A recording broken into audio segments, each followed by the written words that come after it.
Chapter 351 Forgiven. Jake. A high-pitched cry distinctly recognizable from the ambient hubbub of reunion suddenly echoed forth from the center of the spacious hall. When the Jake concerned identified the owner of this female voice, his majestic, almost intimidating bearing was immediately replaced by a guilty, panicked countenance. Shit, I didn't even have time to hide. Jake lamented inwardly, bracing himself for the flood of insults to come. Let me tell you what. Slap. Okay, that one he deserved it. If one of his comrades had roasted him alive, he would probably have reacted much worse. Feeling almost nothing with his thick skin, he lowered his eyes to catch Sarah's fiery gaze. The young blonde woman was huffing and puffing, her face flushed and her fists clenched as she glared at him fiercely. Her body was trembling with rage like a frozen epileptic, and it was at this point that he realized that he preferred her when she tried to seduce him for a quick bang.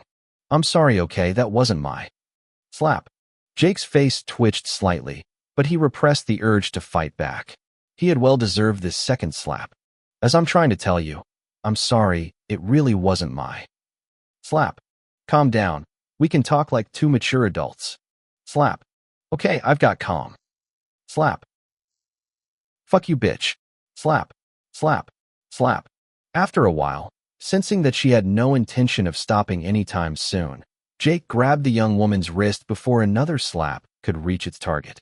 He noticed that the young woman's hand was peony red from slapping him, and that from her pursed expression, she was probably in much more pain than he was. She was certainly already regretting having chosen this way of venting her resentment. That's it, can we talk? Jake begged with an annoyed face. Instead of making a concession, the young woman who seemed to be on the verge of calming down went crazy again, proving to him that his lazy tone and his nonchalant, falsely shameful expression was by no means the reaction she was hoping to get from him. Go fuck yourself. In the end, she insulted him in a hateful tone and freed her wrist with a brisk jerking of her arm. Panting and red with anger, she then completely ignored him and strode out the door. Jake, as a good antisocial person, had no idea how to calm a woman angry from being burned alive. The few psychology and communications textbooks he had read didn't cover the subject. Nevertheless, he had already mentally conditioned himself to apologize in an honorable manner. Jake was a pragmatic person. Like everyone else, he loved gifts, but only if they were useful or satisfied one of his needs or desires. Gifts with good intentions only left him speechless, and he had always been a very bad actor at expressing his false gratitude in such circumstances. Perhaps this was the reason he was no longer receiving many gifts from his family. Only Anya and her uncle Kalen seemed to understand him. Faithful to his precepts, he had decided to compensate her with a gift that he considered absolutely useful and valuable. Remembering how she had been dismembered by the Zorian priest and stripped of her liquid alloy, the apology gift he had planned was obvious. 100 kilos of liquid alloy. That was still a significant amount of precious metal, even for him, but not enough to decisively affect the performance of his bracelet. A standard oracle device weighed about 500 grams. From his point of view, whether grateful or appeased upon receiving his gift, he felt that after that he would have atoned for it. By the time he remembered the apology gift he had planned, Sarah had long since disappeared from the hall.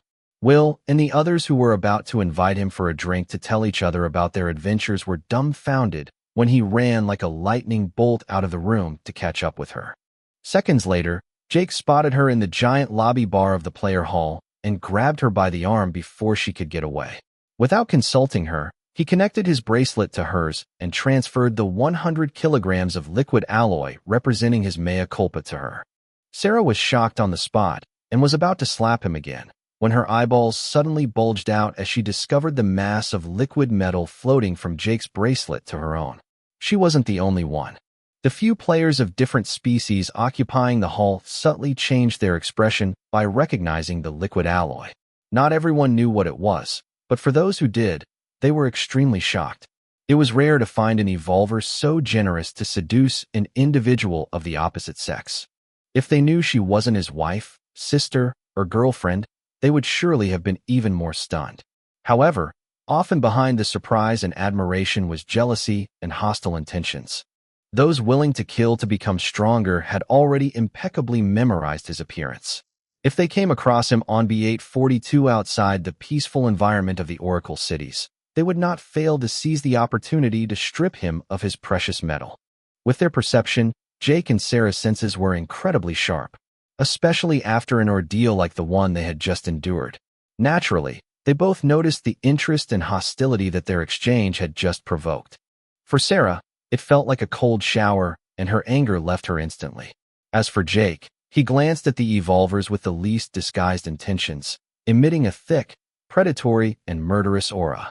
The soul glyph, apex predator, activated in concert, and most of the people sitting in the bar immediately went about their business, realizing that he was not an easy prey. However, a few strong heads continued to stare at him with a sarcastic smile. For these people, Jake also made sure to memorize their facial features perfectly. Alas, quite a few of them were wrapped in long opaque coats, their faces often hidden under a hood, mask, or helmet.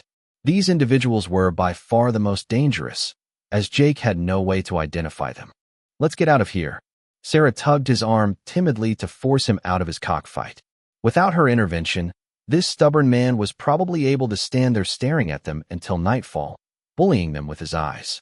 Indeed, it was only after the young woman pinched his arm several times that he lost interest in these few bold customers.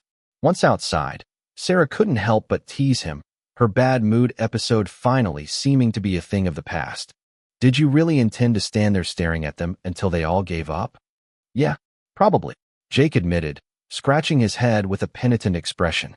Sometimes the propensity of his Murtharian bloodline to take on any challenge could pose some social issues. The two remained silent for a few moments without knowing what to say. Then finally Sarah heaved a deep sigh and said, "I forgive you. It was my fault anyway for letting myself be captured. But next time, no next time. I promise." Jake nodded, feeling intense relief after being forgiven. "Did you at least kill that priest?" Sarah suddenly teased him as she tried to lighten the mood and return to their previous relationship. That was a subject he was comfortable with. "Fucking yes. Reduced to mush by a meteor." Jake boasted with a smug smile. "By the way, I'm curious. What happens when you die having the liquid alloy from your bracelet stolen?" Sarah's mood, which had become light-hearted yet again, darkened once more when she heard his question. This memory would surely haunt her until her death. Her true death. 100 rating points have been deducted to regenerate my bracelet and its functions. She shrugged with regret. Deep inside, she was inconsolable. Even Jake didn't know what to say. He expected the penalty to be severe, but not that severe. The young woman's oracle device was standard, not yet upgraded. If the penalty was the same regardless of the bracelet, it was still okay. But if it was a penalty proportional to the liquid alloy lost, it was terrifying. Feeling that the young woman was no longer in the mood for conversation, Jake bid her farewell after walking her back to the oracle bunker where their personal booths were located. At least he had chosen his gift well. The gratitude in Sarah's eyes was sincere now that she was aware of the value of the liquid alloy.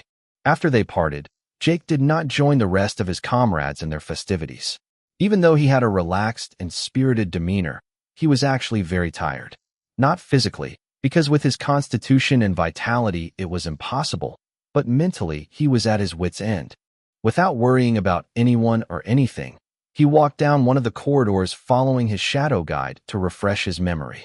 After this second ordeal, the path leading to his cabin seemed to have changed. This was not so surprising, since the space inside the pyramid was constantly growing to accommodate the newcomers to the mirror universe. He could have reached his family's mansion via the Oracle playground, but he had no energy to face a lunch with his grandfather and other cousins. Bryce in particular must be dreaming of strangling him with his own hands. When Jake imagined his cousin's raging face, he immediately regained his smile and momentarily forgot his mental exhaustion. A few minutes later, he was back at his cabin, after having traveled through several hundred orange cubes. Recognizing his identity, the wall dissolved into a vortex and a space wide enough to let him pass opened up in front of him. Once inside, Jake realized that his cat Crunch wasn't there. His pet had left him a few days before the ordeal to stay in the New Earth Park with the rest of his feline gang. He hadn't been particularly worried about it because he knew his cat was safe with the huge lion and tiger overseeing him. Heck, this lion and tiger were still much stronger than him despite all the hardships he had gone through. On finding the austere and empty room, Jake, who was no longer as poor and much less scrupulous about his ether spending after having wasted tens of millions during the previous ordeal, refused to continue to live in these conditions. Right now, he needed to sleep in a proper bed.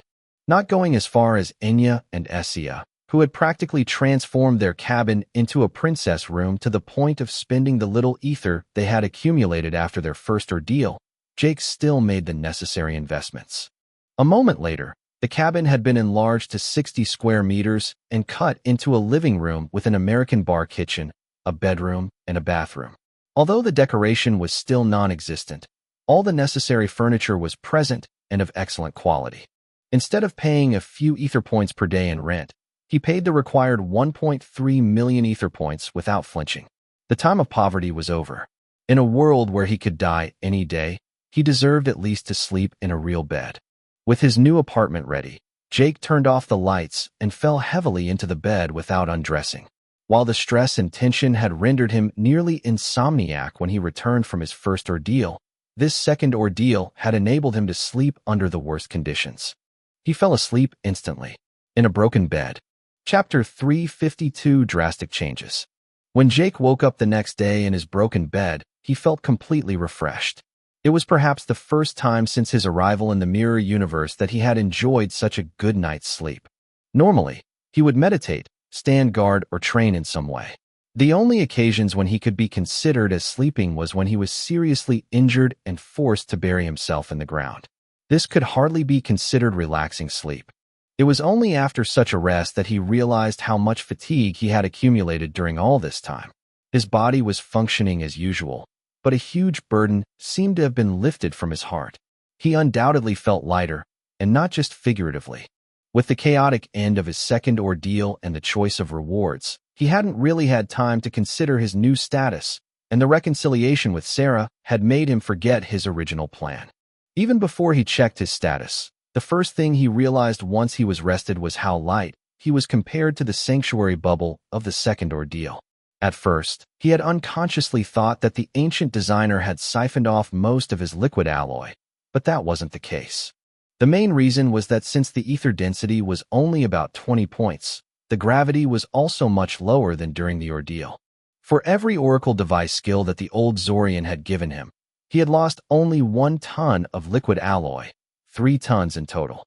This was much less than he feared at first, and it was also why he could be so generous with Sarah without showing the slightest reluctance. The ancient designer probably wasn't lying when he said that he could have offered him much more than 3 oracle skills, but that he had to limit it to that number so as not to offend the oracle. In fact, the overall performance of his bracelet hadn't even faltered. On the contrary, it had even increased considerably.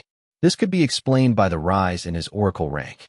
With each promotion, the oracle would raise the energy levels of his bracelet by an unknown process. A kind of remote energy transfer that Jake was not able to understand at his current level. Advanced grade. Weight: 27,857 kilograms. Oracle rank: Sergeant Major equals 0/10 TPTS. Oracle features: status, guidance, prediction plus coaching. Ether storage: 446,657,832 Ether PTS. Ether vision: the ether grade as well as most types of ether can be distinguished with the naked eye. Scan LVL8, 3 greater than 8 max range. 300 kilometers, 12, 5 km, 300 kilometers. Auto densification allows the bracelet to keep the same size regardless of its mass. Passive ether absorption from the atmosphere equals ether density 1120/day.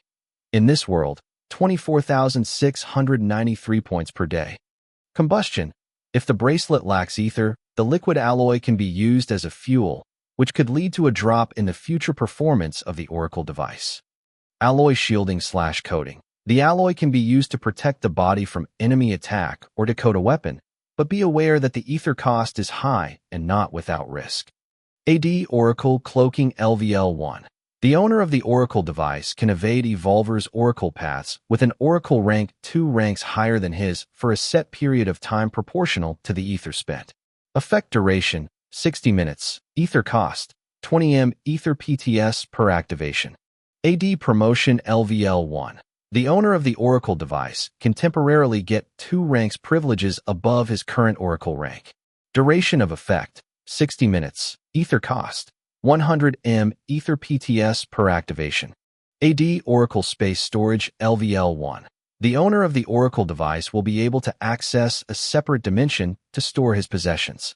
1 cubic meter of space for every ton of liquid alloy that the bracelet contains. Oracle Shield LVL1.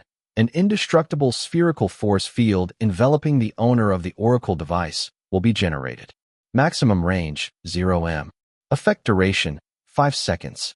Ether cost, 200M Ether PTS per activation. Oracle Heal LVL1. The owner of the Oracle device will have his injuries, regardless of severity, treated instantly. Number of uses, 1 times per ordeal. Outside ordeals, the ether cost is 2,000 times that of the green cube. Portable Oracle Store LVL1. The owner of the Oracle device can access the Oracle Store from anywhere, including during an ordeal, and his purchases will be delivered instantly. However, the prices of the goods in the Oracle Store will be 200 times more expensive. Regardless of the item purchased, a shipping fee of 20M Ether PTS will be charged. The most noticeable changes in his bracelet, besides his many Oracle skills, was the daily passive absorption of ether from the atmosphere, which finally exceeded 20,000 points per day. For the Jake of the past, and most civilians, this was an unimaginable amount of ether. Even for the 3rd or 4th ordeal players, it was not a sum that could be earned so easily. His bracelet contained as much liquid alloy as in 50,000 Oracle devices, and this advantage was probably impossible to match by normal methods. To be exact, an Oracle rank 10 like him would only have a passive ether production of around 102 points of ether per day at the current ether density. Compared to his, that was nothing at all. Especially since according to she his bracelet was not optimized to handle such a large amount of liquid alloy. The Oracle rank promotion was also acting as a kind of system update. His Oracle status had also evolved greatly. All his battles in the maze had challenged him to stretch his limits, and that included the successful creation of his ether core. The resolution of the labyrinth as well as his first-place finish had been extremely beneficial for his ether stats and Murtharian bloodline. Yet, when he discovered his new body status, he was deeply shaken. Ether status. Strength, S 251.6 points, 231.6 greater than 251.6. Agility, a 260.7 points, 251.4 greater than 260.7. Constitution, C 286 points, 246.7 greater than 286. Vitality, V 284.4 points, 241.8 greater than 284.4. Intelligence, I 269.9 points, 236 greater than 269.9. Perception, P 244.3 points, 225 greater than 244.3. Extrasensory perception, EP 271 points, 227 greater than 271. Ether core, 157 points, 1 greater than 157 points. Body status. Physique, silver Murtharian body, LVL2. Height, 2.21 meters, 2.16, 2.21 meters. Weight, 301 kg, 246 greater than 301. Strength, 116 points, 106 greater than 116. Agility, 75 points, 68 greater than 75. Constitution, 129.6 points, 121.9 greater than 129.6. Vitality, 123.7 points, 117.3 greater than 123.7. Intelligence, 57.4 points, 39.4 greater than 57.4. Perception, 51.1 points, 33.2 greater than 51.1. Soul status, Murtharian soul LVL2, heat, earth, radiation attributes. For soul glyphs, a fish in water, apex predator, extreme diver, harbinger of chaos. Spirit body LVL10. Ghost, its density is such that the spirit body begins to have tangible effects on the physical world and can temporarily separate itself from its carnal envelope. This is the minimum level that the soul of a deceased person must reach in order to qualify as a ghost. Out-of-body journeys are now possible, but keeping in mind that in this form the soul is extremely vulnerable and the physical body abandoned in a state of clinical death. Apart from the impressive but expected progression of his stats, the most disconcerting thing was indeed the change of bloodline. From Murtharian, he had become a Silver Murtharian.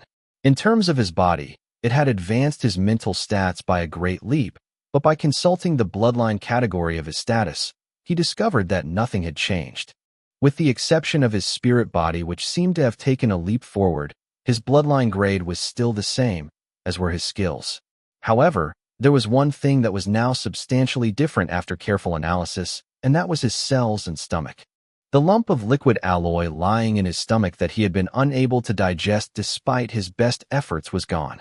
Unsurprisingly, he discovered that the flintium, orxanium, and naquat in his cells had been replaced by a new substance that neither his status nor his scan was able to identify. Thinking of something, he freaked out suddenly and hastily bought a mirror to embellish his new bathroom. After carefully inspecting himself from head to toe, he exhaled with relief, confirming that he hadn't lost his looks. Anyway, if he had changed that much, Sarah would surely have looked at him funny. Jake paced back and forth in his room, stroking his chin, in an attempt to figure out the reason for such a change. Seeing that she had no idea, and cross-referencing his recent experiences, he effortlessly identified the reason: the greenish force field surrounding the ancient designer's prison. Although he almost died inside, for an infinitesimal amount of time his bloodline had indeed been stimulated to such a level that he could barely fathom it. He had truly felt omnipotent at that moment. If there was a time when his body could digest this liquid alloy, it was this one. It was also the reason why his ether core had evolved so quickly. From a tiny point of whitish light at the bottom of his belly, a clearly visible ether accretion disk was circulating inside his body. This ether radiance emitted by his ether core was nourishing his body at every moment, bathing every cell of his being in a constant stream of ether. The first obvious advantage he discovered over before was that even with his ultraviolet radiation turned off, nothing happened. He remained himself, as calm as usual. Nonetheless, he was not so stupid as to believe that the liquid alloy in his cells had no impact. This metal was so precious that it was the very source of the miraculous properties of oracle devices, and many oracle skills required this resource when they were designed or activated. There was no way this liquid alloy was useless. Changing the name of his bloodline was the best proof. In any case, Jake had no intention of exploring the limits of his new cells outside of an ordeal. If he died here testing his limits, no one could bring him back to life, not even the oracle. As long as everything was going well, he was happy for now. Remembering that he had also received Zian Zolver's soul stone as a special reward, he immediately searched his new space storage for the relevant item. It was the only place where such a reward could be found anyway, since no object had been handed over to him when he stepped out of the red cube. The oracle seemed to adapt perfectly to the circumstances. Indeed, he found, as expected, a dark and cylindrical metal box whose only purpose seemed to be to isolate the soul stone contained inside. It took a while for Jake to become familiar with this storage space. He had to immerse his consciousness inside and focus on what he wanted to transfer or remove. In order to transfer an object from the real world into this separate dimension, the object had to be in contact with his bracelet in some way or another. Because his body was filled to the brim with the liquid alloy making up his bracelet, this contact extended to his entire body. A short while later, Jake was sitting cross-legged on his bed with the box in question placed in front of his eyes. It was a cylinder about 20 centimeters high and 15 centimeters wide, and no grooves or lids indicated that the box could be opened. Even after inspecting it from every angle with his spirit body, he was still perplexed and helpless. He was tempted to break the box by brute force, but his intuition was telling him it was a bad idea. He had experienced enough with these soul stones to know that exposure to radiation from such a stone would be incredibly dangerous. The ancient designer might look friendly, but anyone could lie and hide sinister intentions, especially a billion-year-old Zorian. When he wondered what to do with the box, he remembered the comical appearance of the Etherist sect Mogasar. He had actually created his ether core and finished reading his manuals. Therefore, he had met the alien's requirements to properly begin his training. It was the perfect opportunity to pay him a visit and ask him a few questions. Chapter 353 Gifts. Before leaving his cabin, Jake remembered that the ancient designer had supposedly left him a few goodbye gifts, but with the exception of the Soul Stone, he found nothing in his space storage nor in his oracle device. There was no way the alien could have lied about something that important. The only alien element that he had not fully explored was the energy trace that Zienzalver had left in a portion of his brain and spirit body. This was what allowed him to hide from She and the oracle system the memories of their encounter and any related thoughts. Frankly, Jake didn't see how such a feat was possible, but the facts were there. Wary but curious, he closed his eyes and focused his attention on this alien spiritual energy. When his consciousness touched this intangible entity, his mind was brutally sucked into a place beyond time and space.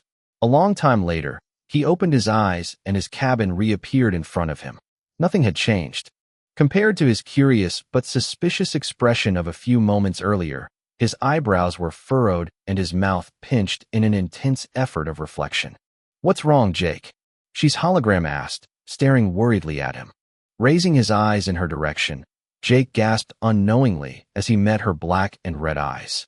Even after all this time, he still hadn't gotten used to her gorgeous appearance. To hide his discomfort, he put an end to the eye contact and his gaze fell on her slight cleavage instead.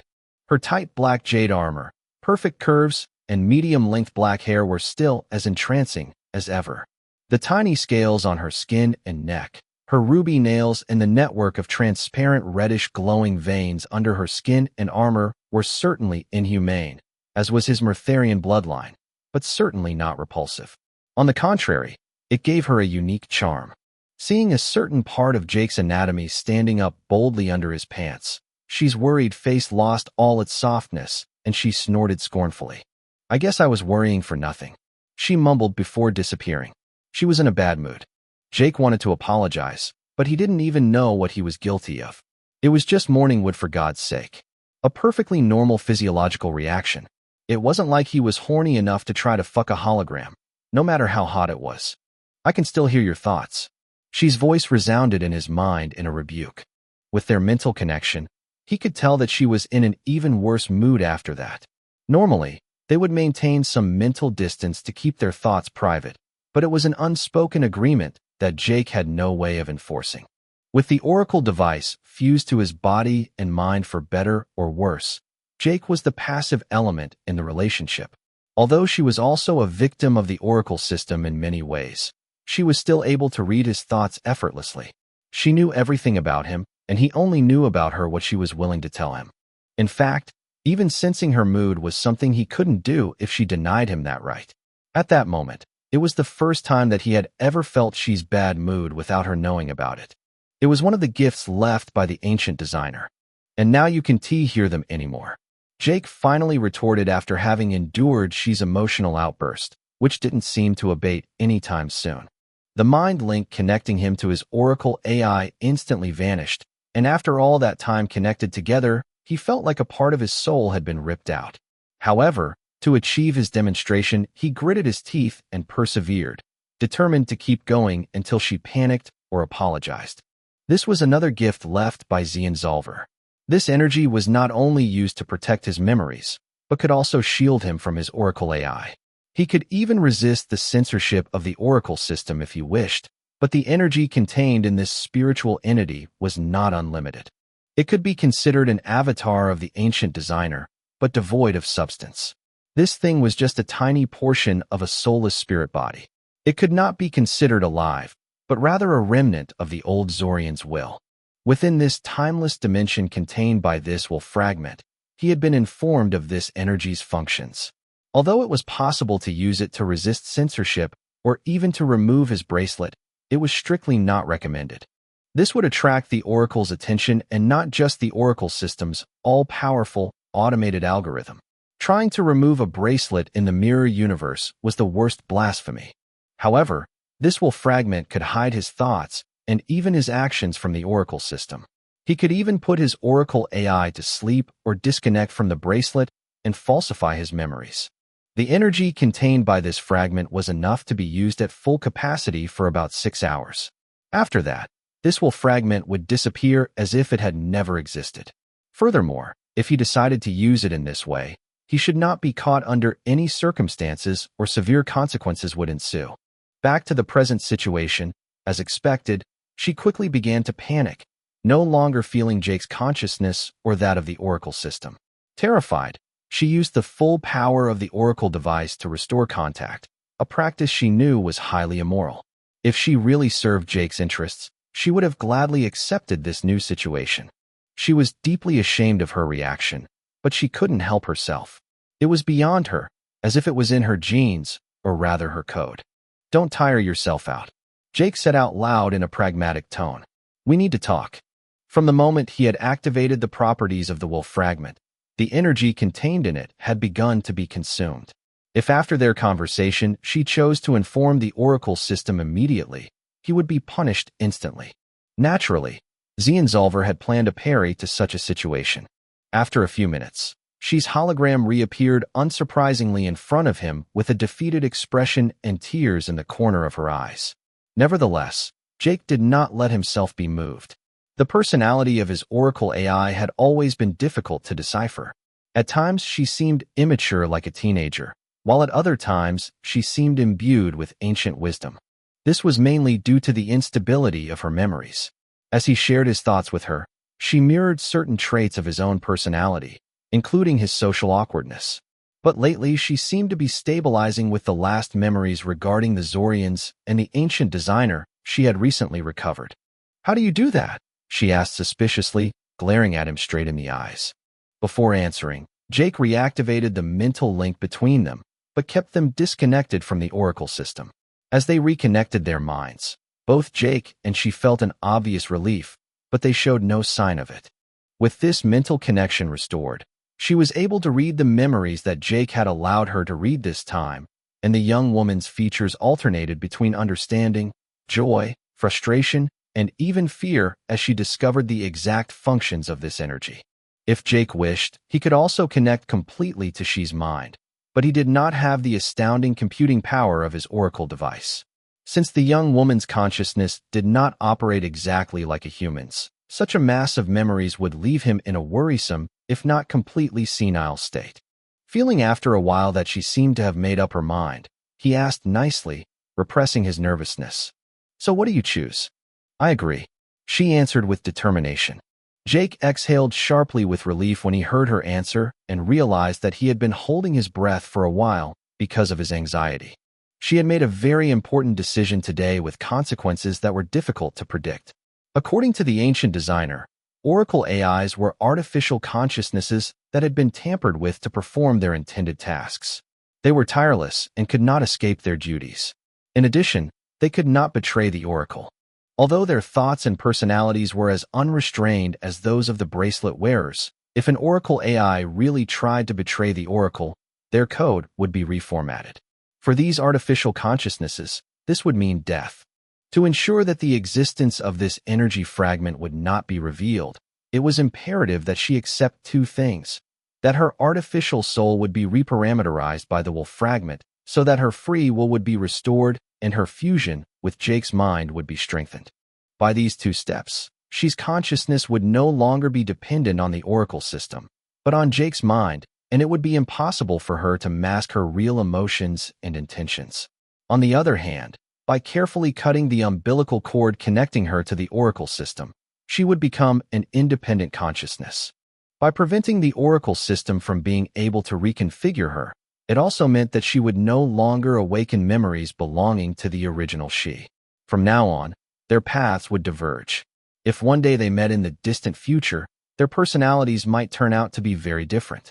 There was only one flaw with this operation, and that was that neither Jake nor she had a way to guarantee that these would be the only changes this energy would bring about. Maybe they had simply swapped their shackles for something even worse.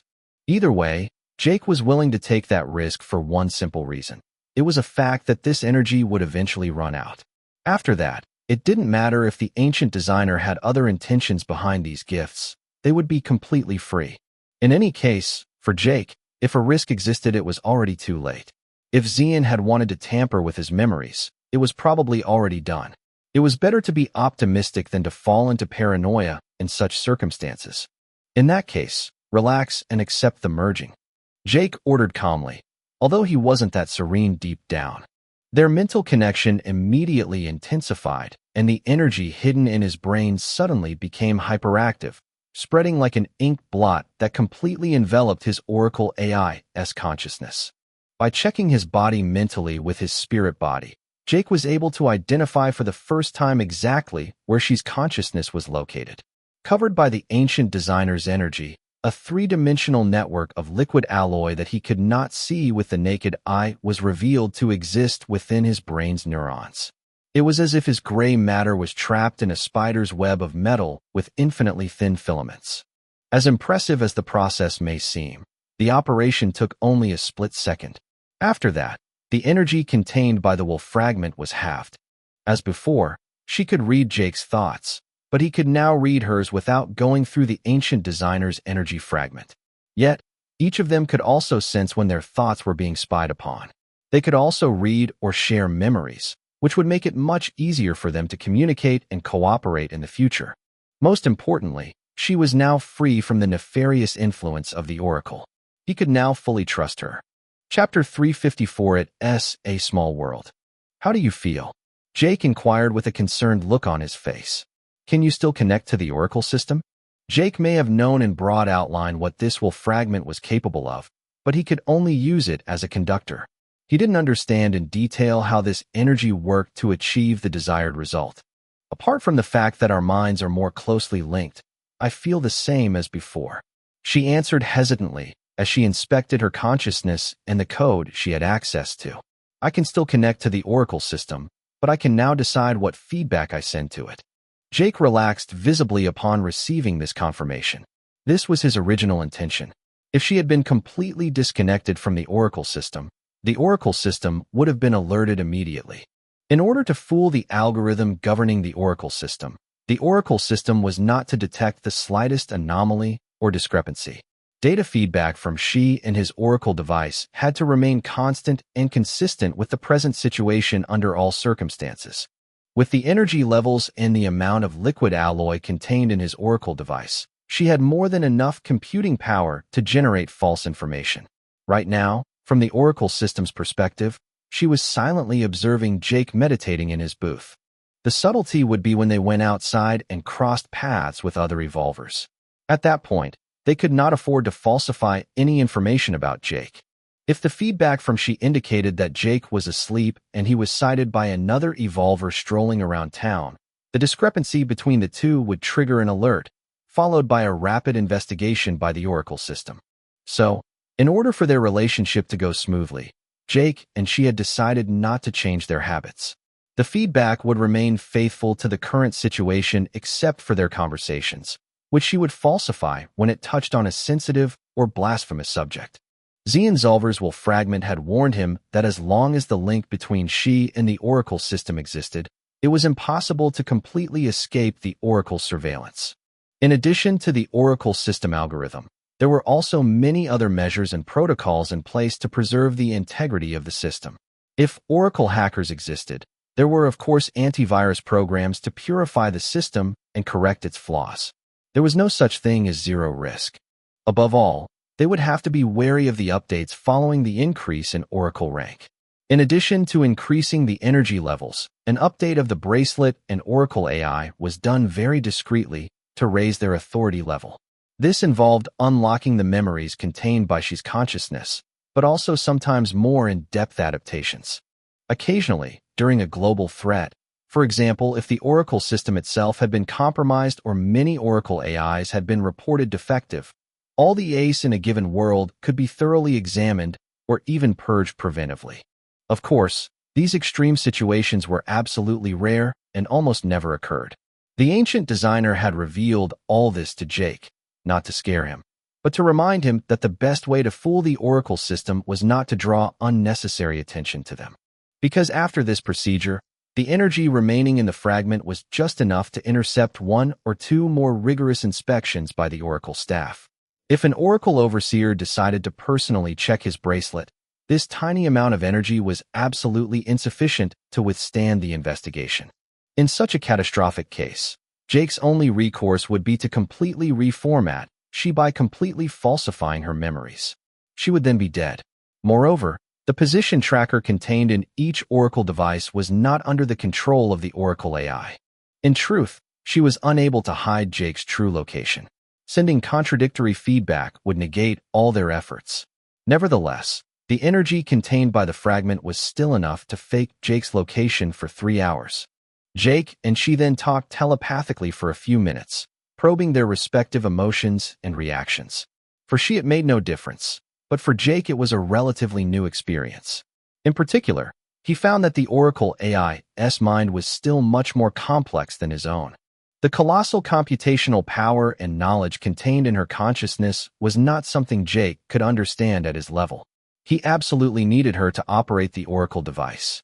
Soon they found common ground and promised each other that they would not spy on each other's thoughts without consent. She was uncomfortable anyway and unable to talk normally when she felt spied on. Like many people, she was a voyeurist, but not an exhibitionist. When she was the only one who could read Jake's thoughts, she never realized how problematic it could be once she was subjected to the same treatment. However, they could still read their surface emotions. If she in particular ever tried to betray him, he would be informed immediately. The will fragment from the ancient designer was there anyway to alert Jake if such a scenario occurred, although highly unlikely. Once this problem was resolved, Jake felt incredibly light and contented. For the first time in his life, he could trust someone. For someone like him who was lonely and suspicious by nature, this was definitely a major change. "What are you going to do now?" she asked softly, holding back with great difficulty to spy on his mind. The bad habits were tenacious. Jake's eyebrows nodded in an intense thinking effort, but soon his face relaxed, and he smiled brightly. He had a lot of things to do, but today he wanted to relax and reward himself for his first place. He deserved at least that. "I intend to live like a normal earthling today." "Oh," she uttered before losing interest in him. Her hologram dissipated just afterwards. He tried to detect his cat again with his shadow guide, but nothing happened. The pet contract was still active, so the most likely theory was that he was participating in an ordeal somewhere. He was also tempted to go to Ruby to ask her for an explanation or go back to his family's mansion, but either way it would put an end to his good mood. Alas, things never turned out the way he wanted them to. No sooner did he open the door of his cabin than he came face to face again with Yerode and Lamine, the two criminal mercenaries and rapists who had tried to kill him on several occasions. Their cabins were indeed next to each other thanks to an implausible coincidence, or rather the Oracle's evil plan to maintain a rivalry and stimulate them. But the probability of meeting them right after his return was still pretty low. What kind of shitty luck was this? The two men were accompanied by two young women dressed in rags and with desperate faces. He had already met the first woman before, but the second one was new. Her long sky blue hair and slit pupils betrayed that she was not of Earth origin either. In both cases, the skin on their lewdly exposed legs and arms was covered with disgusting bruises and hickeys. In some places, their skin had been scarified, including their backs, as if someone had been whipping them. When Jake noticed them, he saw red and his breathing suddenly sped up, the irrepressible urge to smash them on the spot suffocating his whole being. His plans for relaxation and enjoyment had been completely thwarted in a corner of his head. "Calm down, Jake. This isn't the time," she warned him as she felt his killing intent intensify dangerously. "I know," Jake grunted, biting his lip to the blood to hold his nerve. If Jake could see them, naturally the two mercenaries had noticed him too. In that moment, they got goosebumps when they spotted a giant muscular man staring at them with a hateful, bloodthirsty, murderous gaze. They blinked incomprehendingly several times, their bodies momentarily frozen in stupor before slowly regaining their composure. After a few seconds, they realized that this face resonated with them, and suddenly their eyes widened as they recognized him, followed by a sardonic burst of laughter. It was the only solution at their disposal to hide their uneasiness. The last time they had seen him, He had just gotten his knees blown out by one of Lamine's sniper's bullets with a horde of digesters on his tail. He should have been dead. They were so certain of it that they had not even checked to see if he had survived. "Jake, how are you? It's a small world." Yerode chuckled while hugging his new slave, his hand vulgarly kneading one of her breasts as if it were bread dough. It was clearly painful, but the young woman remained silent, although the shame and humiliation could be clearly seen in her eyes. Surprisingly, once Jake realized that the mercenary was trying to drive him crazy to commit an unredeemable act, his anger instantly gave way and a serene, but icy face overtook him instead. This was not good news, by any means, however. It was the deceptive calm contained within the eye of a hurricane. Beneath this detached surface, a storm of negative emotions raged violently. Yerode and Lamine could display such confidence because they had successfully completed their third ordeal. Their performance wasn't as outstanding as Jake's second ordeal, but they were still veterans of the battlefield. They had come through a difficult childhood and suffered all kinds of abuse before they became the monsters they were today. Yerode, the Ethiopian mercenary, in particular, had experienced famine, thirst, war, and worse. Compared to the average earthling, they were perfectly prepared to face this new world and its trials. Their performances during their first 3 ordeals had easily placed in the top 5% each time. However, Jake could tell at a glance that their appearance hadn't changed that much. They were a little taller and their muscles had developed to their limit, but it was still the physique that a human being on Earth could achieve by taking a few doping products. This was not the kind of miraculous transformation that a high-grade bloodline could cause. Even by underestimating their ordeals rating, these two enemies could not be that weak. And yet, it didn't matter. He could always greet them in his own way. "Indeed, the world is small," Jake finally said in a cold tone. "But if my memories serve me right, we weren't on such good terms the last time we saw each other. Shouldn't you be on your knees?" Yerode and Lamine immediately changed their expression as they relived the horrendous experience that had haunted their nightmares for several weeks. More experienced, stronger, and not as ignorant as before, they raised their guard and mobilized their blue, indigo, and violet ether to resist the enemy's control. Their spirit body formed a rudimentary defense to protect their nervous system from Jake's control. But Jake had already anticipated such a scenario. After his misadventures, he was no longer naive enough to deploy his spirit body without considering all his options. Instead, a telekinetic force field with incredible pressure materialized above their heads, forcing them to bow their heads. Even though Jake was not quite willing to personally test their spirit bodies, there was nothing to stop him from attacking them from a distance. To his surprise, Yerode and Lamine, who had been so weak in their previous encounter, did not instantly fall to their knees. With their faces and muscles red and congested, they were still standing, resisting this crushing pressure with all their strength and roaring indignantly. "Stop it right now, you bastard son of a bitch. We'll find your mother and your sister and your whole family, and we'll kill them as soon as we get out of here." Jake's lip twitched at the insults and threats, but a carnivorous smile revealing his long translucent fangs appeared on his face, and the pressure on them suddenly intensified to silence them. Meanwhile, the two slaves stood stiff and motionless like stakes with a blissful expression on their faces. Who would have thought that the backlash would come so quickly? The two bullies were now bullied themselves by an even greater bully. Chapter 355, Taking His Mind Off Things. When Jake left the Oracle bunker about 10 minutes later, he couldn't have been in a gloomier mood. Every time he thought back on what had just happened, the urge to destroy something to relieve his anger itched him. Back to the altercation between Jake and the two mercenaries. He had indeed taken the upper hand on them from the start. By precisely controlling the pressure he exerted on them, he had gradually managed to force them to their knees without ever hurting them.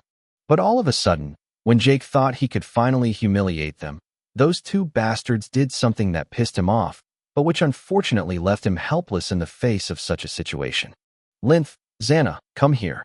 Yerode and Lamine had yelled at the same time, taunting Jake with their eyes. In disbelief and disgust, Jake had witnessed the absolute obedience of the two women to this suicidal order, their slave contract forbidding them to resist. In order not to reduce them to mush under the enormous pressure, he had been forced to cancel his magic before the two slaves entered his field of influence. It had taken all of his self-control and the constant, panicked reminders of she to keep him calm. After that, he had immediately left the scene to prevent things from getting any further out of hand. She, if an oracle path to kill them appears, inform me immediately, Jake whispered with a sinister expression as he walked through the city. All right, she made a solemn promise. If Jake hated people, she hated them too. Her anger was more diluted, but it echoed his. This was a new benefit of their strengthened mental bond. The wishes Jake made to generate oracle paths, she could also mobilize her mind to keep them active. Before, no matter how many wishes Jake had, it was impossible to constantly feel them with the same degree of importance. For example, from a strictly rational point of view, his life was more important and usually took precedence, but if he was suddenly overwhelmed by irrational hatred, this might momentarily not be the case. In the case of Yerode and Lamine, for example, he had wished to kill them many times, but the shadow guide never reacted, so he usually ended up forgetting them in the back of his mind. Even if the shadow guide suddenly changed its behavior because a realistic oracle path had just presented itself, Jake would probably have been unable to make the connection. On this point, she was undoubtedly superior to him. As an oracle AI, her mind was perfectly capable of performing and calculating multiple tasks at the same time. Using their mental link, she could to some extent generate her own wishes through Jake. Of course, an oracle AI was not supposed to have such freedom of action. She could not connect directly to the oracle system to make wishes that were personal to her, but isolating the different wishes and ambitions from Jake's mind and dealing with their level of importance was something she could now do without any problem with his consent after the changes made by Zolver's will fragment. Despite the benefits of such changes, Jake was not happy about it. He knew more than anyone that he was no exception. Hakrasha and Ikaon at least had undoubtedly received the same bonus reward. Counting all the ordeals that took place every day, this represented countless players. Accumulated over the years and centuries, it was just unquantifiable. Besides, it was only the second ordeal. Maybe one day, when his intellectual faculties had reached an extraordinary level, he would be able to divide his attention and desires to keep a multitude of oracle paths active at all times. What she's consciousness was doing was only a temporary crutch. Most importantly, Jake would never forget that the oracle system was unreliable. After his misadventure, if he wanted to kill Ruby for revenge and an oracle path was calculated, would he attempt it by blindly throwing himself headlong into it? Heck, if he really did commit such nonsense, he probably wouldn't even know how he died until the last moment. Many might not believe in the oracle's favoritism, but certainly not him. Jake, you're here, perfect. Suddenly hearing someone call out to him, Jake turned around and recognized Will's svelte appearance. A small winged lizard resembling a feathered baby dragon waddled ridiculously behind him like a turkey. Standing close to Will, the lizard had bumped its forehead against the businessman's calf when he had stopped at the sight of Jake. As a result, it had bounced back and was now lying on the ground on its back, its four legs and wings wiggling in the air in a vain attempt to get back on its feet. His master had to make him roll over on its side so that the pet could finally manage to stand up again. Jake congratulated himself for the first time that his cat Crunch was perfectly self-sufficient. At least, he didn't have to wipe his ass every day. It was not so sure about this baby dragon. Without paying further attention to the lizard, Jake noticed immediately that just like him, Will was wearing the armor they had obtained from the New Earth Research Center and that had unfortunately never been used. However, upon closer inspection, he noticed that just like him, the businessman was wearing no weapons, no backpack, or anything at all. Knowing what he was thinking, Will confirmed his suspicions without any ulterior motives. I bought the Oracle Space Storage skill. This thing is dope. It's a must-have for a merchant like me. Jake nodded mechanically before realizing the young man seemed to be looking for him. Are you going somewhere? He asked curiously. His plans to relax had been sabotaged by his encounter with the two mercenaries, so he now needed to take his mind off things. Accompanying the businessman was just another way to do it. Currently, I'm back from New Earth and Thelma that I have visited a bunch of Oracle cities since this morning, but the prices are just insane. With a few million ether points, I thought I could buy something decent, but I dreamed too big. Who would have thought that he would be so determined and hard-working one day after the ordeal? Clearly, His ambitions to create a commercial empire on B842 were not based on wind. Nevertheless, ambition and perseverance were not enough to accomplish One-Foot's dreams. Although he supported the businessman fully, he could not see how a single evolver could establish himself in the midst of all those top evolvers and players, not to mention the factions, countries, and even planets that supported them. Plus the fact that Will had nothing to sell. That's precisely why I need you, Sarah and the others. Will explained after hearing his doubts.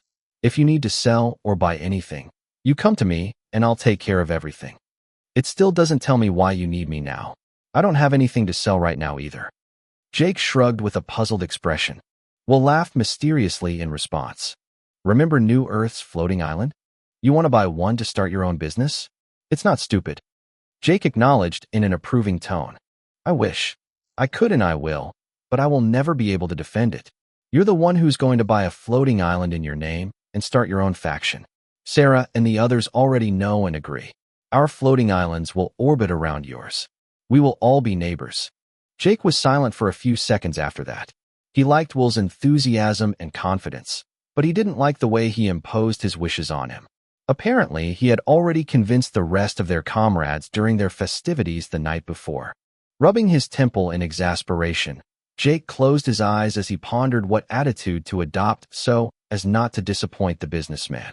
Listen, Will, I love your enthusiasm and I do intend to buy a floating island, but I just wanted to have my own personal space and not just a metal booth. If a mall is built on it right away, I don't see the appeal of it. Will's excitement was brutally dampened by Jake's listlessness, but he soon regained his poise. He had prepared for this kind of reluctance from the start. The fact that the rest of the group had immediately agreed had just rendered him deceptively optimistic. Let's not talk about that kind of thing right now. The businessman changed the subject all of a sudden. He knew when to lose the battle to better win the war. Let's go buy our floating islands first. Sarah and the others are already there. Talking with my Oracle AI and some government soldiers, I learned a lot. It doesn't matter if you are lonely or not. You have to join a faction or create one yourself. This is important for the next ordeals. Is that true, she? Jake asked in his mind with serious doubts. I'm afraid so. His Oracle AI sighed. The faction as such is vital to the civilians who cannot protect themselves. The Oracle shelters are too crowded and unsanitary for a decent life. Joining a faction for all these poor civilians is indeed their best solution. In your case, it is less important, but the term faction implies many things. It can refer to a nation, a corporation, or a faction per se, but also to a guild of players. If you run each ordeal with the same teammates, you'll want to increase your faction level and choose faction skills that benefit its members the most. If you join an influential faction, you will have no say in the choice of its faction skills, and you will not even be allowed to activate them without the leader's permission. In the mirror universe, some factions have only 2 or 3 people for these reasons. What kind of faction skills are worth having me start my own guild? Jake asked confusedly again. Based on his own impression of the Oracle store, everything was buyable. It didn't matter what the potential of a faction skill was. It couldn't match the potential of a powerful evolver. First of all, they're free. It's their activation that is not free outside of the ordeals. The number of skills in their rank depends on the faction leader's Oracle rank and floating island development level. Jake. Will's impatient voice brought him back to their present conversation. He was aware that he was communicating with his Oracle AI, but he needed a quick answer. As a respectable businessman, he liked to act fast and never missed a good deal. If Jake refused, he would immediately change his plans, turning to Enya to try convincing Hakrasha instead. But if he had a choice, he would rather join the faction of a human he knew and appreciated than an alien with unpredictable behavior. Faced with Will's exhortations and she's convincing explanations, Jake finally accepted. He had been wondering how to spend his ether intelligently, and now he had a solution. I agree. What are we waiting for? Jake clapped his hands and walked hastily towards the nearest tower housing the yellow cube. At his tone, one might have thought that Will was the hesitating guy.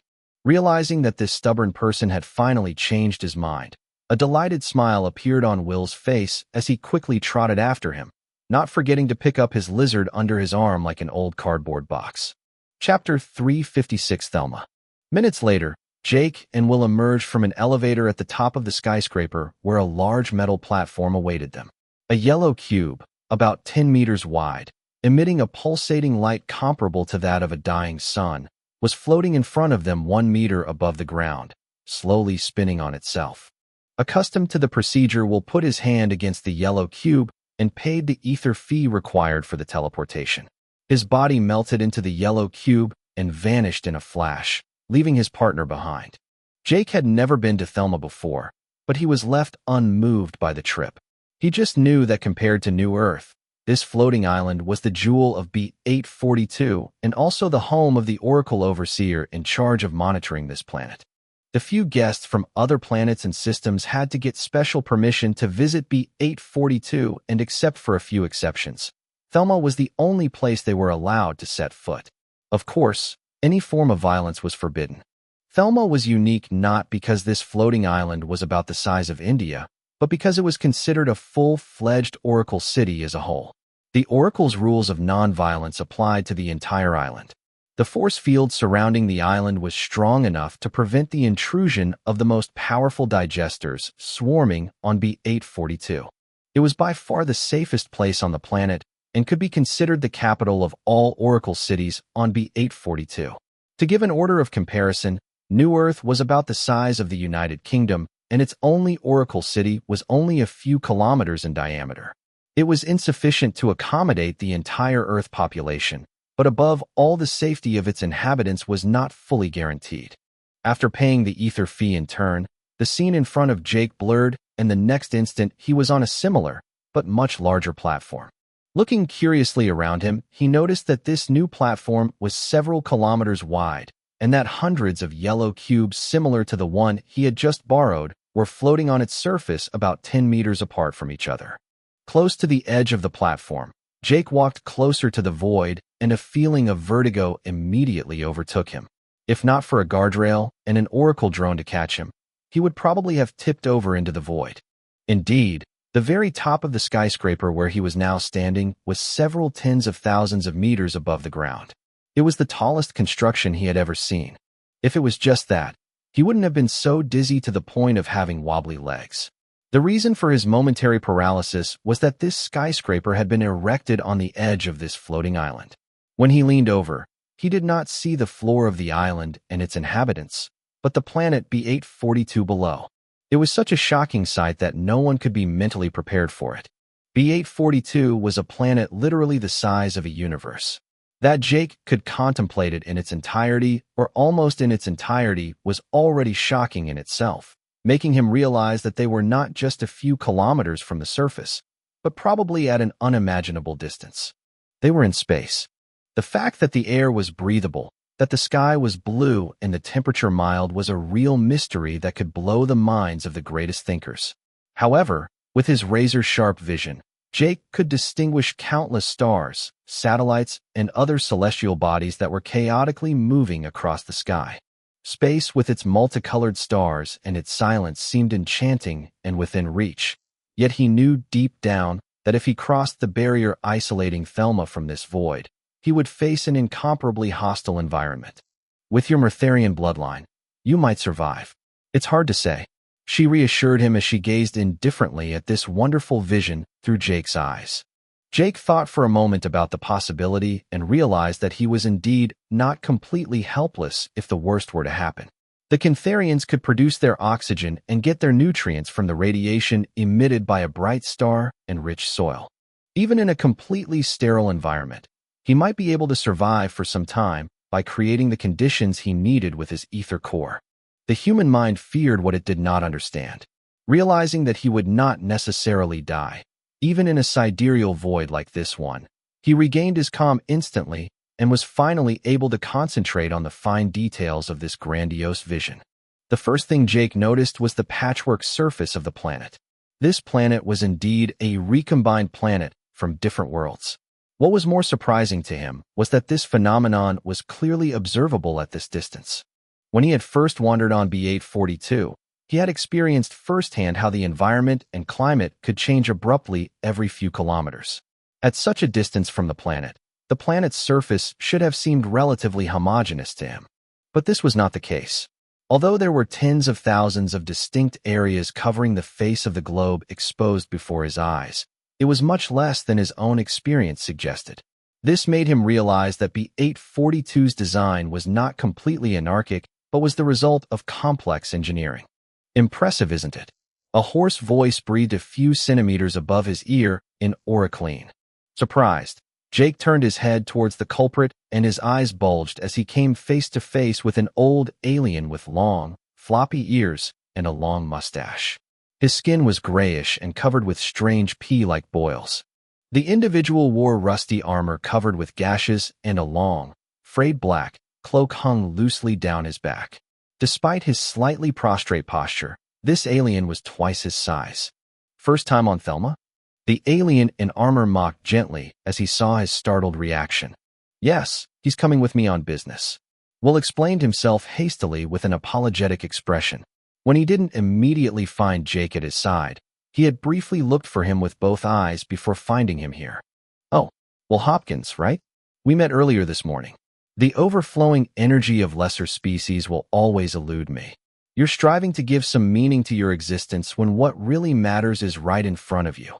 Faced with the old man's sanctimonious and rambunctious tone, Will just smiled and said nothing. He had already received a long moralizing sermon on his previous arrival on Thelma. This veteran soldier was in charge, along with a few other colleagues, of overseeing the security of this transportation tower and seemed to be mortally bored. The Oracle alone knew how many years this alien had lived. The old soldier recounted a few anecdotes from his time when he was still dashing about, not forgetting each time to tell them how important it was to cherish what really mattered instead of chasing chimeras. Will had excellent self-control and managed to maintain a fake expression of fascination on his face from the beginning to the end of the alien's speech. Sadly, Jake was not so patient. After a few minutes, an irrepressible yawn escaped from his mouth, bringing the old man's monologue to an abrupt end. Faced with his comrade's blunder, Will was instantly horrified and his face turned ashen, but the alien didn't seem to mind. On the contrary, instead of reprimanding him, he redirected the conversation to whatever had prompted him to talk to him. If you have questions about what you see, you can ask me. I don't know everything, but I know enough. Jake didn't change his expression, but his gaze turned back to the incomprehensible patchwork surface of B-842. How does day and night work on B-842? Jake asked after a while and continued to stare into the void in front of him. I see a lot of stars and moons orbiting around us, but with the size of this planet, we should never see the same star or moon again from one day to the next. Yet, in a given area, I remember that the sun and moons do not change. Will remained silent, but in his eyes he was also interested. Ahem, actually I don't know. The old alien admitted with embarrassment after failing at the very first question. But when he saw their disappointed expressions, he added a few words of clarification. What I can tell you is that dimensional portals have been set up everywhere like a game of mirrors. A bit like wormholes that you can't see and that connect different points in space together. It helps to ensure stable environments and climates to some extent, but it also serves other ends, other purposes. You mean? Jake suddenly thought of something. Exactly. It's a defense system. The veteran evolver confirmed with a brooding grimace.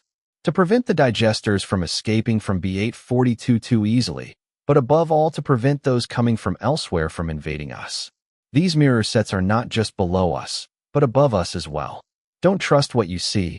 It could only be an illusion.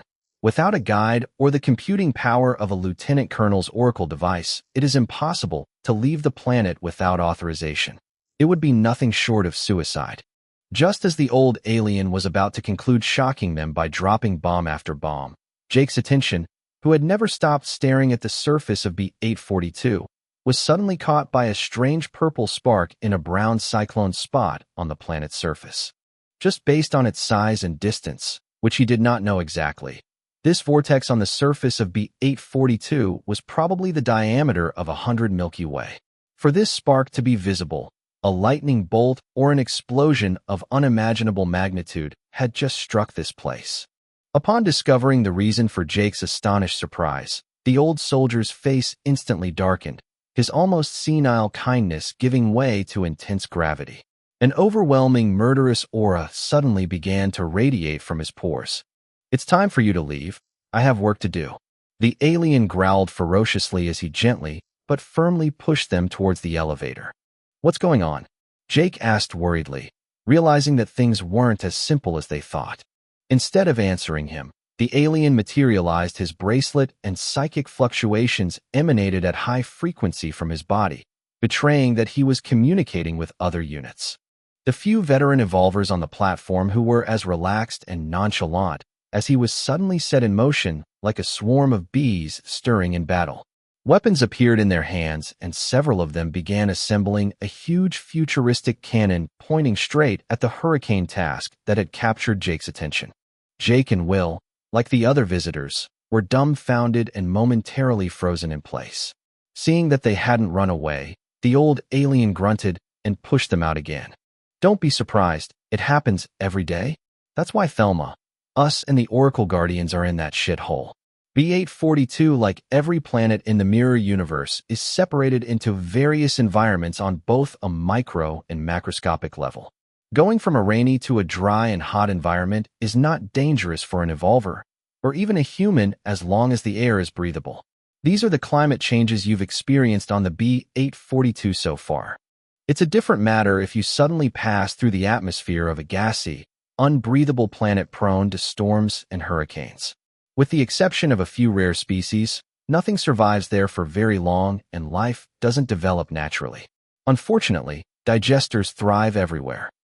Jake and Will nodded, believing they had understood. As they were about to ask one last question, the old alien pushed them into the elevator with a few thousand other visitors that other soldiers had hurriedly led here.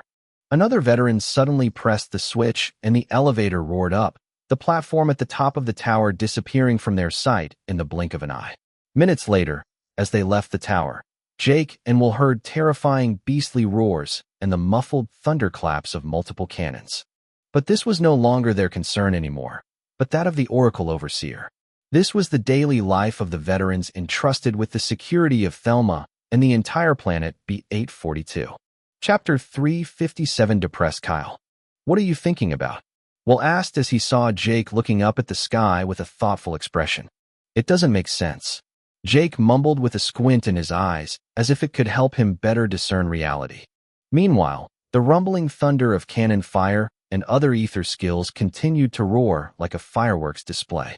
Soon other evolvers flew above them like a multitude of shooting stars that they could barely follow with their eyes. All of these veteran warriors far surpassed their current levels and were rushing to Thelma's borders and transportation towers as if the island was on the brink of war. Jake and Will even saw an Oracle Guardian like the one that briefed them during their second ordeal pass over them. Its aura was contained, but carried as much energy as 100 nuclear bombs. And yet, even this fearsome alien was hurtling towards the borders of Thelma as if his very dignity depended on it. Although the warrior wore a helmet, Jake could almost imagine the grim expression on his face of a soldier sent to his doom. What do you mean? Will eventually picked up on Jake's reply after the flood of warriors flying past them began to wane. Jake raised a surprised eyebrow at the businessman's ignorance. Apparently, although intelligent, his comrade was not very good at physics. Does the speed of light ring a bell? Of course, it's 300,000 kilometers per second. Oh. Will finally changed his expression as he got enlightened. Impossible. The sky we see is fake. If it was, all these soldiers wouldn't have reacted so quickly as if the situation was urgent. Jake shook his head. But the sky can't be real either unless the laws of physics here are radically different. After he told us about these dimensional mirror games, the most likely hypothesis is that the sky we see is a real-time reconstructed image of B842. How this information arrives instantaneously despite the distance I cannot explain, but I cannot explain the cube's technology either, nor why gravity on B842 remains normal despite the colossal mass of the planet. Once aware of the problem, will easily derive the various issues on his own. To verify your hypothesis, we would have to fly out of Thelma into the void until we cross the kind of mirage, screen, or illusion that transmits these images in real time. But there is one thing that has always operated without considering the distance factor until now: the Oracle system. Passing through the bracelet, It should not be complicated to retranscribe the situation on B842 even if it is a reconstructed sky. Jake agreed with this explanation. It was the most plausible.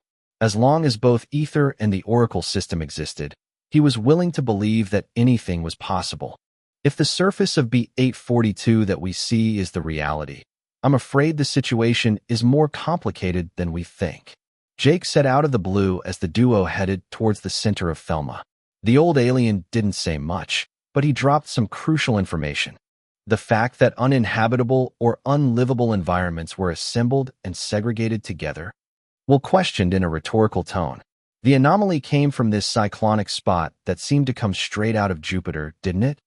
The problem is not that these areas are separated, because without that we would all be dead already.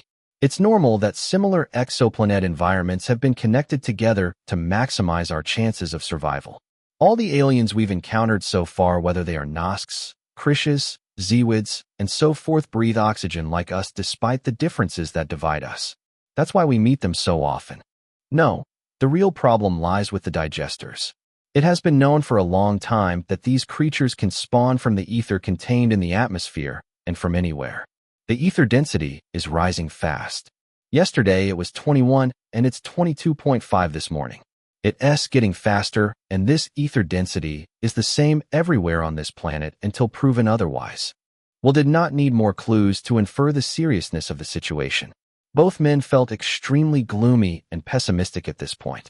The digesters spawn also in these uninhabitable areas. Will finally concluded with seriousness. Even the vacuum of space, if one follows this logic. Since they can absorb ether for sustenance, they can proliferate everywhere, even in the absence of prey. And because these areas are uninhabited, no evolver goes there to eliminate them. Jake added, looking up at the sky again in dread. They are free to grow without any limits or interference.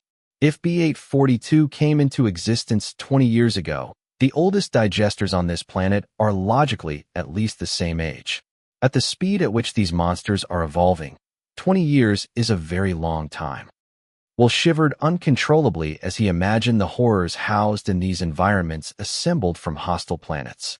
Let's talk about something else, the businessman proposed as he tried to hide his hands sweaty of trepidation. If he thought more about it, he might not be able to sleep at night anymore. All right, let Thelma's security do its job. Jake nodded without much conviction. The rusty, indented and notched armor of the old alien had already spoken volumes about the intensity of these clashes. It was difficult to say for sure whether the Oracle Overseer and his guardians had the situation under control. Where are Sarah, Kyle, and the others?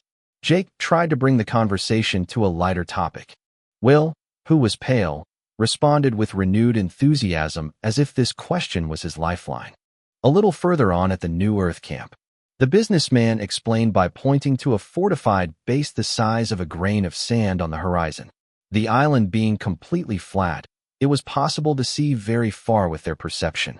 Thelma is a very expensive oracle city. It's limited in size, so the more evolvers and players get richer and want to move there, the more the price goes up. The yellow cube cost us 250 ether points this time, but it was just over 50 points a few days earlier. With the growth of land here, I thought I could get a good deal by buying a residence in Thelma before the prices skyrocketed, but that's no longer possible. Prices are already in the tens of billions. It's not worth it for people like us. The island is growing constantly, but not as fast as I would like. Jake listened quietly to his friend chatting passionately about the real estate and business prospects on Thelma and picked up quite a bit of information. Will had done his homework and knew his stuff well. Some of the anecdotes and advice he gave was good to take, even though he felt he would never need them.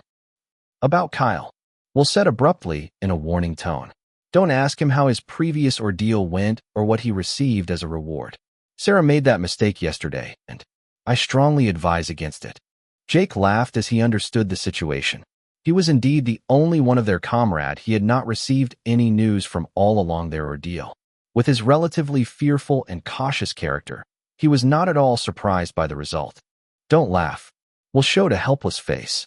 It was still okay at first, but the fact that even Tim and the two sisters did better than him was a huge blow to his ego. Right now, he feels like shit. It's not the right time to rub it in.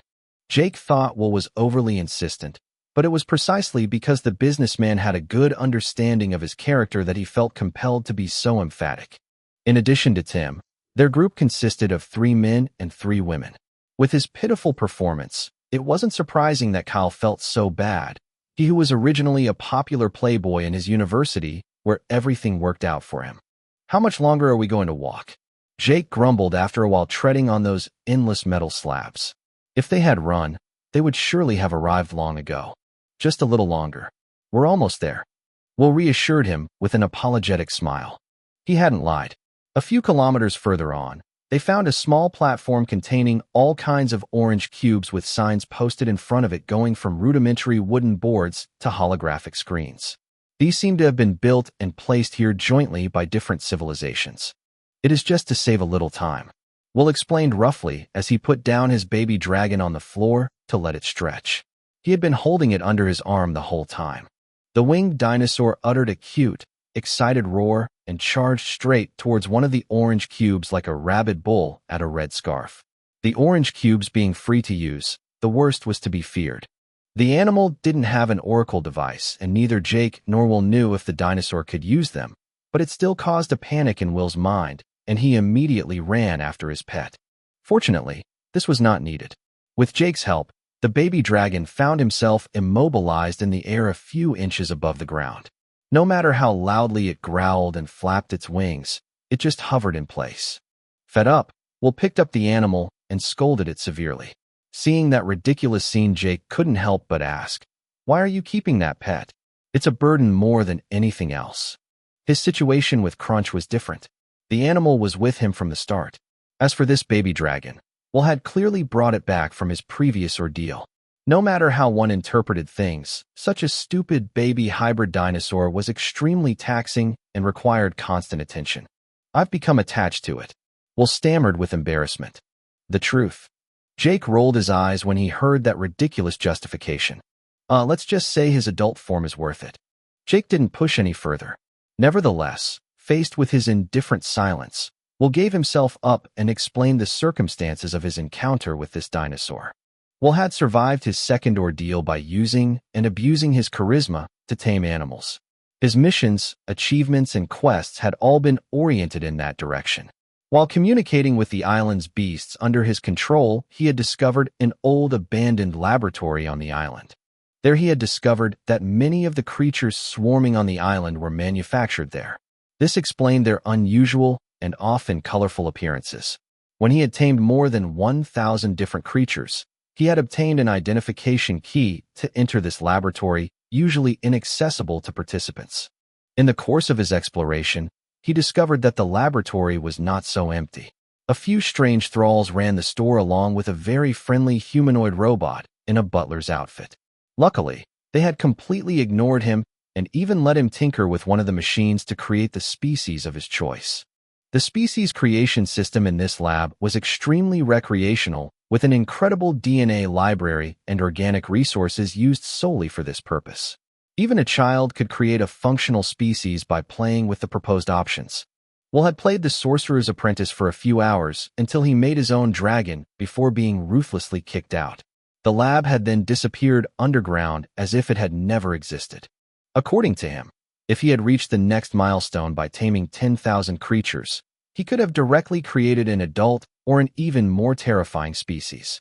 Jake made no secret of his astonishment, but to his comrade's pride, he knew that his friend had never received any soul glyph, or he would have regretted not having completed this series of feats till the end.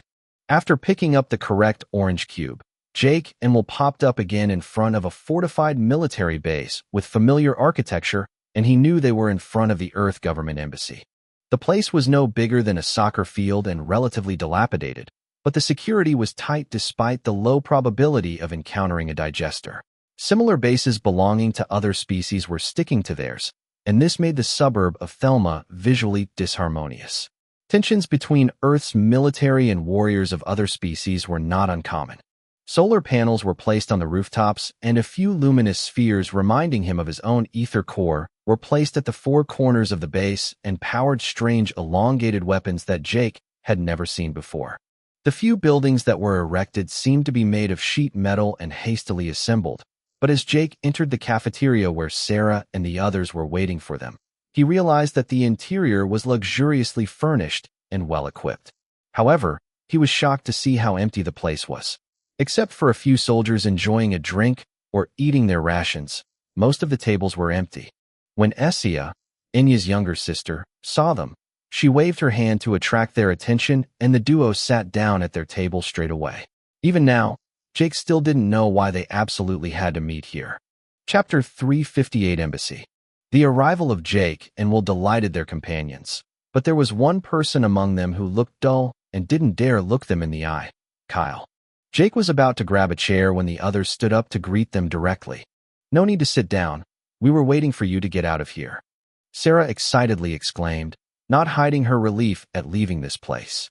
As Jake looked at Enya and her sister's expression, he realized that they too were uncomfortable in this cafeteria and clearly upset. The few soldiers sitting at other tables were staring at them with taciturn faces, and the atmosphere seemed rather tense. "I missed something?" Jake questioned them, smelling gunpowder in the air, ready to explode any second. Sarah hugged his arm without speaking a word instead of giving him an answer, and began to gently guide him to the exit as if they were an old couple. Enya and Essia made a strange face when they saw the boldness of the young woman, but they were reluctant to make the slightest remark. Instead, it was Kyle who clenched his fists in futile anger before sighing with a defeated expression. Jake wasn't comfortable with Sarah's intimate behavior, but he was used to her outgoing nature.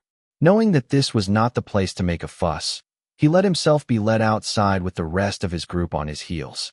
Once outside, he freed his arm from the young blonde's embrace and unabashedly asked what was going on.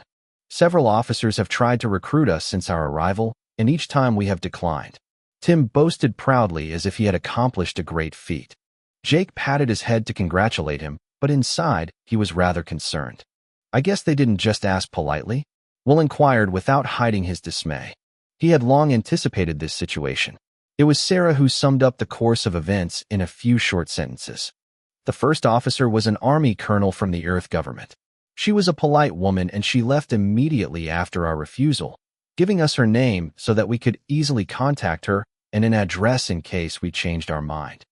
The next one was a former Air Force captain with an Eastern European accent. Very polite too. A third colonel also tried to recruit us, but he felt we were getting impatient and did not insist.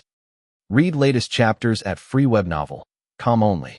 Jake and Will listened with increasing boredom to how many military men and women, with varying amounts of medals, had tried to recruit them, including a few passing politicians looking for bodyguards.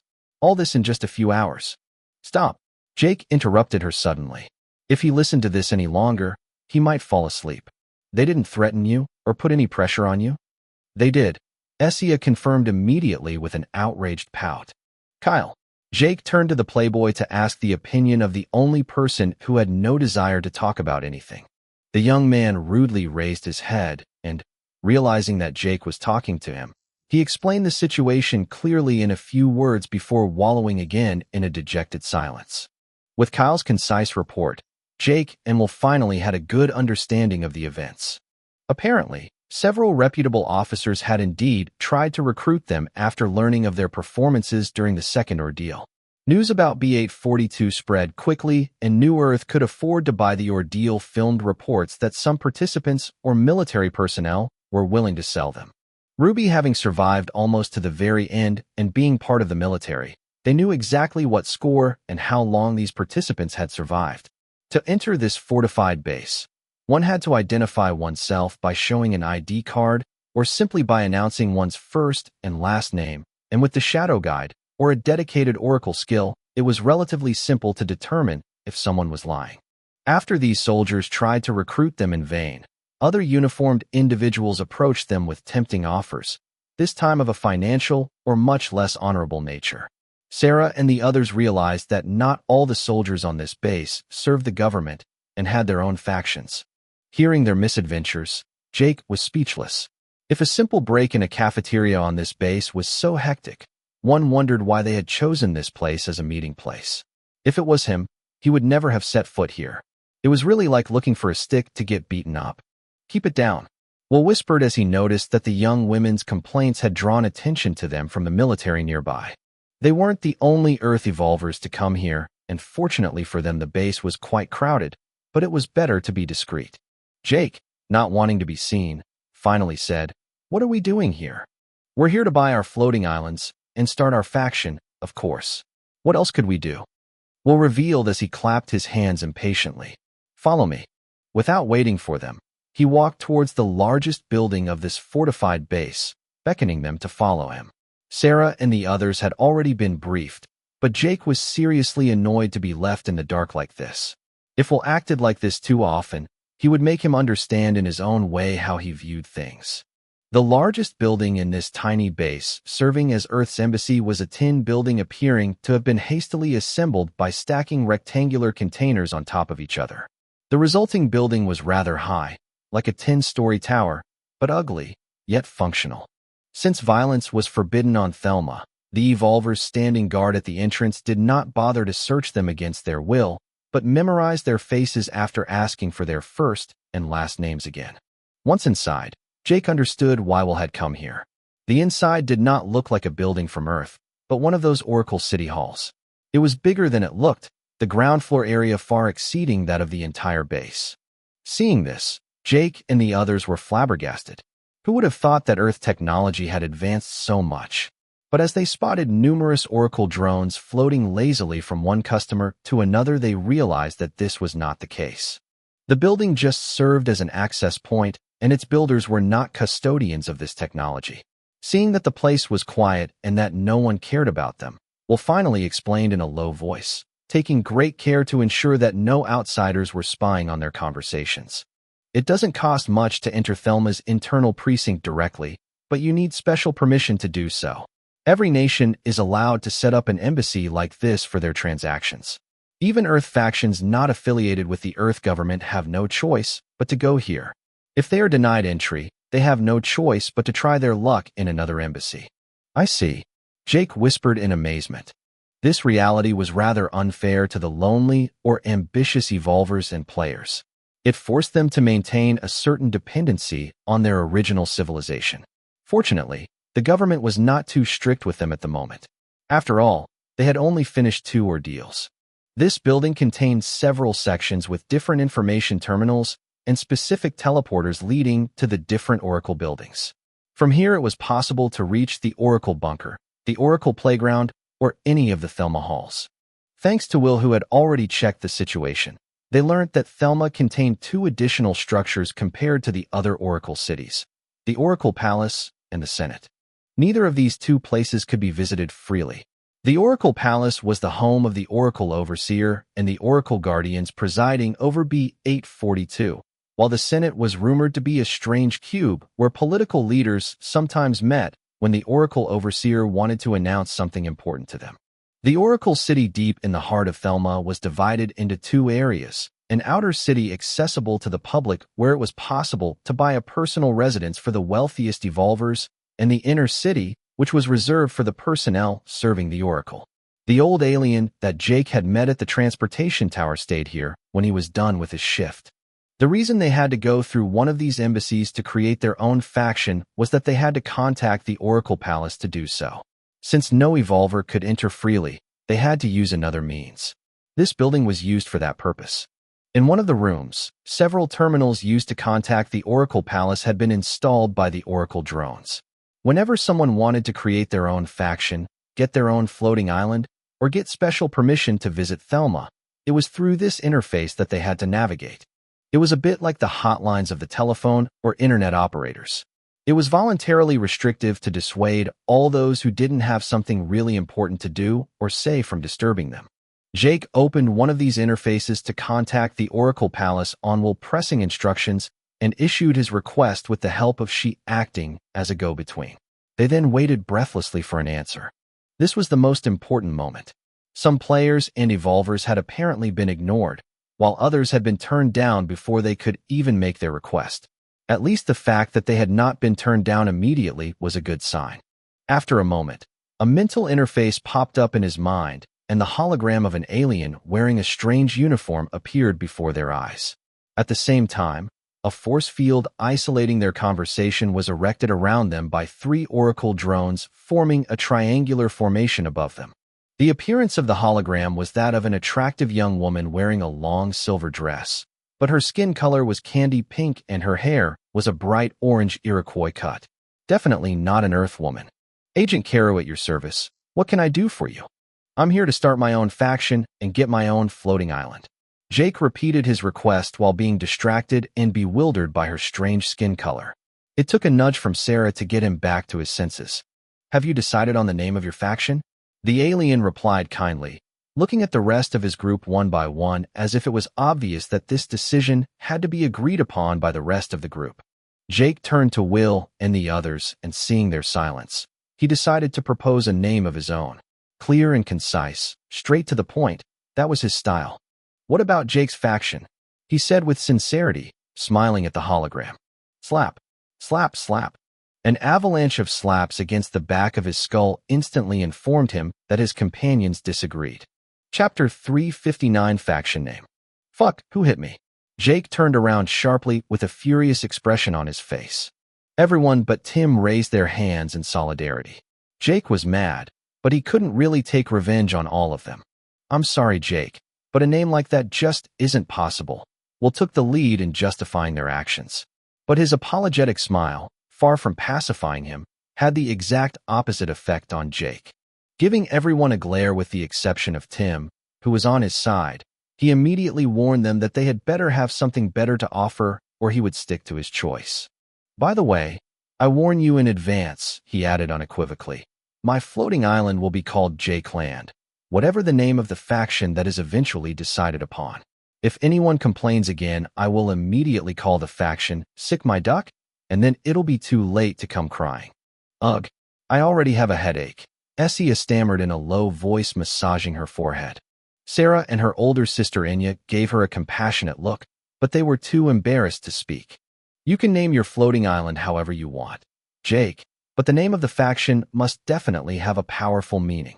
Will knew when to let go to better negotiate the important issues. Since they too could get their own floating island, the name of the island itself wasn't that important. Actually, it's quite common in the mirror universe for factions to include the name of their leader in their name. Agent Caro suddenly intervened after observing their bickering all this time. She was clearly used to this kind of scene. See? Jake sneered with an obnoxious, smug face. My gosh, kill me. Essia complained again. She knew she was weak and had no say, but for a noble magician from a famous family and empire, Jake's naming sense was just too bad. Being affiliated with such a faction was already sickening her with shame. Inya was more mature and wasn't particularly bothered by it. However, it was definitely Sarah who knew best how to handle Jake. What do you think of us, Jake? She blurted out all of a sudden. Caught off guard by this unusual question, the concerned person frowned. What do you mean by that? Nothing special. She immediately denied it. If we're just your subordinates, then Jake's faction is a fitting name. If you see us as your friends, or at least comrades, that name is very selfish, don't you think? She had said these words as tactfully as she could, but Will couldn't help but whistle to salute her courage. Only an arrogant and manipulative former bitch could say those words without batting an eyelid. But paradoxically, it was these few words that echoed in Jake's solitary and individualistic mind. Now that he thought about it, in addition to lacking originality, this faction's name actually gave the impression that it belonged to him.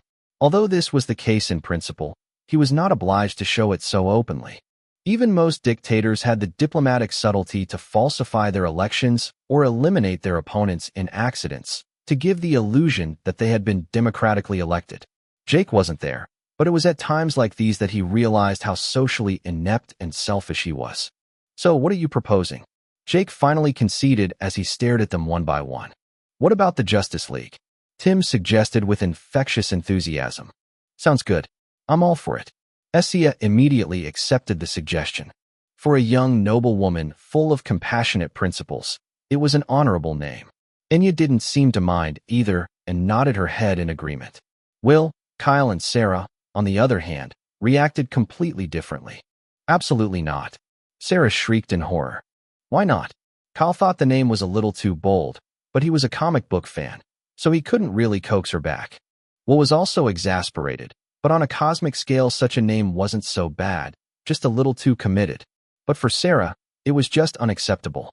We're not going to take the name of a bunch of comic superheroes as a faction name. No way. What's a comics? Enya and Essia asked to unison. The term superheroes sounded super badass and noble to their ears. While they were bickering, Jake had already suggested Tim's idea to the receptionist.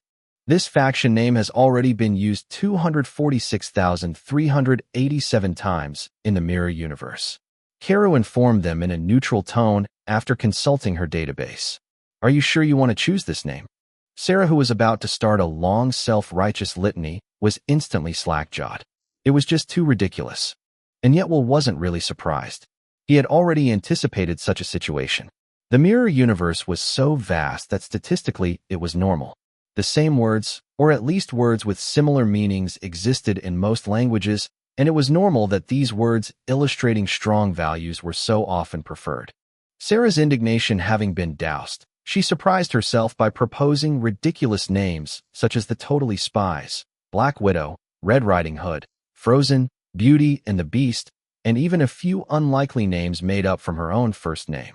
And the truth turned out to be cruel, transcending fiction by far. All her attempts, including those based on her own first name, had already been used several times. It was practically impossible to create an original faction name unless it was completely nonsensical.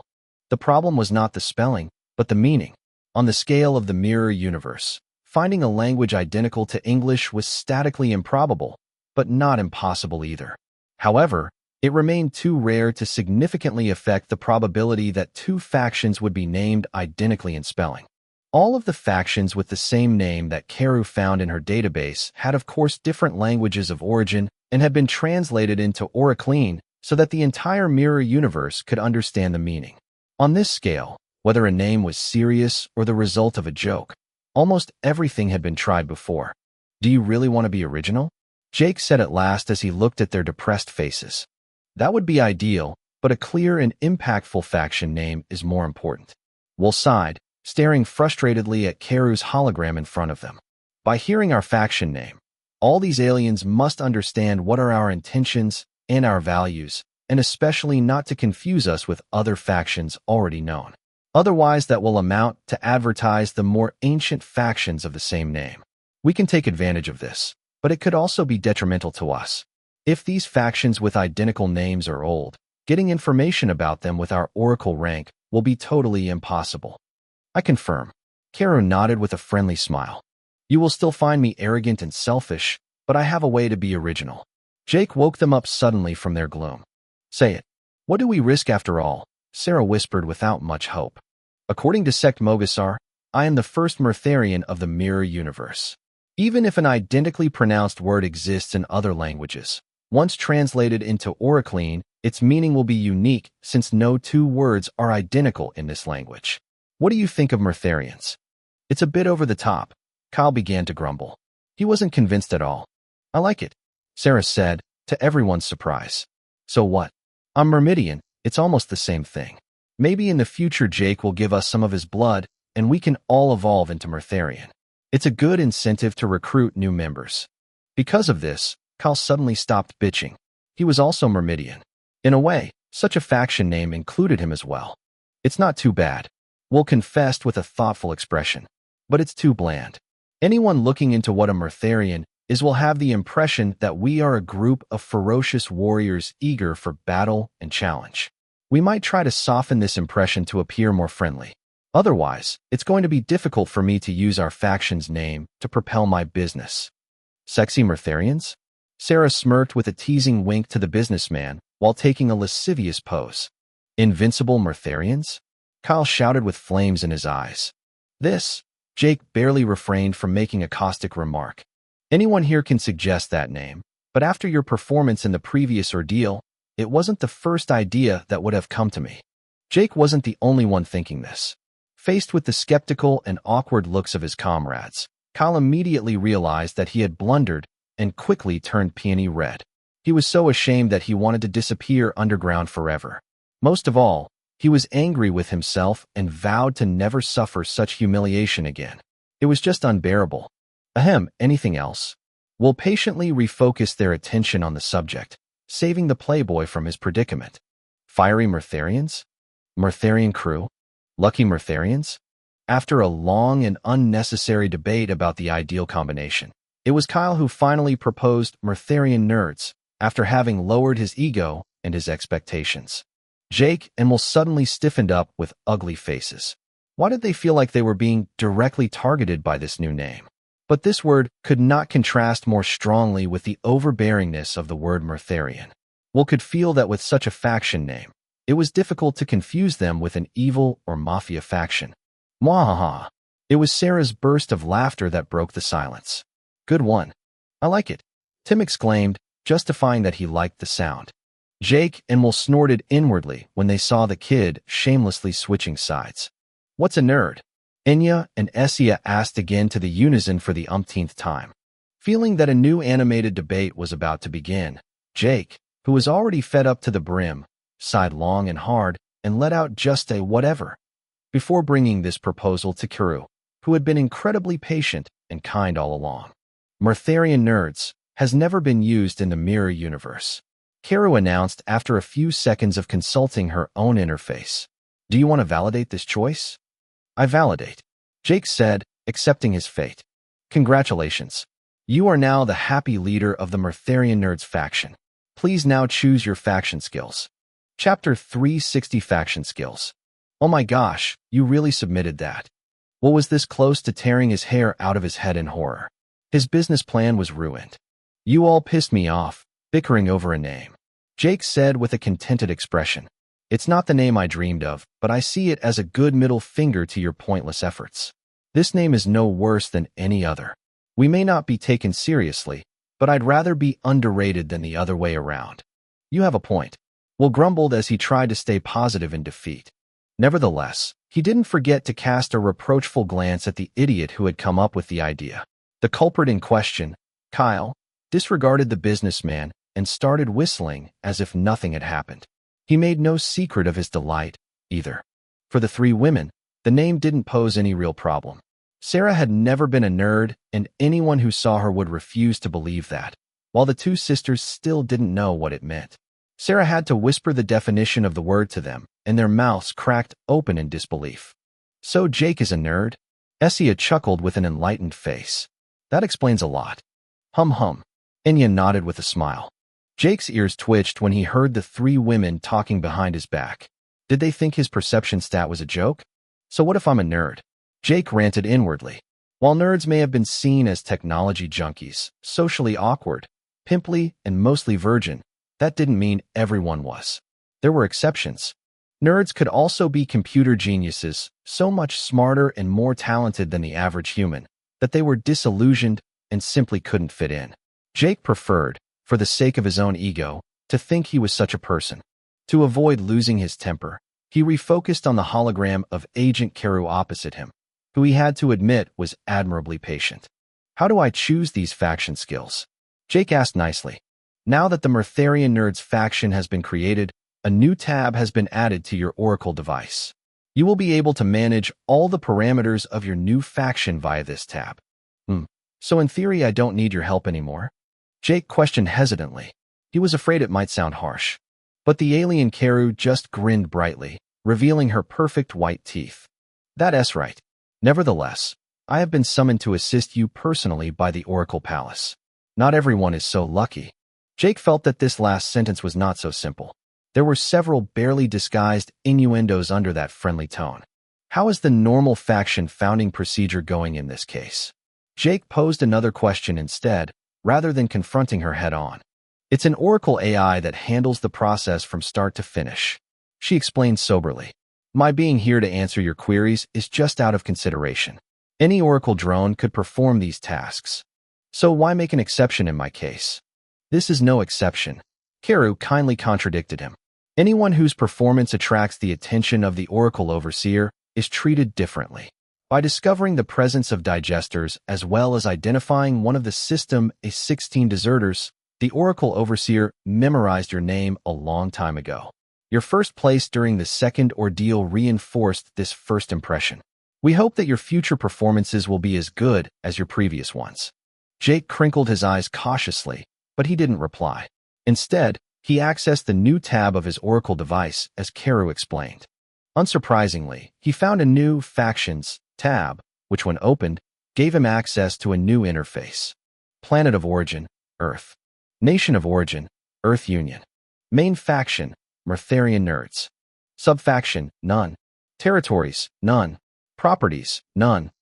Jake was not overly thrilled when he found out that he was still considered by the system to be a citizen of Earth, but he immediately relaxed when he learned that he was not considered a citizen of New Earth.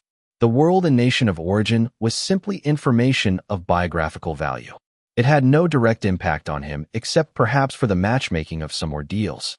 The world and nation of origin is useful in choosing the location of your future floating island.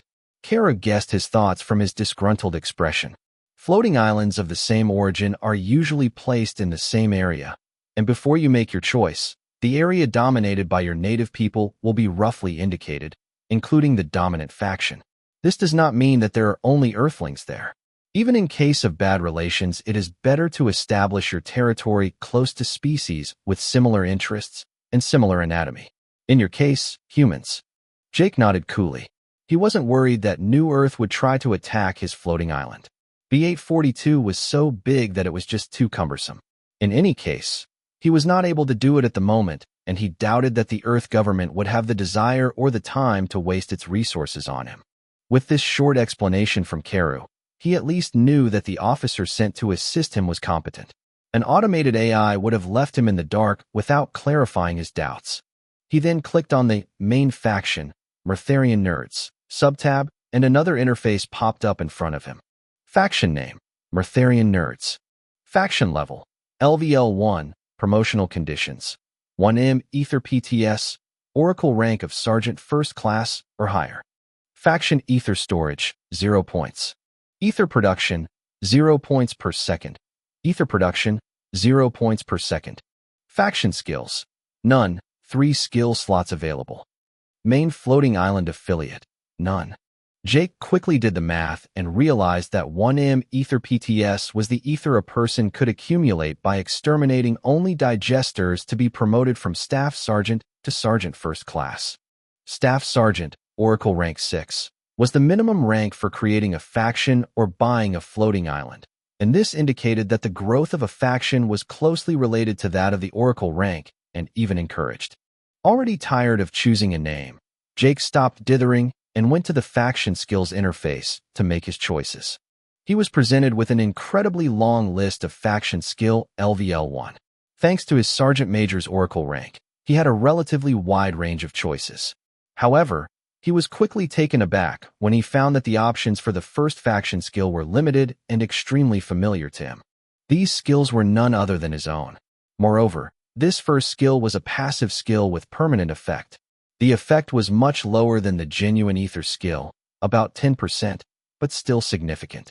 He could give some of his resistance to heat or radiation to his comrades, including giving them a fraction of his Mertharian body. For a normal human like Will, this could mean the difference between life and death. The most incredible part of all this was that he also benefited from this first passive faction skill. The chosen skill or bloodline property would be enhanced all the more. He didn't know how the Oracle system handled such a miracle, but he assumed that it must be similar to the Thrasgenian blessing he had received at the beginning of his first ordeal. If a person left his faction, he would automatically lose that privilege. After sharing his findings with Karu, the young woman proceeded to confirm his suspicions in a kind and professional manner. That's why your faction name was a good choice. It's the best advertisement. The appointment of the faction leader is always of paramount importance, as his or her skills become available to members of the entire faction. In the mirror universe, the leader brings as much to the faction as its members bring to it. The more powerful the leader is, the more his subordinates benefit. Other faction skills are not permanent and must be activated. Outside of ordeal, the cost of activation is high and should be reserved for exceptional situations where the faction is threatened. Some skills can only be activated by the leader, while others can be activated by all members if they can afford the cost. After asking Karu for further clarification, He turned to his companions who had remained silent and invited them to join his new faction before sharing the faction skills list before his eyes. Indirectly, this gave them a glimpse of his true abilities, and they were all shocked. Enya and Essia's eyes almost popped out of their heads while Kyle was green with jealousy. He and Sarah were also Myrmidians, but only Sarah had acquired the self-encoding skill. Unfortunately, this was not such an interesting choice of faction skill, as it was dependent on other Myrtharian skills, such as accelerated Myrtharian growth and decline. Without these complementary passive skills, the effects were likely to be severely diminished. Will was already deep in his own world, his face tense with intense concentration as he tried to memorize all these skills in record time. He was interested in all the skills, especially those for getting discounts in the Oracle store or optimizing the yield of sub-factions or floating islands in various ways. But he knew that Jake was not so magnanimous. Jake would certainly refuse to choose a faction skill that didn't directly increase their chances of survival in an ordeal or the mirror universe. Sub-factions were there for anything that wasn't combat-related. Myrtharian nerds may have been a peace-oriented faction, but it was still combat-oriented. Tim was interested in Jake's telekinesis, while Enya and Essia wanted to choose his heat and radiation control. The synergy with their own abilities was just perfect. In the end, after a short argument where everyone compromised, it was Jake who made the final decision by choosing the passive skill Myrtharian Body, 10% of the leader's ability.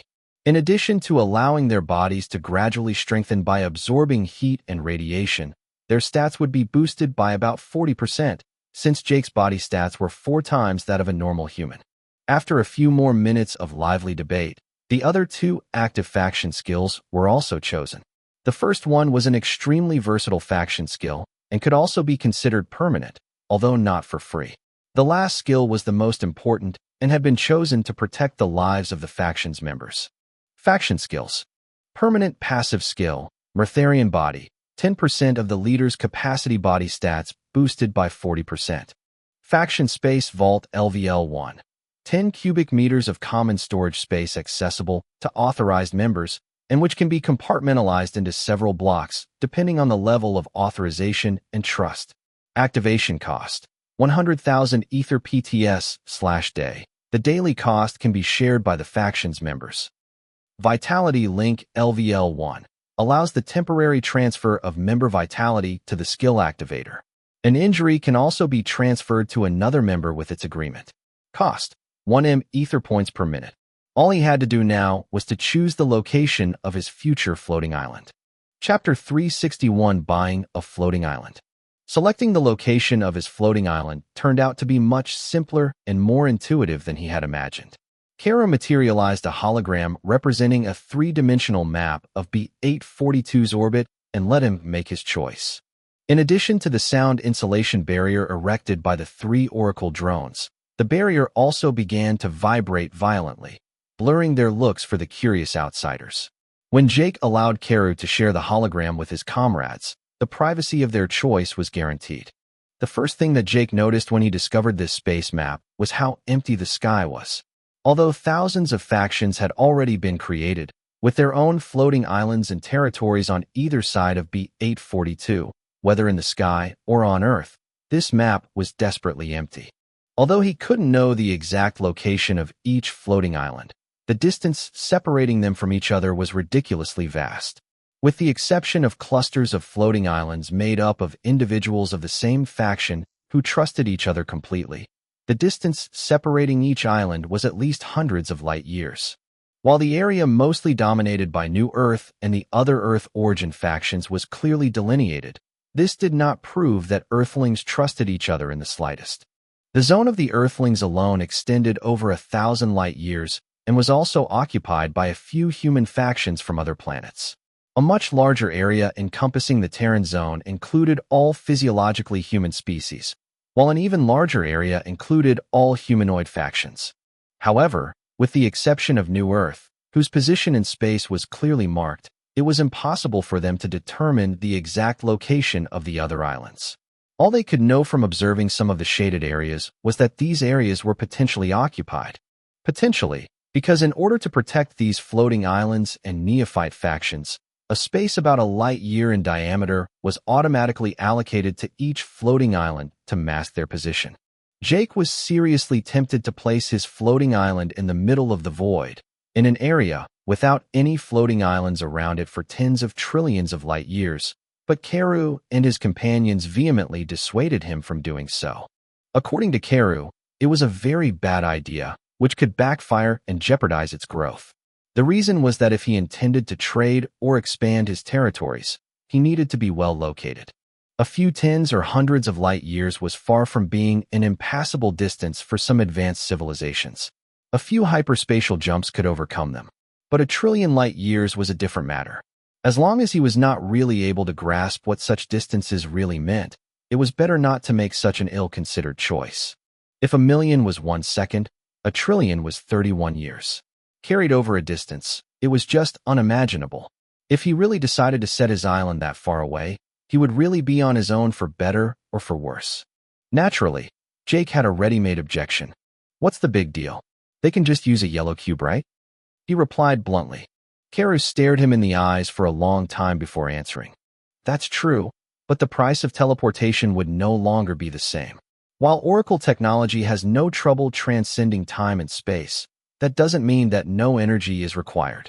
These cubes are powered by highly advanced ether cores that absorb a large part of the cost, if not all of it, over short distances. The ether fee that you are currently paying to move around with these cubes is seriously discounted, with the price remaining just high enough for you to afford it. As the average wealth level of the evolvers continues to increase, these prices will continue to escalate until they become proportional to the distance once the ether cores are no longer sufficient to provide the required power. Jake and the rest of his group were shocked to hear this revelation.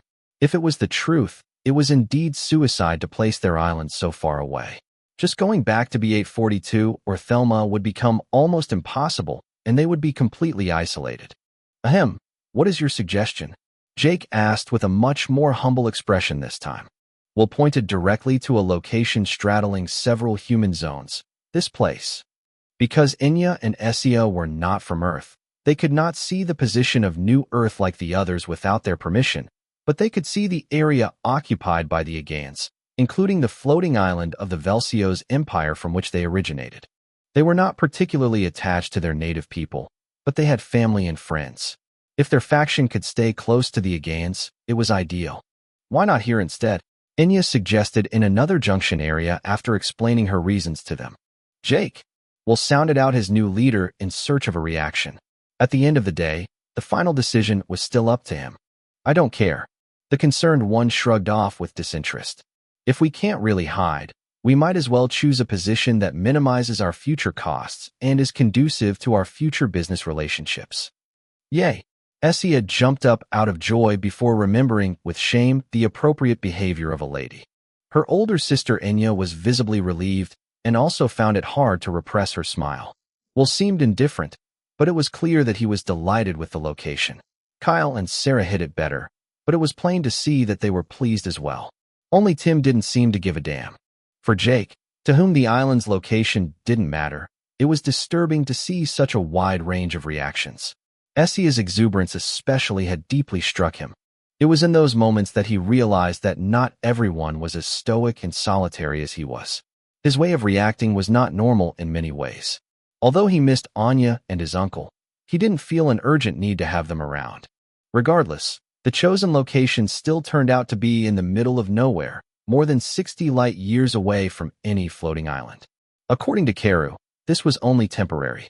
As other factions emerged, the orbital space of B842 would gradually be claimed. A bell rang in his mind, and in the territory's sub-tab, his nameless floating island now appeared there. To unlock the tab, he had to spend 100,000 ether points, but Keru had already warned him. This was the initial cost to form a 100 square meters island with a low-grade yellow cube. Floating island. Island name none. Estimated rank 0. Number of inhabitants 0. Staff 1 Oracle Constructor LVL1. Ether production 0 Ether PTS/day. Atmospheric composition no atmosphere. Artificial gravity none. Area 100 square meters. Cubes yellow cubes LVL1. Oracle cities, none. Oracle buildings, none. Defenses, none. All the information about his island was listed there, and he discovered, to his dismay, that his glorious floating island was nothing more than a 1-meter thick metal disc with a diameter of just over 11 meters. The yellow cube was already taking up all the space. Everything was customizable, from the shape and composition of the metal disc used as a base to the surface climate. In essence, according to Karu, these floating islands even had the promise of becoming huge spaceships. All you had to do was be rich enough to afford the required modifications. At the moment, the yellow cube is locked to allow access only to you, but you can choose whether you want to set it up in public or private mode, including who is allowed to visit your island. Karu explained routinely. She also added that it was preferable for him to install a blue cube Oracle store to simplify his operations. Otherwise, he would be forced to return to another Oracle city every time he wanted to upgrade his island. He could set up the modifications from his bracelet, including the purchase of additional surface, but these materials were no longer free and he would have to pay for them out of his pocket. To expand their territory quickly, some factions chose to have a thin disc with cheaper metal, but this could cause other complications in case of a digester's invasion. Serious factions, on the other hand, preferred to limit the habitable surface to maximize their defenses and the island's resilience. Taking advantage of the receptionist's tips, Jake spent 1M ether PTS to multiply the surface area by 10, 1M additional ether points to install a blue cube LVL2 with a 10 meters side, and 20M ether PTS to acquire 2 additional Oracle constructors. These robots were the workforce accomplishing all the desired modifications of his island. As long as he had no idea how it all worked, he would be dependent on the technologies provided by the Oracle system. However, he did not immediately install a breathable atmosphere, artificial gravity, or force field to protect his island from cosmic radiation. He wanted to see with his own eyes what the sky of B842 looked like from a floating island with no artifices. Will, Sarah, and the others, though, were much less reckless. After Jake finished shopping, Karu helped them buy and configure their own floating islands. Because they were from the same faction, their islands were placed in orbit a few kilometers away from Jake's island. This made moving from one island to another free of charge using an orange cube. Everyone except Jake installed an artificial atmosphere and radiation protection and set a comfortable temperature. These additions were not very expensive on small floating island, but were constantly spending their ether.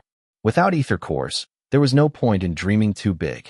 After saying goodbye to Karu, their group was excited and eager to explore their new islands. Having no desire to waste any more time here, Jake decided to visit his floating island straight away. His shadow guide had confirmed that Sect Mogasar was no longer on Thelma. This could be due to the digester threat that had mobilized the Oracle Guardians earlier, or some other reason. But in any case, he had no business being here, since the old alien clearly didn't want to be tracked down anymore.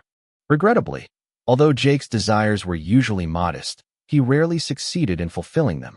No sooner had he left the Earth government building than he came face to face with a cohort of soldiers. These soldiers did not wear standard uniforms, but dark, plate-reinforced armor like his. All of them, both men and women, were often over 2 meters tall, and instead of conventional firearms, most of them were equipped with large swords, axes, or clubs. All of them had a hard, cold look and an oppressive aura. Veterans, not as soldiers, but as evolver and player. Jake took a quick look at them, but thinking they weren't there for him or maybe escorting someone important, he simply stepped out of their way and continued walking out the gate. His companions did the same, keeping a low profile. But at this point, one of the soldiers who had been monitoring the base and had already been watching them extensively when they first arrived suddenly pointed at them and whispered something to one of the veterans. This veteran repeated these words to a 50-year-old woman in uniform and skirt who turned immediately in their direction. When Jake met the middle-aged woman's gaze, his heart jolted. Although she was older and her salt and pepper hair was tied up in a bun, her features shared 50% similarities with those of Ruby Hale. Without even thinking, he knew right away that these two women were related by blood. And indeed, when he looked at who was accompanying her, he spotted a stunning young woman with long white hair walking beside her. because she was slightly withdrawn and hidden by all these soldiers. He had not noticed her at first. If at that moment a glance could kill, Ruby would have long since disappeared from Thelma's surface. Chapter 362 Apologies. Not everyone was particularly receptive to Jake's feelings, but Will and the women in his group did not miss this dramatic change in mood. Jake never really exuded much joy, at best a listless phlegm, but that was exactly why his mood swings were so easy to spot. At that moment, his glare and the explosive growth of his fangs and claws left no doubt as to the nature of this emotion. A barely repressed murderous aura was leaking out of him, the soul glyph apex predator expressing itself in all its splendor. The veteran soldiers in the base were stunned, but sadly not everyone was. Ruby's aunt bore an ashen face despite her tough disposition, while a number of humans visiting Thelma for the first time were about to faint and were shivering from sheer terror. Perhaps because one woman knew better than anyone how to recognize a rival in love. Sarah followed directly where Jake's gaze was pointing to, and cast daggers at Ruby, who was trying to make herself as small as possible behind her aunt. However, Jake's hostile insolence had finally provoked the ire of these veteran soldiers. One of the two soldiers leading the march with a captain's badge, double silver rectangles, on his shoulder pads and a huge assault rifle in his hands retaliated with his own aura, his dense spirit body instantly dispersing the oppression his soul glyph was exerting on his comrades. Not bad, but if that's all you've got, you'd better lay low and not walk out of an oracle shelter on your own. The soldier taunted him dismissively. Is that a threat? Jake said each word distinctly without averting his eyes. If you think you can threaten me because you've done a few more ordeals than I have, you can keep dreaming. He sneered inwardly. Take it any way you want. The captain snickered slightly before probing the face of the middle-aged woman in uniform, whose silver eaglet this time testified to her rank as a colonel. Colonel Hale nodded appreciatively and then took over. Firmly grasping the arm of the white-haired young woman who was trying to keep a low profile, she walked towards Jake, forcing her victim to come along. Once in front of Jake, she tugged at Ruby's arm and pushed her in front of him mercilessly, as if she was offering her up as a gift. The young woman, who had considerable physical strength compared to her aunt, didn't dare resist. Apologize, Colonel Hale ordered in an icy tone. I can tee. Ruby murmured, her face red with shame as she suddenly became the center of attention. She didn't dare cross Jake's unforgiving gaze and continued to stare at her aunt in despair. It was clear to all present that she was living an extremely uncomfortable moment. Among the veterans escorting her aunt was her instructor Aleph Smith, as well as some of her ordeal teammates. Craig in particular, the chubby black man, had no idea what was going on. Why did her aunt want her to apologize to the man they had cooperated with to defeat Bawopi? Most shocking of all, he couldn't remember when was the last time Ruby had behaved like this. Over the years, her character had gradually darkened, gradually turning her into a cold and calculating little tyrant. Entering the mirror universe had accelerated this personality transition, and he never thought he would see the fearful, introverted Ruby he had grown up with again. While Craig recalled some old memories he thought he had forgotten, Ruby was still standing stiff as a pole with her back to Jake, her gaze still begging for help from her aunt. The deadly silence in the base made the situation even more awkward.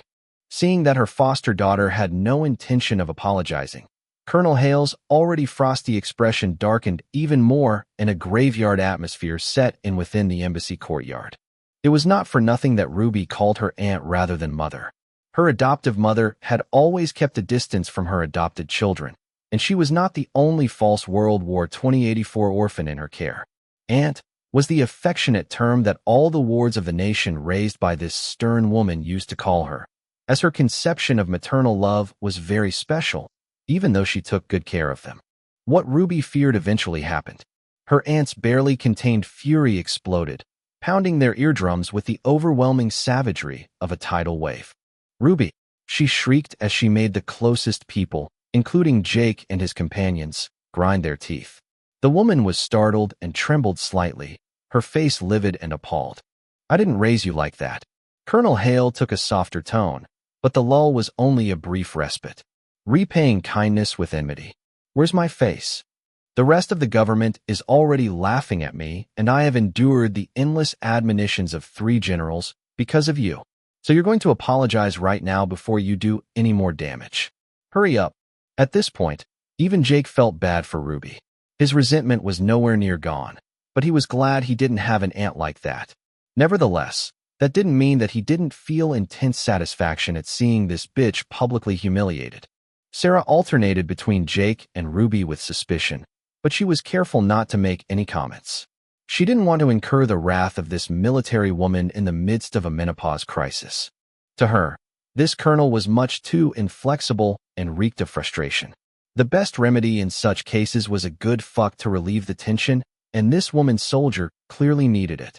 If a woman like Sarah thought this, she was definitely not the only one who shared this opinion. But at that very moment, the expressions of all the soldiers present were constipated and solemn, as if they were the ones undergoing a sermon. Finally, against all odds, the miracle took place. "Sorry," Ruby whispered in a barely audible voice, staring at her toes. "What?" Jake couldn't believe it. He had heard it the first time, but he felt like playing deaf today. "Louder, we can hear anything." Her aunt hollered as if to add insult to injury. "I am sorry." Ruby sobbed a little louder as she stared indifferently into his eyes this time. That might have been enough to forgive her, but when Jake compared her sobbing voice to the scornful, resentful look in her eyes that was light years away from the guilt and regret he thought he would find there, he changed his mind. He just couldn't tell if this reaction was meant for him. These surface negative emotions almost overflowed, but these were not the only nuances these blue, amethyst eyes held. Alas, he was not able to interpret them correctly and had no intention of doing so. Because Ruby was facing them, only Jake and his comrades were aware of her bipolarity. To her aunt and the other soldiers, the young woman was on the verge of tears and deeply embarrassed. "It's okay," Colonel Hale grunted as she beckoned her to join the ranks. She, too, had exhausted her anger.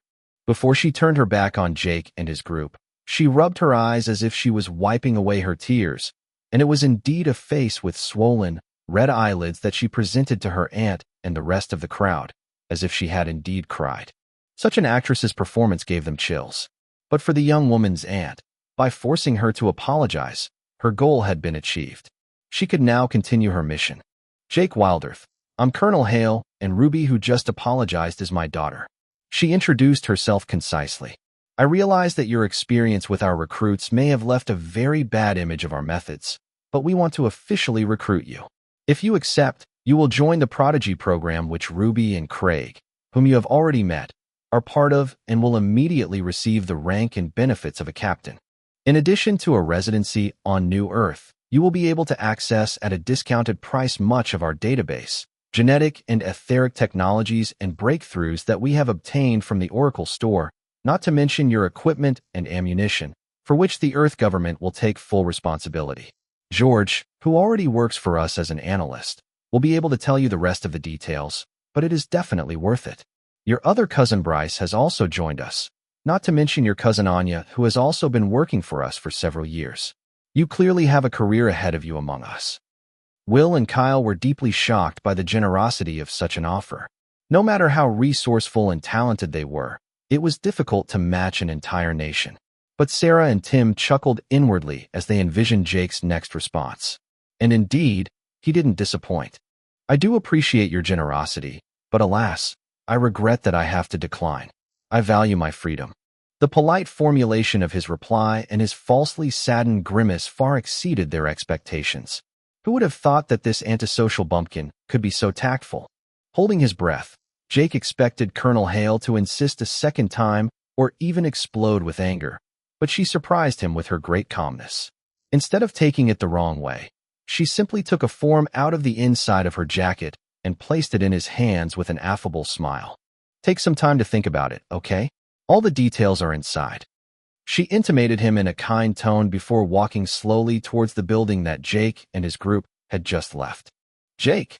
She stopped abruptly after a few steps, turning her head towards him. "Yes. Don't do anything you'll regret. You're young and you may think the world is your own, but in the end, alone, you're not much. We already have all the details of your psychological profile, and we know how you think and what you are capable of. Your distrustful nature could turn against you one day. Jake squinted as he listened to this subtle warning, but he didn't jump on it.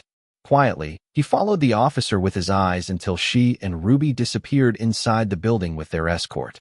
The only ones left trailing outside was Craig and his inseparable buddy Rio, the bald Japanese man who usually passed his ordeals shirtless. Except this time he wore his armor neatly with his claymore slung over his back. "You're the guy from the other time who accompanied Ruby," Jake commented when he saw the two men stop in front of them. "Hee, it's me, Jake." The chubby man was relieved to realize that Jake was not hard to talk with. "I wish we could have met under different circumstances. I don't know what Ruby has done to you, but please bear with her. She didn't have an easy childhood." "I imagine," he muttered with a thoughtful air. Seeing Jake withdraw, Craig suddenly realized that they had never formally introduced themselves. "I'm Craig and he's Rio. We grew up with Ruby and we're also part of the Prodigy military program." "Oh, nice to meet you," Jake replied bluntly. Luckily, his comrades were more sociable and introduced themselves, quickly breaking the ice between the two groups. It turned out that Craig and Rio were friendly and full of humor. Just like them, their team was apparently there to officially create their faction. Even the main Earth Union faction could not accept everyone. The new teams had to create their own sub-faction to benefit from these advantages. The main disadvantage of sub-factions was that they were tied to the main faction.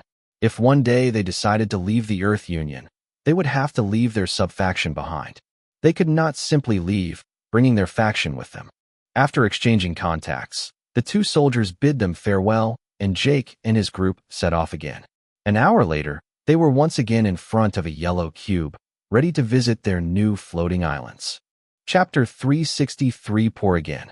Because of Kyle's pitiful performance during his previous ordeal, he was the only one who didn't buy a floating island with the others. Instead, he had decided on its future location. For Tim and Essia, although they could afford a basic floating island, they didn't have enough resources to develop it. Just the terraforming, the anti-radiation force field and stellar objects, and a breathable atmosphere and temperature would cost them too much ether and leave them in a precarious situation.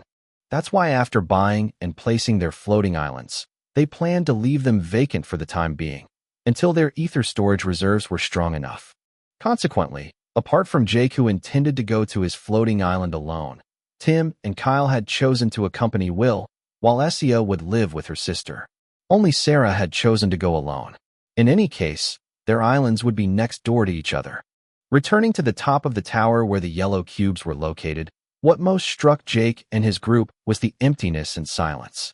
After this morning's state of emergency, the towers had been temporarily deserted and transportation had been suspended. In fact, they had to wait for the cannons to stop roaring before they were allowed to enter. The old alien in rusty armor who had been chatting with Jake and answering his questions nodded at them, but with his gloomy face and dried silver blood staining his face and armor, he was not in the mood to engage in conversation. The battle must have been tough, and a few of the soldiers who had been guarding the tower previously were missing. Jake and his group approached the nearest yellow cube and paid the 300 ether points required for teleportation. Perhaps it was because their floating islands were far from Thelma, or that the ether density had increased slightly in a few hours. The ether fee was more expensive than this morning. "I fear the worst," Will grimaced after placing his hand against the cube's surface. "I absolutely have to start my business to secure a steady stream of ether, or our lives could become a living hell before long." Jake wanted to retort that they were much richer than the vast majority of Earthlings, and that they had nothing to complain about, but Will had already vanished. It didn't matter. Jake let his comrades pass before him, then calmly paid the ether fee and disappeared in his turn, leaving Thelma far behind. When his eyesight stabilized again, an unimaginable vision greeted him. Total darkness, or almost total darkness. Except for the faint radiance emanating from his yellow and blue cubes, it was pitch black. For a moment, he felt as if he had returned to the red cube. Except that here he could still feel his body, and he could feel how the air was being forced out of his lungs because of the vacuum. Without using his telekinesis, his lungs would have emptied in an instant. Jake was still wondering this morning whether Thelma's sky was an illusion or not, and he finally had his confirmation. His tiny floating island was bathed in an ocean of darkness, and that was what he was supposed to see. B842 being several billion light years away and only 20 years old, the light from this planet had not yet reached this place. It was normal that this area of emptiness was so dark. After a few seconds, his vision finally acclimatized, and he eventually noticed the distant glow of a few stars. It was extremely faint, but enough to put his mind at ease. Indeed, his real surprise was that the sky was practically empty, which also confirmed that before B842 there was nothing at all here, or almost nothing. Or maybe the nearest stars and galaxies were so far away that their light could not be detected with the naked eye. On the other hand, the cosmic radiation was exceptionally powerful. His status indicated that his body was constantly being hit by rains of neutrinos and gamma rays, proof that there were other celestial bodies in the vicinity, and that sight was not a reliable sense. Without his Mertherian body and his innate ability to absorb this radiation, he would have died in a matter of moments. There are other artificial planets like B842 that are massive enough to be seen from the sky of your floating island. But like B842, they are too recent. She explained serenely, perceiving his doubts. Since they are even more distant, their light has not reached this place either. Now that Jake had satisfied his curiosity, he did not intend to remain in the dark forever. Fortunately, even without any heat or light, it was not cold. Without an atmosphere, he could only lose his body heat through radiation, and although in his absence the island would eventually reach abysmally low temperatures, he still had time. As Jake wondered where his 3 oracle constructors were, he heard a rattling sound, and 3 oddly shaped robots crawled out of the ground, as if the metal disc that served as the base for his floating island was just an anthill. The 3 robots had 5 pairs of adherent legs, some sort of motors in their backs to propel themselves into the vacuum of the universe, and multiple arms that could take the shape of all sorts of tools. A round sphere about a meter in diameter stood above all these pairs of legs, resembling an oracle drone. Jake was almost certain that the sphere could separate from the other parts of the robot and fly freely. "Hello, Master. I am Alpha 48 by 96. What are your orders?" One of the oracle constructors asked politely by communicating mentally via the oracle system. Because of the void, no sound was possible. "Any suggestions, she?" You have 400 of ether points left. You're not like Will. You don't need to turn it into a hospitable environment. In the future, you can reserve a suitable section for guests. The ideal would be rather to transform this floating island into an impregnable fortress for your training. I was thinking the same thing. Jake chuckled with excitement. His only hesitations were because he still wanted normal humans like his uncle or Will to visit his island one day. But with She's suggestion, it was not an issue, although it was not the priority at the moment. To avoid the slightest accident, Jake had locked his yellow cube. No one was able to visit him for the moment, not even his friends. Remembering that their floating islands were supposed to orbit not far from his own, Jake walked to the edge of his island and actually found 3 other islands a few kilometers below his own. The 3 yellow cubes were like 3 lighthouses in the dark. If he wanted to, he could fly to them in seconds. At a glance, he noticed that a spherical shield had been erected around these islands, making him understand that his companions were safe. Boom. As if to remind him that this was not his case, his island rocked violently, the disc-shaped base almost flipping over on itself like a pancake. If he didn't have such good reflexes, he would have been ejected into space. What the hell? Jake cursed as he struggled to stand upright. Looking behind him, he discovered that an asteroid a few meters in diameter had hit the metal base of his floating island.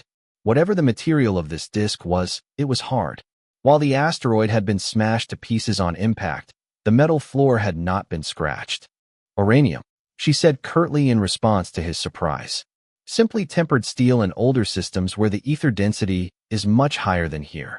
Jake walked to the debris of the asteroid and tried to control it with his Earth control, but he quickly gave up.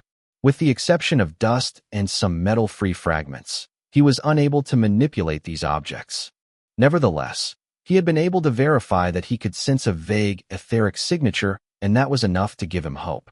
If he could not feel the arrival of these meteorites with his spirit body, he would have immediately abandoned his plans and bought a powerful force field for his island. At least he wouldn't die from being crushed by an asteroid, unless it was too big or too fast. Forget it. She mercilessly doused his confidence. An asteroid usually moves at more than 10 kilometers per second. In the mirror universe, the speed of meteorites and comets can vary greatly. You're lucky that asteroid missed you, or you'd be dead already. Jake didn't object. He knew she was right. According to she, what was most complicated with a new floating island was not the dust winds or meteor showers, but terraforming. Most people didn't go through the Oracle store for this step and usually chose to obtain the necessary raw materials by other means. If it was just soil or fertilizer that was needed, it wasn't too complicated, you could bring it in from somewhere else. But growing plants or trees took time.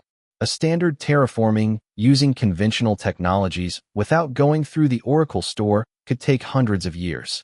Although the inorganic material was of no value to the Oracle system, anything purchased from the Oracle store was unusually expensive. An asteroid like the one that had just hit his island was worth several 100,000 points if bought directly from the Oracle store. In order for New Earth to develop to this point, astronomical resources had been invested in the island, and this had only been possible with the assistance of evolvers and players of the highest level. Indeed, most of them had large space storage, which allowed to maximize the transfer of resources via the yellow cubes. This was the reason why all the trees growing on New Earth were still young. A few years were not enough for the vegetation to develop to maturity. The few mature trees had been transplanted directly from Earth. After doing a few more tests, discussing all the details with she and inspecting his extensive territory of 1,000 square meters, Jake executed his plan. First, he spent 300 of ether points to install a detection system. His heart bled when his ether evaporated from his wristband, but it was an absolutely necessary investment. Without it, he was gambling with his life, and he hated to entrust his fate to chance. It was the ultimate detection system, working like a scan of his bracelet. A high-grade ether core was already powering the device and could perform a scan with a range of 50,000 kilometers radius every hour. The device could also detect gravitational waves and other distant radiation and infer the presence of anomalies. This was enough to give it time to prepare for most threats. These asteroids were valuable resources, and he had no intention of avoiding them. On the contrary, he wanted to multiply the odds of impact. Therefore, an additional 50 ether PTS were spent to increase the surface area by another 50,000 square meters. After these changes, his floating island barely exceeded 250 meters in diameter, and he realized that it would cost him far more resources than he was willing to spend.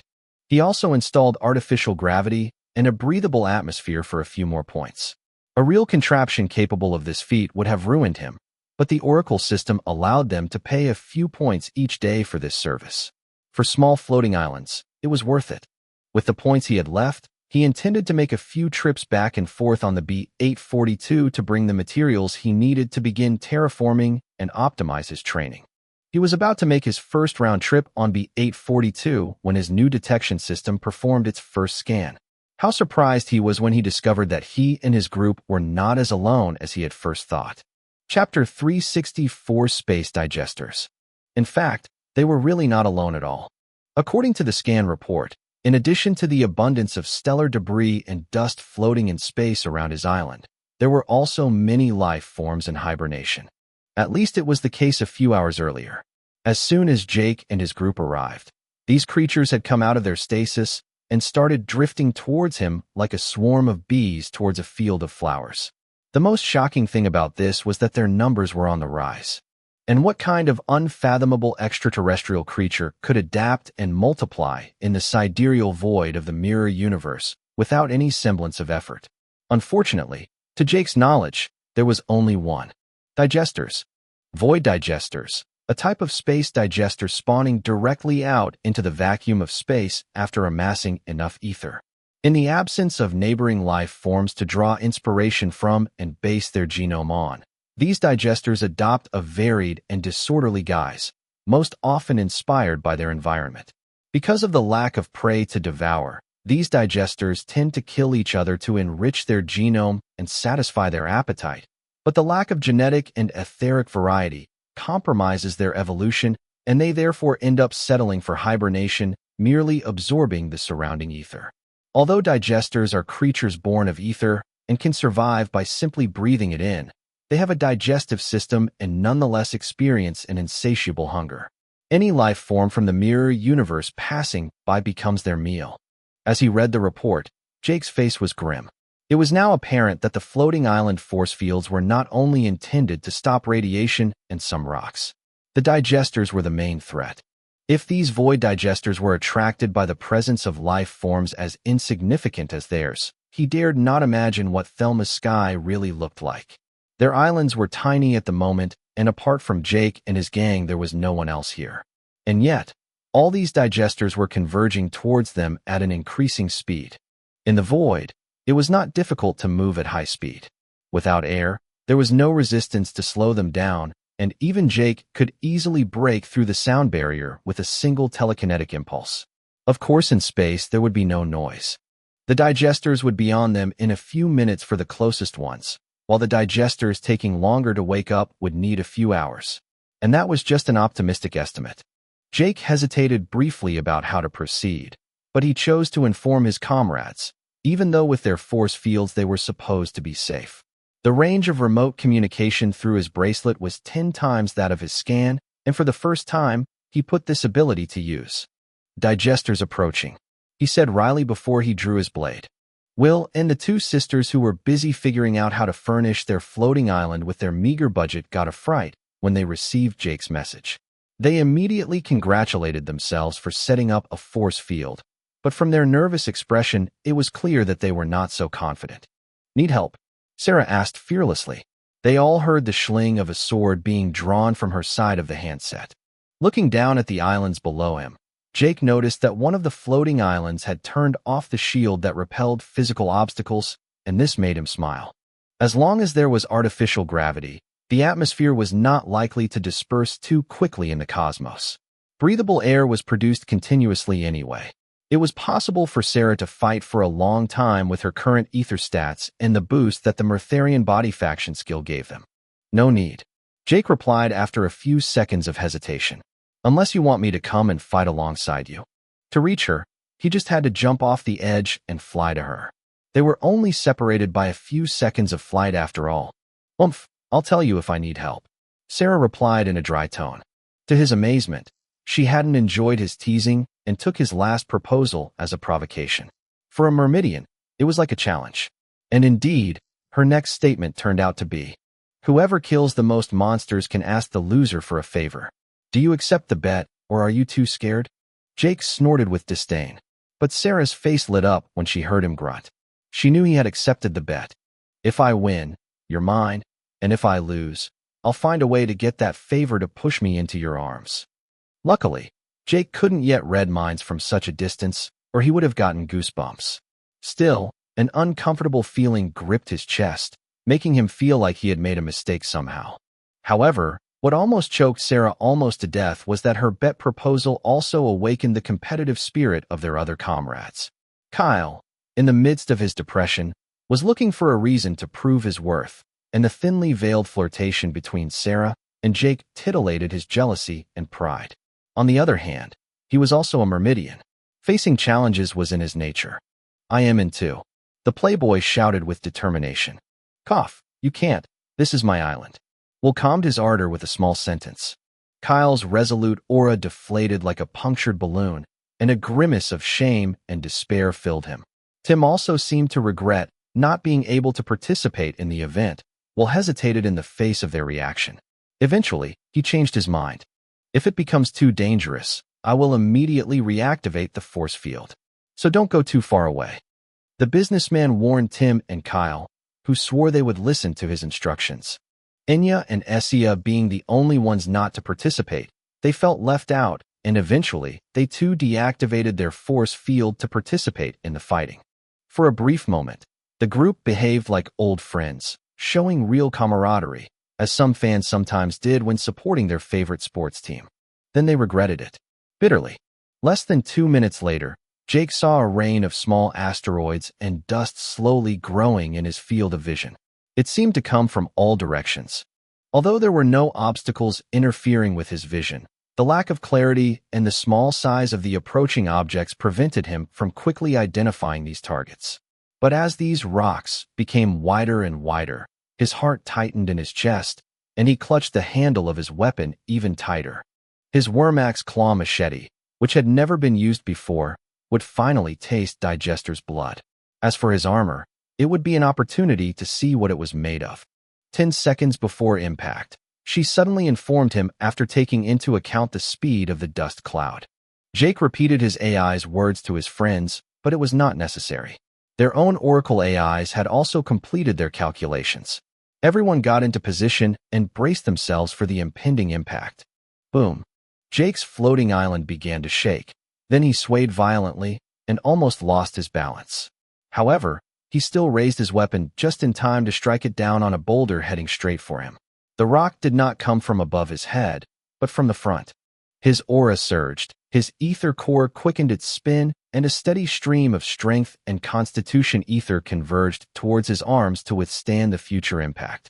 His blade came down at lightning speed, and the artificial atmosphere of his island was swept away with a shrill noise, accompanied by a gust of wind and a slight shock wave.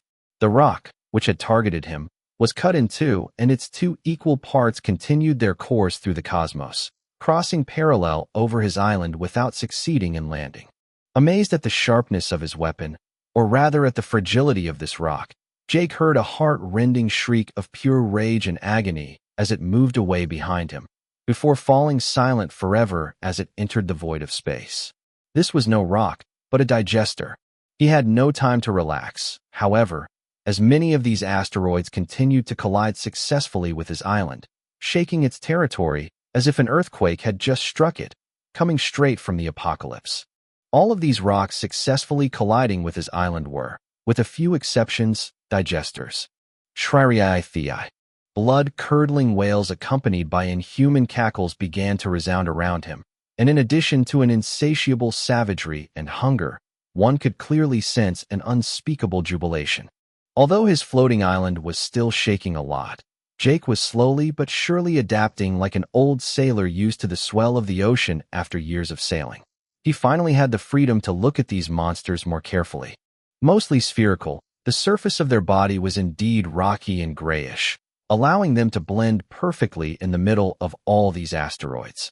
But after they landed, these surfaces began to crack like an egg about to hatch, and monsters with very different shapes emerged from them with hungry cries. Except that these shells were not just discarded.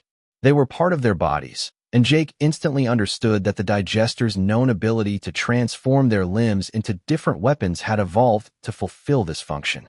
Depending on the rank of the void digesters, this ability was more or less advanced. The weaker digesters spread their arms apart, and their shells simply split in two, giving the impression that these monsters were holding two shields, or rather two mushrooms. Not being able to change the shape of their extremities quickly, they were for the moment harmless. However, it was a different story for the others. A digester emitting a powerful etheric signature was able to extricate itself easily from a 5-meter diameter rock as it roared with feverish frenzy and fury. In a matter of seconds, this shell retracted and formed a thick chitinous armor over the body of an insectoid creature with a dozen legs with sharp, polished steel-tipped ends. A massive, slightly translucent torso stood at the top of a heavy abdomen, but apart from a large mouth filled with long, sharp teeth, there was no head. Instead, long limbs that formed strange metal blades protruded from it and pointed in his direction. Jake found this appearance familiar and realized that his Oracle constructors had a very similar morphology, except that one was a robot dedicated to creation and the other was an organic monster living only to kill. Chapter 365 Danger. Within a few seconds, several hundred digesters hatched. The smallest were the size of a large tarantula, while the largest were as massive as an elephant and often much heavier. Although the morphology of these monsters was diverse, they all shared certain traits, the result of their adaptation to this hostile environment. Whether they had pointed insect legs, pads, or webbed limbs, they all had a down of thorns allowing them to easily adhere to the slightest asperity. Their silvery sheen was a constant reminder that putting your hand on these hairs would be as stupid as trying to stroke a porcupine. In the absence of atmosphere, these digesters had also developed their own means of propulsion in space. Whether they had wings or not, they had strange limbs hollowed out on the inside, most often resembling long cables or sometimes simply looking like large holes inside the limbs, their wings, and even their backs. A bluish light escaped from these limbs, and when it grew brighter, hot air escaped from them to propel their bodies as a hydrogen rocket. At that moment, their hearts glowed brightly under their translucent grayish skin, siphoning the ether all around them. Shri-Thai. All the monsters pounced on him at once, with the unstoppable momentum of a swarm of crickets. Jake struck back without hesitation with a telekinetic barrage, then lunged forward, slashing all the monsters caught in his wake. Like a god of death, Jake leapt from one area of the island to the next, slashing monsters faster and faster as his ether control became more and more exquisite. Soon, supersonic bangs began ringing out every split second, and silvery sprays of blood spurted through the air, forming a gruesome pool of blood in no time at all. Jake didn't know where his 3 oracle constructors had gone, but apparently they had managed to hide. He suspected them of being creeping under his island, or even having a way to take shelter directly in the metal base supporting his floating island. Anyway, he didn't have to worry about them. After a few tens of seconds, there were only 3 huge digesters with arachnoid shapes left, and Jake had to admit that his new machete was really outstanding. The chitinous shells of these creatures were ripped apart, like softened butter on contact with a red-hot knife. His only regret was that after having developed so much strength and grown so much, this weapon really looked like a toothpick. Before, he didn't have space storage and needed to limit his choices to weapons that were easily transportable and unobtrusive enough not to clutter up his movements. This was no longer necessary. Now he could afford to diversify his arsenal, and in an open space like this, a heavy, wide sword would have been much more appropriate. Regardless, that didn't stop him from butchering those digesters in an instant. Perhaps because of the lack of prey, or because they were not yet fully awakened, their reflexes were sluggish, while their fighting ability left something to be desired. Accustomed to the sidereal vacuum, most of these creatures were struggling to adapt to the artificial gravity of his island. In doubt, Jake scanned the survivors and was able to confirm that all the digesters were rank 1. This should have reassured him, but instead, it gave him a cold sweat. They were far too strong. Because Jake was well equipped and his mental and physical abilities had evolved considerably, these monsters looked ridiculously weak, but it was only against him. Based on his previous experiences, even the smallest digesters present surpassed the speed and dangerousness of the rank 3s he had encountered, while the 3 huge arachnid digesters hadn't attacked yet, too busy trying to stand upright without losing their balance. Jake had intentionally left them aside to get rid of the small fry first. However, according to his bracelet, those 3 huge digesters were only rank 2, but their ether levels were those of a rank 5. It was a scenario he hadn't anticipated. Don't trust the rank of those digesters. Xi's voice echoed in his mind to give him a warning. Because of the lack of prey, their genetic code is poor and limited by their circumstances of birth. It is difficult for them to evolve qualitatively. However, they can still absorb ether to sustain their growth. As their ether and body stats increase, they awaken the digesters' innate abilities hidden in their etheric code and become more creative. Eventually, some variants will eventually evolve on their own.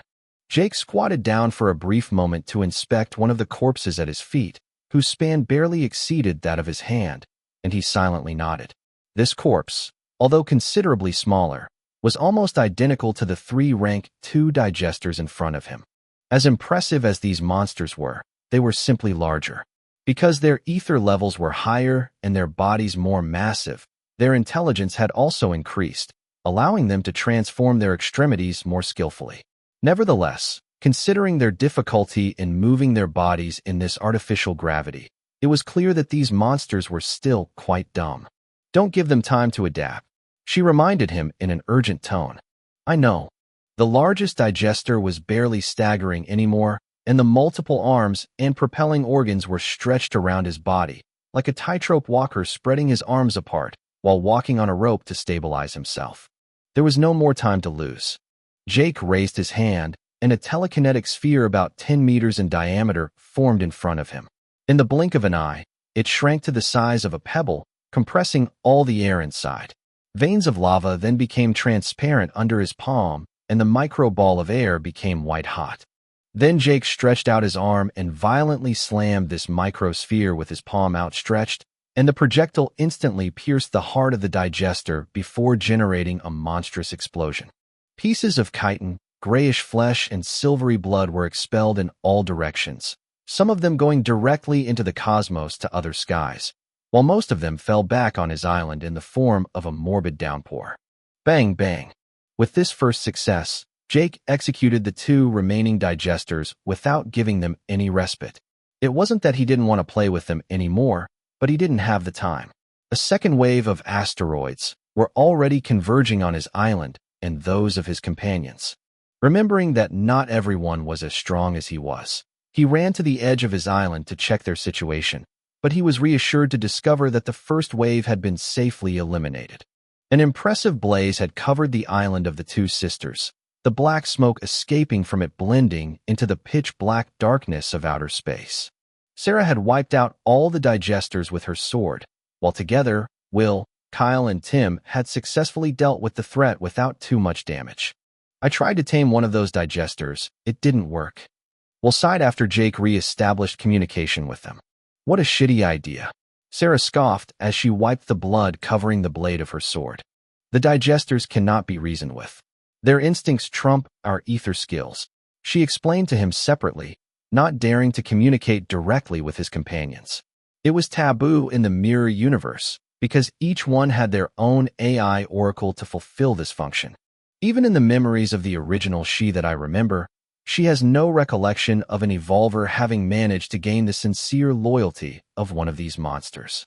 Impossible, Jake rebutted in disbelief. I agree that it is quite possible for some of these unintelligent monsters, but if they can think, if they feel emotions or desires, they should be able to be controlled. Just by satisfying their hunger and allowing them to evolve, it should logically be possible to obtain their devotion after a certain amount of time. But no one succeeds in doing so. Digesters don't know gratitude. Of that I am sure. Apart from their hunger that is impossible to satiate, they hate other forms of life with unbounded fervor. She replied with conviction, but one could feel an ounce of hesitation. It doesn't matter. Jake ended the conversation. We'll find out soon enough. The second wave is already coming. Brace yourself. Boom. Jake hadn't finished warning his comrades that a huge metal rock crashed into his floating island with the mighty force of a meteor. This time, his island flipped over itself for a brief second, and Jake had to cling with all his strength to the porous ground so as not to be expelled into space. Looking at the void below him, his face fell when he discovered that his friends' floating islands had suffered the same fate. Will, true to his values, had reacted in time.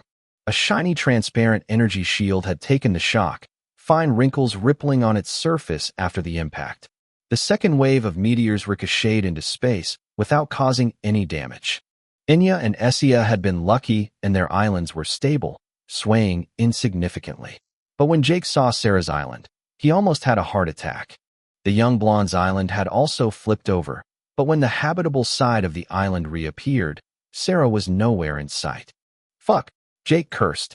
Without a second thought, he jumped into the void, and with a telekinetic impulse his body burst through the cosmos like a shooting star, gaining speed continuously. In spite of his dizzying speed, because of the absence of atmosphere, only silence accompanied him in his flight. In a few seconds he reached Sarah's island, and by spinning on himself he avoided it by a few millimeters, continuing to accelerate. From the corner of his eye, he had time to see a huge rock about 10 meters in diameter resembling a strange silver sea urchin. It was the digester who had turned her island upside down. However, it was not the time for settling scores. With a short-range scan, Jake detected Sarah's tiny body a few kilometers away from him, spinning around at very high speed and constantly accelerating.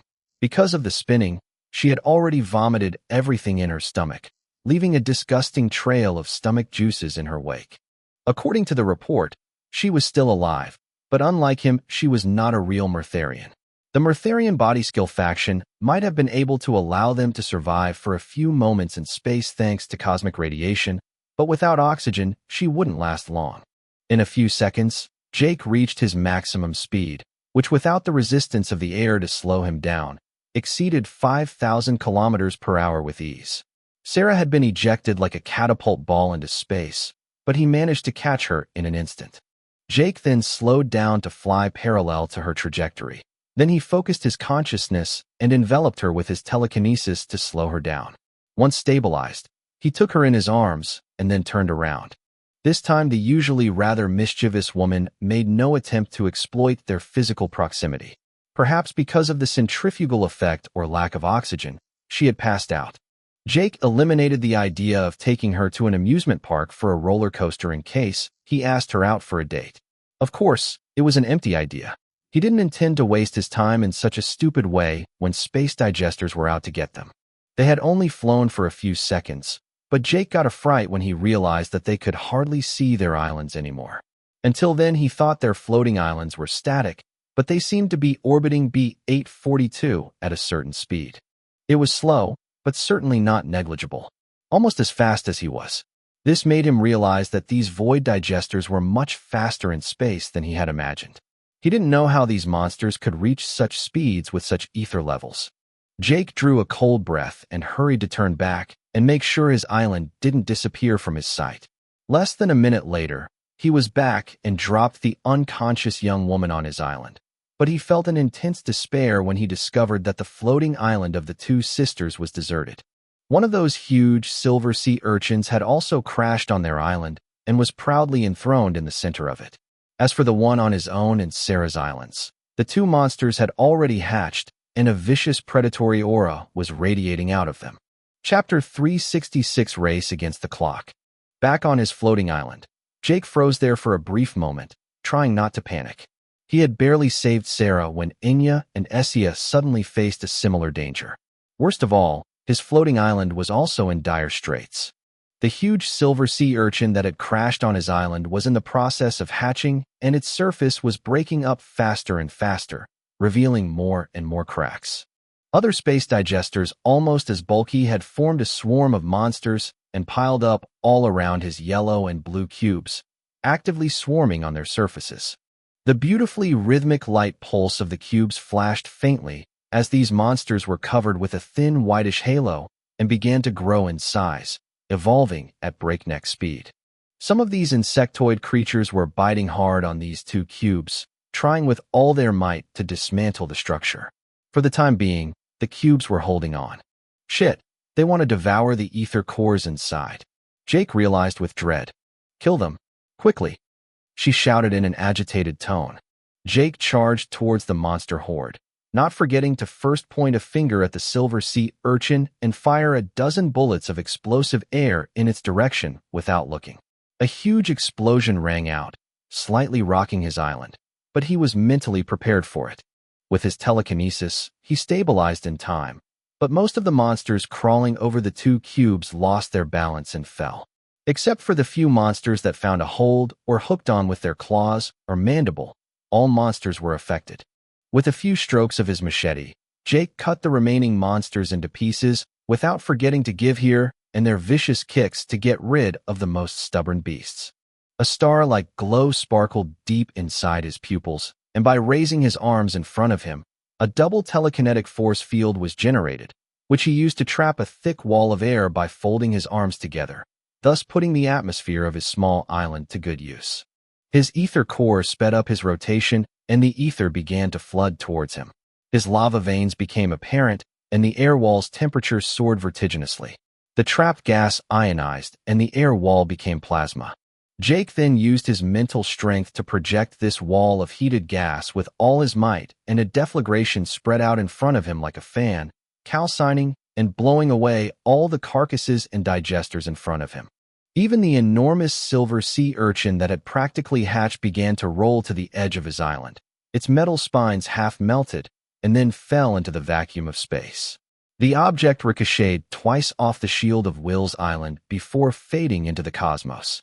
Such an improvised technique caused him a sharp headache and his face was covered in sweat, but he was not close to relaxing, quite the opposite in fact. There were still a lot of monsters behind him and new meteors kept on crashing. Sheet, please set up a shield. Jake ordered reluctantly when he saw that a third wave of asteroids, even larger and more numerous than the previous one, was already showing up in the distance. All right. His Oracle AI complied without arguing. The situation was critical. His floating island vibrated almost imperceptibly, and an intangible energy escaped from the metal disc under his feet. An energy shield was instantly deployed, enveloping his entire territory in a kind of dome. Just as the shield was being activated, a silver rock about 20 meters in diameter violently collided with the protective force field, causing intense ripples on its surface. The ground swayed abruptly, but the object was expelled into the cosmos like a cannonball bouncing on a trampoline. Jake heaved a sigh, but kept swinging his sword, decapitating and hacking apart all the remaining digesters in a matter of tens of seconds. With the threat exterminated, Jake put Sarah, still unconscious, on the ground, and then activated his Oracle space storage to siphon a large amount of air from the artificial atmosphere. He then deactivated his island's new shield and dived into the void. She reactivated the shield right after his spacewalk. Jake was anxious. He had hurried as fast as he could, but a few tens of seconds was already too long.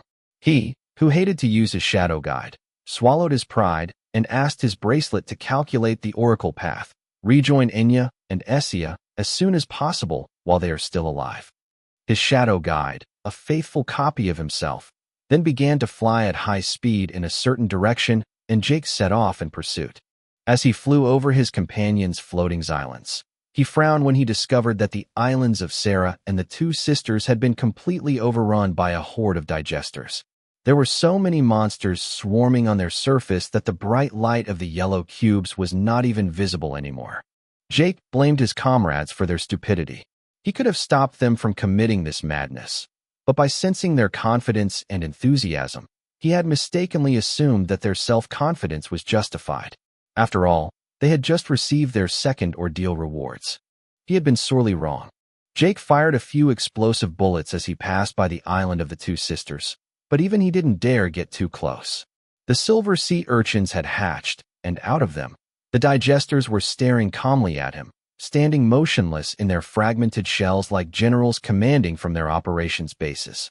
Their bodies had a vague humanoid appearance, but they were small and frail, measuring only 1 meter in height, but with a cranial envelope 3 times larger than that of a normal human. The back of their skull was elongated like a long horn, ending in a sort of umbilical cord connecting them to the fragments of their shell. The silvery debris had softened, changing their microstructure to form a mysterious framework. But Jake did not see their final shape. Because of the urgency, he had no time to worry about them.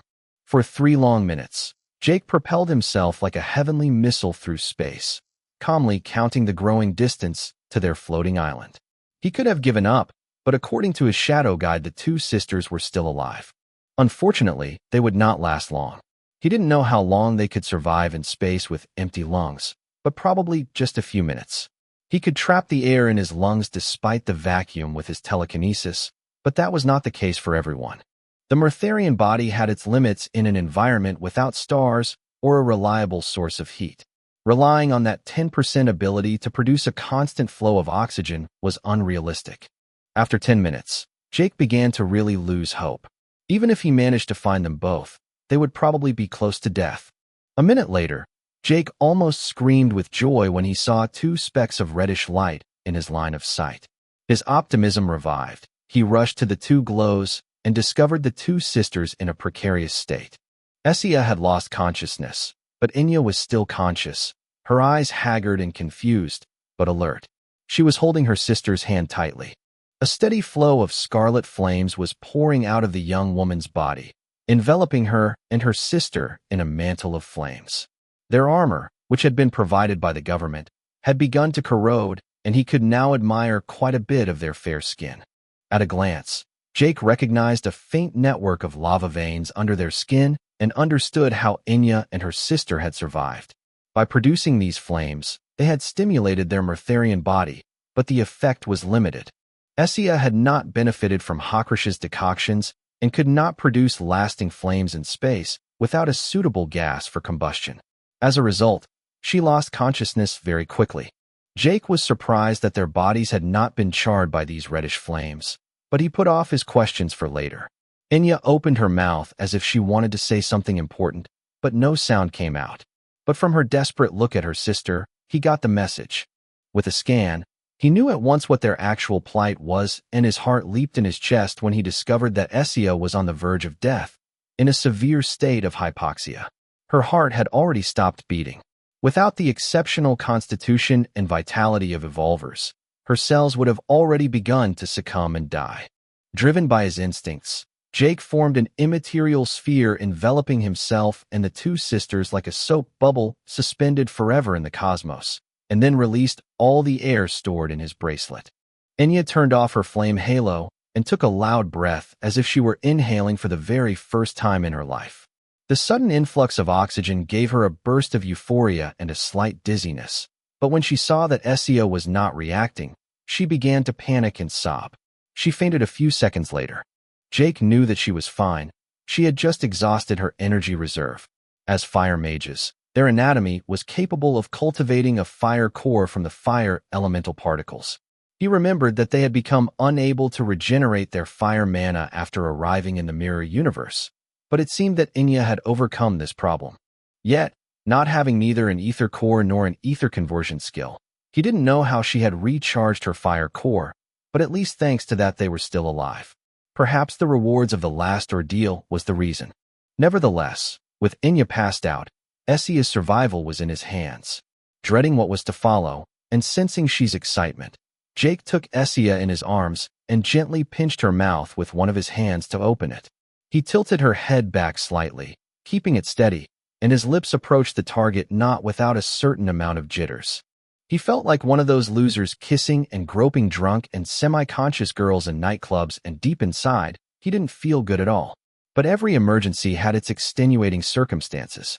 His lips finally met those of the young woman, and the first thought that crossed his mind was that they were damn soft.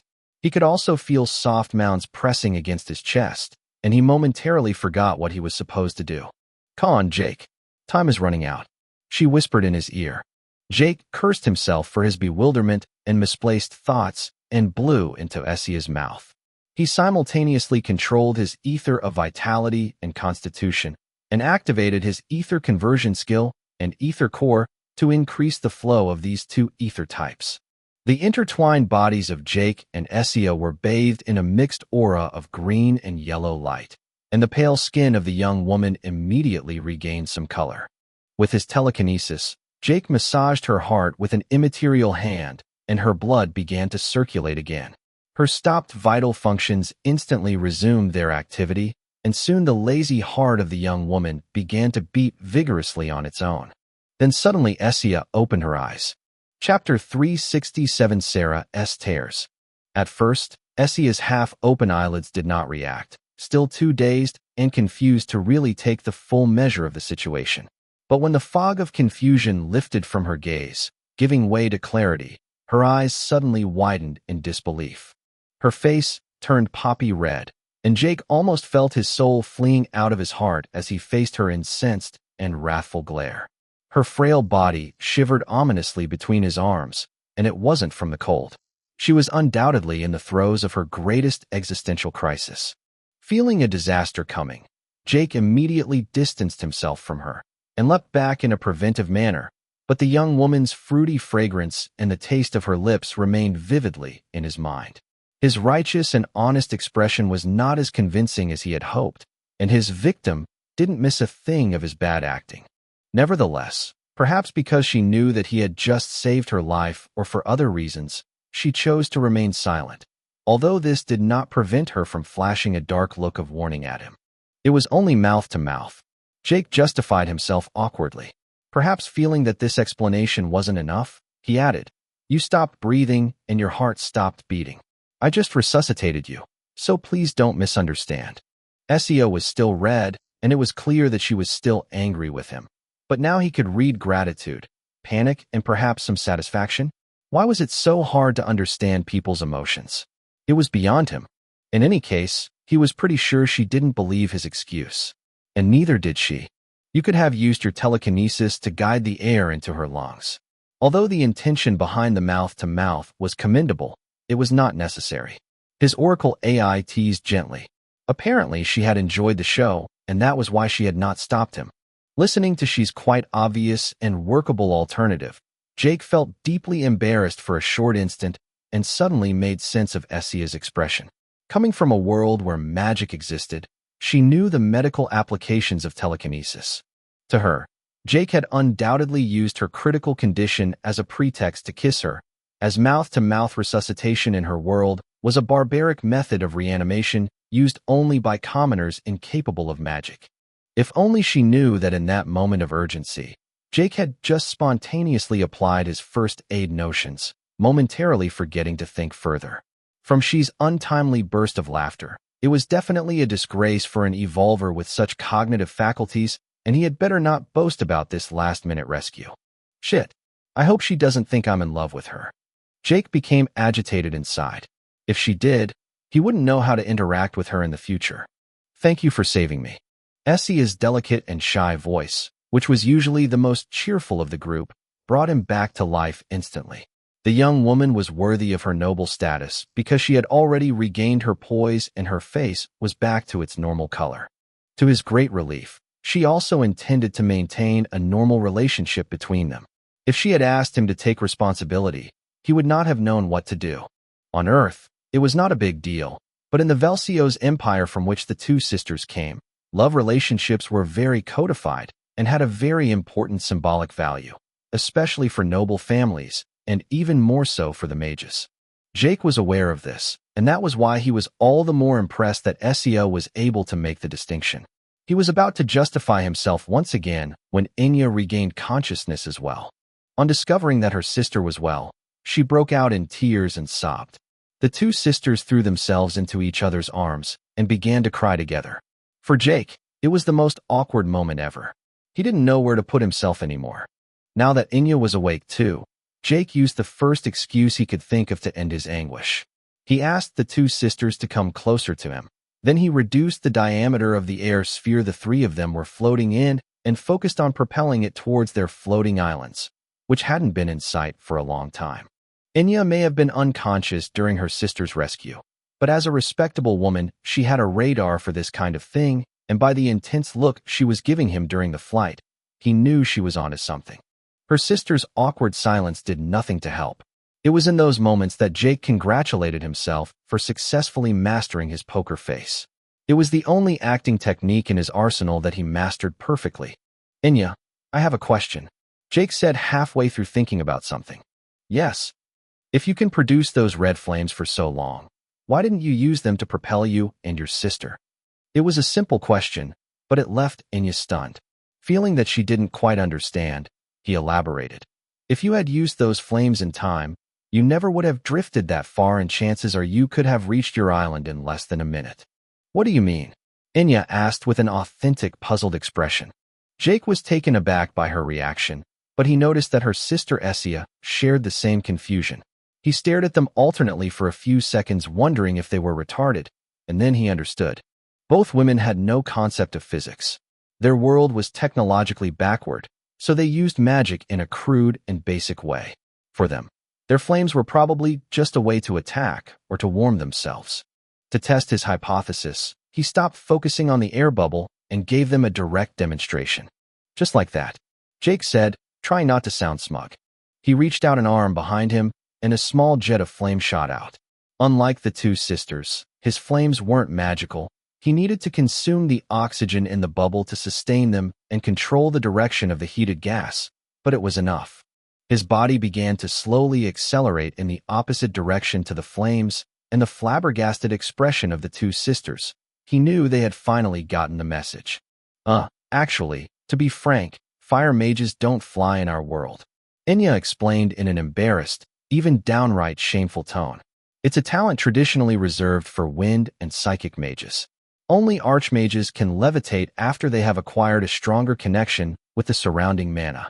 A mage's body is not much stronger than a human's. Only a madman would use his flames to try to defy gravity. But you were drifting in space. Jake couldn't help retorting, but he fell silent when he saw their miserable expressions. Ahem, all right, it can happen to anyone. He ended up saying, think about it for the next time and practice flying if necessary. Your bodies are now strong enough to withstand a few falls. The two sisters promised to work on it as soon as they returned, and a disturbing silence settled over the trio.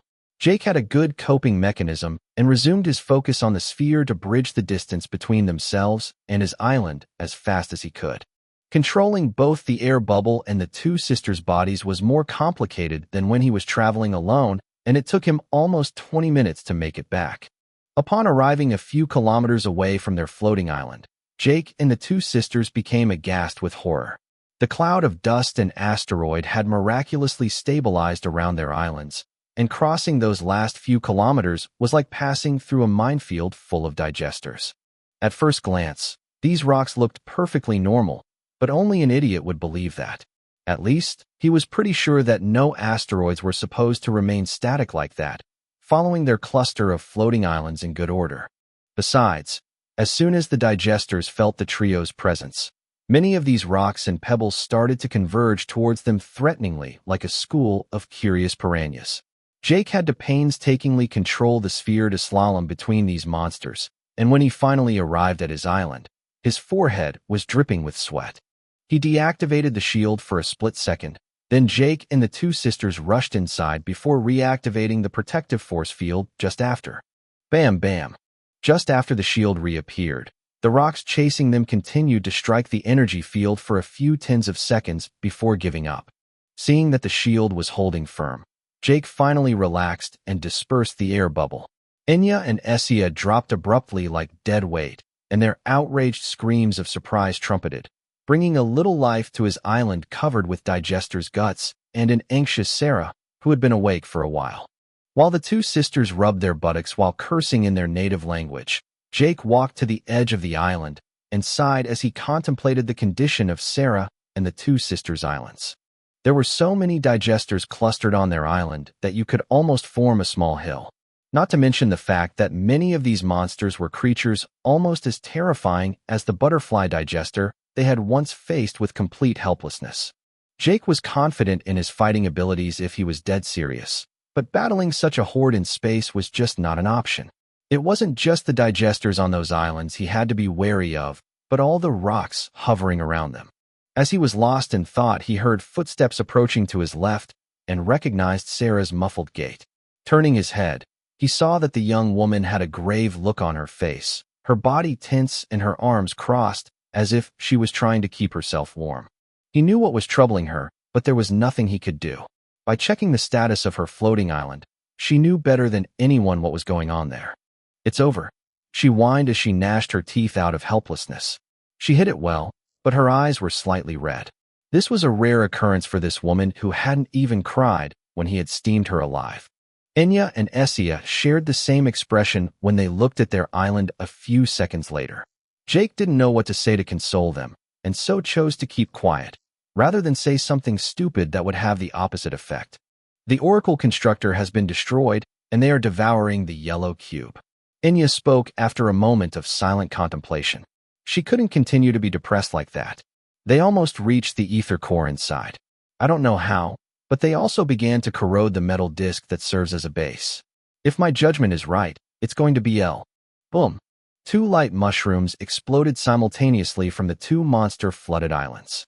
The brightness was so blinding that even Jake lost his sight for a few seconds. The shield protected them from the blast and the shock wave that followed, but both his and Wolf's floating islands were violently shaken. Their floating islands were knocked back several dozen kilometers away, widening the distance between his and Will's islands. As for the islands of Sarah and the two sisters, they had been wiped off the map. The only good news was that the digesters, including the asteroid cloud, had been completely pulverized. Apart from their two floating islands, there was nothing left at a radius of several tens of kilometers. Sarah, who had been holding on pretty well until then, started crying without warning, and Jake immediately perceived her ether fluctuations weakening significantly. As a Myrmidian, this was the first time she had suffered a defeat that she felt was entirely her fault. Chapter 368 Post-Battle. When Jake saw a brave and proud woman like Sarah burst into tears, his chest tightened with grief without really knowing why, and he felt extremely uncomfortable. When the two sisters had wept with joy after Jake saved them, he didn't feel such an awful feeling at all. Remembering that she had the characteristics of a gold digger, Jake said the only stupid thing that came to his mind in an attempt to console her. Patting her shoulder, he blurted out, "Stop crying. I'll buy you another one." No doubt she stopped wallowing in self-pity, but that was not the reaction he was hoping for either. The tears stopped flowing, and she brushed his hand over her shoulder with a hard jerk and threw a brooding, reproachful, but mostly shameful look at him. It was pretty clear that he had said something wrong. Sarah then rubbed her eyes to dry her tears and strode forward to his yellow cube and disappeared inside without a word. Where she went a mope, only God knew. What's wrong with her, seriously? Jake mumbled with a sense of injustice. After rescuing her and offering to buy her a new island, this was not the reaction he was expecting. Idiot. She just needed you to hold her, not to remind her of her failure and all that she owes you. As if to drive the nail in, Inya and Essia, who wasn't as affected as Sarah, also gave him a meaningful look. Instead of explaining their behavior, they thanked him sincerely with a contrite smile. Then they also hurriedly walked towards the yellow cube and vanished. Jake was almost certain that they had gone to comfort Sarah, but he still felt pretty bad. Women, Jake grumbled in a bad mood. It's just you who has no psychology at all. They have their own egos. Proud women like Enya and Sarah couldn't have gotten this far in their second ordeal if they wanted to depend on someone else. Jake frowned, but he didn't really understand, or at least didn't want to understand. I understand the principle, he answered after a while. But there's nothing stopping them from paying me back one day if it's so important to them. It's silly to refuse free help. You're an idiot, but I never said they weren't either. She quibbled in an amused tone. You're all pretty dumb. Thank you for your outspokenness. Jake replied sarcastically. You're welcome. Now alone and in a bad mood, Jake just wanted to lie down and do nothing. But in the midst of all those stinking digesters' corpses, that was just impossible. So to clear his mind, he set about cleaning his island until the metallic surface of the disc sparkled like a polished diamond. He first collected all the ether filaments scattered on the battlefield for a grand total of 3,428 ether points. Knowing that keeping the faction space vault open was already costing him 100,000 ether PTS a day, it was just peanuts. However, now that he had activated a shield costing him 1,000 ether PTS per day, his detection system was no longer necessary. Jake deactivated the long-range skin scheduled every hour to let the ether core inside accumulate more power. In the medium term, he hoped to be able to increase the frequency and range of these scans. A shame that this ether core could not be used to power anything else, or even provide continuous ether output. Since he had an ether core in his body, he could theoretically have accumulated a fairly impressive amount of ether in a very short period of time. But he had long since found that his Oracle device was rejecting this ether. Even before he had an ether core, it was already extremely simple for him to collect the equivalent of 1,000 ether points from a single thought. His ether core alone could maintain an ether density of 157 points in his body permanently, and he could draw that amount of ether from himself multiple times per second. It was as if to the Oracle this ether was dirty money. He refused to accept this ether too easily earned. According to she, it was to prevent the evolvers from sacrificing the ether that was supposed to make them stronger for profit, but also to prevent them from taking it easy. Otherwise, all civilians could have spent their days doing nothing while living off the Oracle store as long as they had a decent spirit body and a decent ether perception. It was absolutely counterproductive to the Oracle system and went against its intentions. The only good thing was that despite the distressing consequences of this short battle for Sarah and the two sisters, he had exterminated his share of digester remarkably quickly, presumably less than a minute, which was an incredible improvement compared to his previous ordeal, or a similar horde would have been a mortal danger to him. Technically, if he could fight a whole day without any unforeseen incidents, he could accumulate several million ether points a day without any problem. Naturally, this was by being stupidly optimistic. With the size of some of these meteors and the bit he had seen of the monsters hiding inside, things would have ended up badly. Jake then picked up all of the undamaged carcasses and placed them in the faction space vault before filling his personal space storage to the brim. Will would finally have the first goods he needed to begin his operations. He didn't forget to extract as much blood as possible and put it in dedicated containers. As soon as he had acquired his space storage, he immediately filled it with all his possessions, including a number of containers and vials of all kinds. His assault rifle and some ammunition were also stored there. To his delight, Jake discovered that he could ask his 3 robots to clean the island for him. The Oracle constructors were truly a technological marvel. As soon as Jake gave them this order, the 3 robots crawled out of the ground through a kind of automated trapdoors reserved for their use and set to work. Their multiple arms and legs were transformed into a vacuum cleaner or a karcher, and an odorless product was sprayed on the most stubborn traces, which instantly dissolved on contact. While these machines were busy cleaning everything, Jake recapitulated in his head the events of the previous battle, and a slight anxiety overcame him. This time he had done well, but it might not always be this way. He had to get stronger. He had to accumulate more ether PTS to expand and customize his floating island into an impregnable fortress, and he had to prepare for the next ordeal. After Colonel Hale's thinly disguised threat, Jake immediately gave up his plans for revenge against Yerode and Lamine. Even if these 2 bastards were making an exit on B-842 out of the Oracle shelters, he was not ready to take such a risk. If the Earth government had its eye on him, his irrational vendetta would be like throwing himself into the lion's den. That was why he had taken the risk of facing these space digesters. His island was the only place where he did not have to fear falling into New Earth shenanigans. At least he still had time. Paradoxically, Jake was less afraid of the digesters than he was of humans. "Gee, what did you think of Ruby's reaction?" Jake suddenly asked out of the blue. He had thought of her when he recalled Colonel Hale. Jake had thought they were related because of their resemblance, but he was shocked inside when he learned that Ruby was only her adopted daughter. From the Colonel's emphatic tone, it was clear to him that they were not related by blood. It was rather unexpected. During the few minutes that they had been chatting with Craig and Rio, although he had said little and left it to his comrades to make conversation, he had still gleaned some information about the young woman. As a ward of the nation, she was just one of many children who had been raised by the person she called aunt. Many of these children had also suffered from various deformities, but most were the children whose military parents had lost their lives. Ruby was truly an orphan, and no one really knew who her parents were. The circumstances of her birth were unclear, and all he knew was that her mother had not survived the birth. At the time, before he knew the truth, he thought that Ruby's mother had been exposed to too much radiation, resulting in her daughter's deformities. But he knew from Alima and Patrick, 2 soldiers working for the government, that very few nukes had been fired during the False World War, and London was not on the list. Originally rather introverted, but cheerful, she had become colder as she grew up. The behavioral transition had been gradual, and her comrades had not immediately noticed the difference. It was only recently, after her deformities had healed, that she began to show a completely different persona. "I think she's hiding a secret," she finally responded, pulling him out of his thoughts.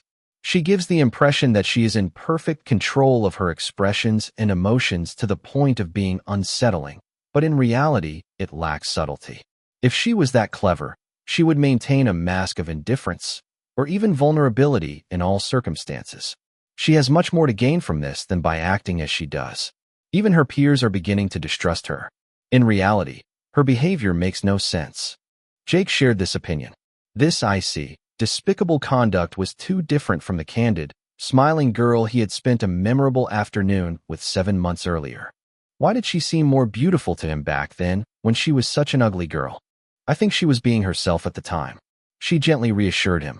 "But I also think that Ruby acting like an ungrateful, cold, selfish, impulsive person is not faked. A dual personality, or a neurological disease rendering her unstable?" Jake brought up the hypothesis without really believing it. "I don't buy it. The Oracle system would have fixed such a problem when she was transported into the mirror universe. She's hiding a secret, that's all I can say. She is aware of it. It's affecting her, but she's compelled to act that way. I tried to communicate with her Oracle AI this morning, but he ignored me. I didn't think it was possible. It's not in the nature of the Oracle AIs to refuse an opportunity to exchange information. After all, we are all connected to the Oracle system and are supposed to act with transparency. I give up. It's too complicated for me." In saying this, Jake wasn't just talking about trying to understand or forgive her. It was about the fact that she had done something inexcusable. Jake was petty and vengeful. He was the kind of guy who would pay back all enmities with interest. Otherwise, he knew he would be unable to interact normally with her, and he didn't want to. It was the same reason he was so cold and ruthless with his cousins, although a lot of water has passed under the bridge ever since. With a clearer mind, Jake stretched his body and then contacted Will, whom he had almost forgotten, to find out how the situation was on his side. Soon the answer came. Everything's fine. No one is hurt on my side. Will confirmed before inquiring about the girl's situation with a worried tone. How are the girls doing? They're safe and sound, but they won't be able to buy an island for a while. Jake told him the price of a new floating island and yellow cube after destroying their first island and Sarah's crying fit. Will took note of this valuable information and praised himself for his wisdom. He also promised to take care of the digester's remains that Jake had stored in the faction vault. Unfortunately, their islands had been separated by tens of kilometers during the blast, and this would complicate their interactions. Communicating through the scan of their bracelets was now much more expensive. Only Jake could initiate such a call. Once all these matters were settled, Jake swept the island with his eyes and initiated his terraforming plan to make it an ideal training ground. Chapter 369, We Can Find Him. In a large manor house with luxurious furniture and tapestries, 3 men and a woman were facing each other around a heavy walnut wood table. 4 still smoking cups of tea were placed on this table, but none of these individuals had touched it. An old man with a well-defined physique tapped his fingers on the table without hiding his gloomy mood, while the 3 others, 20 to 30 years younger and slightly resembling him, didn't dare to face his gaze and bore the look of a puppy being torn a strip off after having peed on its owner's bed.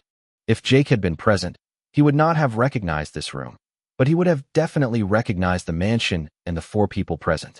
It was the mansion that the Wilderths had purchased in an Oracle city of the Oracle Playground, and that old man was his grandfather Antoine. These 3 middle-aged men and women were other relatives of his. One had to admire the incredible fertility and resilience of his grandmother Jean, who had given birth to so many children. However, she had died of illness 18 years ago, and Jake had virtually no memory of it. Christopher. The old man spoke all of a sudden with a disappointed look at his oldest son there.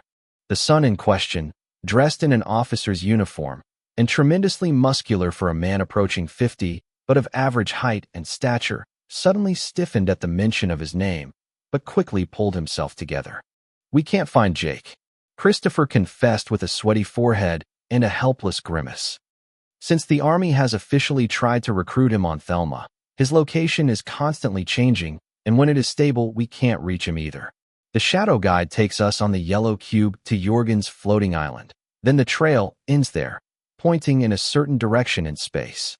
It's a common behavior of the shadow guides when evolvers lock the yellow cube on their floating island. He might be dozens of light years away from the nearest island for all we know, and without a spaceship, there's nothing I can do. Christopher clenched his fists unconsciously as he prepared to be severely beaten up, but to his relief the old man resumed tapping his fingers on the table with a thoughtful expression. After a while he sighed, giving an impression of terrible weariness. Even a general like you can't do anything. Do they know Jake's exact rating? This time it was his area of expertise, and the middle-aged man quickly answered. They shouldn't. But Antoine raised an unsatisfied eyebrow. He knew his son well. It lacked conviction. Indeed, under his father's interrogating gaze, the general shrugged his shoulders with a few nervous ticks denoting some distress. Because my son George was forced to provide the video recordings of his ordeal, but also because of Bryce who was recently recruited, almost all officers above the rank of colonel have access to this information. 2 recruits from the Prodigy program also transmitted crucial information about him, but they only answered to General Eric, and he kept some information to himself. However, I know for a fact that Jake was still alive when Prodigy Ruby Hale was eliminated. There were only 3 of them left in the running at that time. Jake, a Jackum named Hakrisha, and a male Krish. To find out more, we have to interrogate these 2 aliens, but it will be difficult. The Krishes are hostile to us, and quite honestly our technology is inferior to them. As for the Jackums, they are too few in number, and their behavior is as unpredictable as the wind.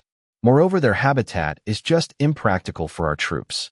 There remains, however, the The possibility that an evolver from New Earth with a high enough Oracle rank has paid the price required to get this information from the Oracle system. But it's unlikely. Christopher, who had finished his report, abruptly deflated and sighed long and hard in an unexpected way. Looking at his brother and sister, then at his father, the soldier grabbed his hot cup of tea to warm his hands and decided to get it off his chest. To be frank, his capabilities are frightening for a second ordeal player. I had to read the report 3 times before I believed the information to be true. It's just too incredible.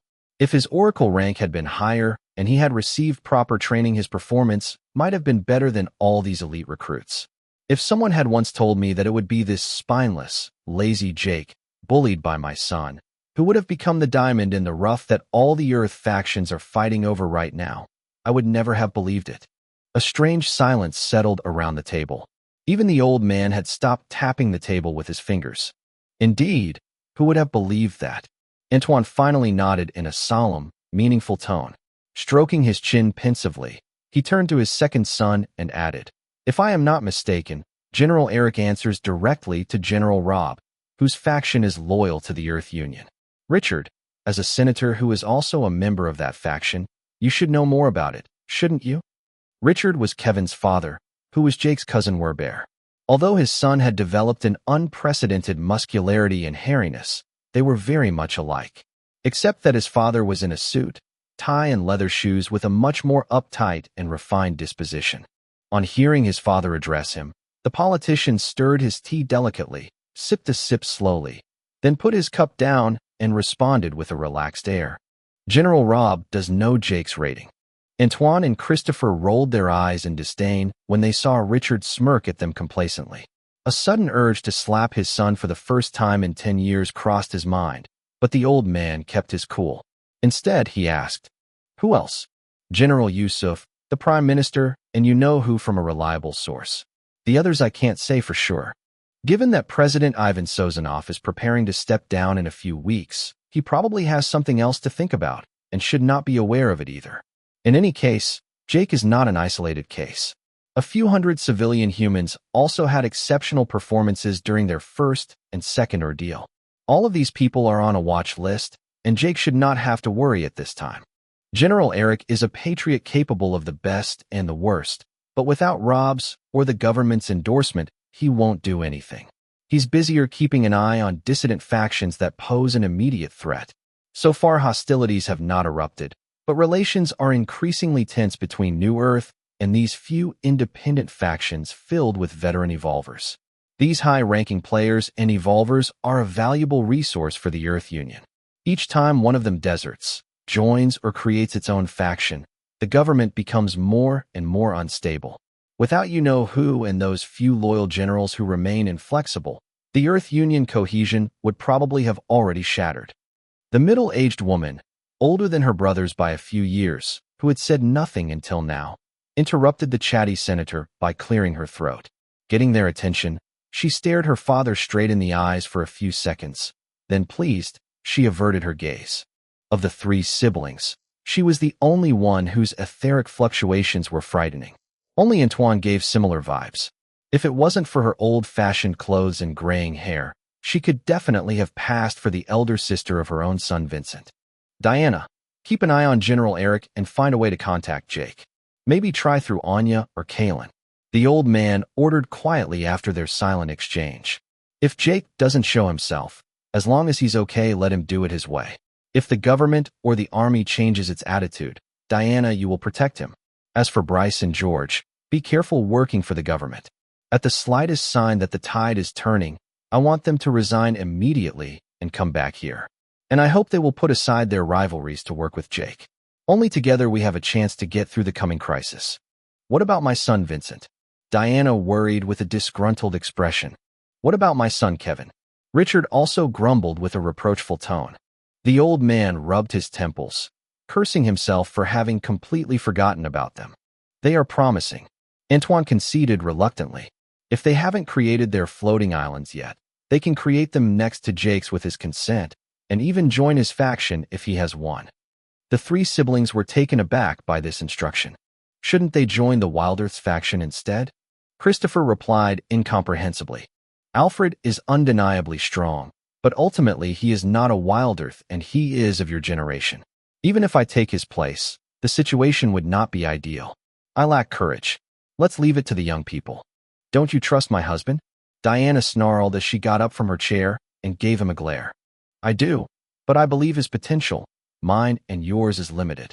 You, like him, had barely survived your fifth ordeal and were traumatized at the thought of going back. To thrive in the mirror universe, 5 ordeals are not enough. And according to you, Jake will do better than us. He already has. The old man chuckled before putting an end to their family reunion. Far away from them, Jake, who did not know that he had been the central topic of an intense conversation, finally reappeared on his floating island after who knows how many consecutive trips on B-842. On each trip, Jake had carefully filled his space storage with all kinds of rocks and soil, and after all those trips the metal surface of the disk supporting his island was no longer visible. A thick layer of earth and gravel several meters thick had covered it, and a hill of piled rocks 20 meters high was even towering right in the center of his island. Satisfied with the work done, Jake smiled and rubbed his hands with anticipation. The first step of his great terraforming plan was complete. Chapter 370, Let There Be Light, and There Was Light. In addition to the endless round trips to pick up whatever he could near the nearest Oracle shelter, Jake had also tried to meet and contact Sect Mogasar several times to no avail. The little alien was as elusive as he was untraceable, and apparently Jake was far from being the only one looking for him. Many evolvers, organizations, and nations were actively searching for him. If the Etherist had not developed well-honed strategies for hiding, he would have been untimely disturbed with no moment to himself. Jake may have been his or one of his most recent disciples, but he had been given no means of contacting Sect other than by the conventional means, and he quickly gave up. If the alien wanted to see him, he would let fate and luck do their work. This was problematic, as he had very specific questions to ask for his terraforming plan and the ether core's setup, but that didn't mean that he was unable to do it on his own. In and of itself, it simply meant that he had to go back to his original plan, which was to rely on no one but himself. No big deal. What really bothered him was that neither Sarah nor the 2 sisters had tried to contact him after he had saved their lives. They had apparently moved to Will's Island and were helping him set up his business. From the top of his island, he could see them talking and laughing together, and he felt quite angry inside because of that. TSSSD, don't come and complain later. Jake raved in a low voice before he lost interest in them, realizing that everything was fine on their side. She giggled softly, but she was careful not to raise a single remark to him. Because of their bond, she knew he was on edge right now. At least Will remained a reasonable and reliable person. In addition to selling the digesters' carcasses, he had traded them for a number of New Earth's exclusive products, including food, generators, and most importantly, the raw materials to build a home to modern standards. Thanks to this, they had also acquired very welcome radio transmitters that allowed them to communicate despite the distance between their islands without needlessly wasting their ether. In addition to selling the corpses and bringing back this valuable equipment, Will had also created his sub-faction Murtharian Scavengers, which was immediately affiliated under the main Murtharian Nerds faction. The most frustrating part of all this was that the sub-faction had a nobler and more dignified name than the main faction. No wonder Will had been so quick to create it. Before implementing his long-term plan, Jake modified the atmosphere settings of his island, including the range of the protective shield and the ambient temperature. While having fun configuring his island, he made no secret of his admiration for the technological ingenuity behind the floating metal disc. The good news was that he could effectively reorganize and compartmentalize his territory as he wished with the shield. Even gravity could be altered from one area to another. The more complex the specifications required, the more expensive the daily ether fee to pay, but that was an expected consequence. After multiple tests, Jake finally found an ideal compromise. A spherical shield enveloped his floating island for overall protection, but the center of the island had been isolated by another force field delimiting a circular area 20 m in diameter. Inside, Jake had increased the gravity by a factor of 3, almost 6 times that of the Earth, and raised the ambient temperature to 1,000 degrees Celsius. For gravity, this was indeed his limit. With the liquid alloy on him, His body weighed more than 27 tons, and at the time, he was practically crushed flat to the ground before barely resisting with all his strength. As for temperature, he could definitely go higher, but at 1,000 degrees Celsius and 3 times normal gravity, his body was already glowing red like an iron ingot inside a forge, and the burning air tickled his bronchial tubes with each breath. As long as he was not comfortable with the current setting, he would not change anything. Jake sat cross-legged in the middle of this unbearable area and waited patiently for the heat to take effect. The heated air became turbulent and rose in swirls while the pile of dirt under his feet began to glow and sometimes melt in places depending on the type of minerals. Soon his seated body began to sink into the lava like quicksand until his body was almost completely submerged except for his neck and head. Jake closed his eyes and calmly appreciated how the immense heat and contact with the molten rock stimulated his Murtharian bloodline. Every passing second nourished his body, making it stronger and revitalizing its energy. Even with this overwhelming gravity, he was not tiring. "All right, time to start," Jake exclaimed with a look bubbling with ambition.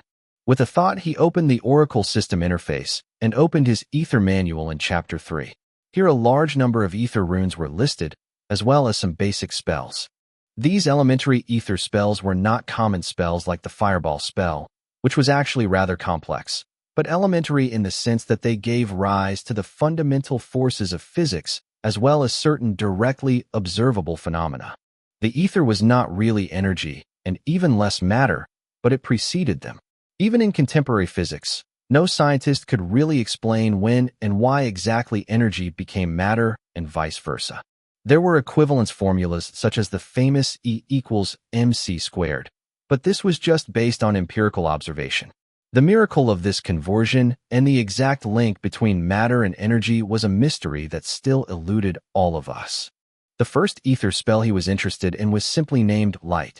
The objective was to generate energy from the surrounding ether, which itself would give rise to electromagnetic radiation.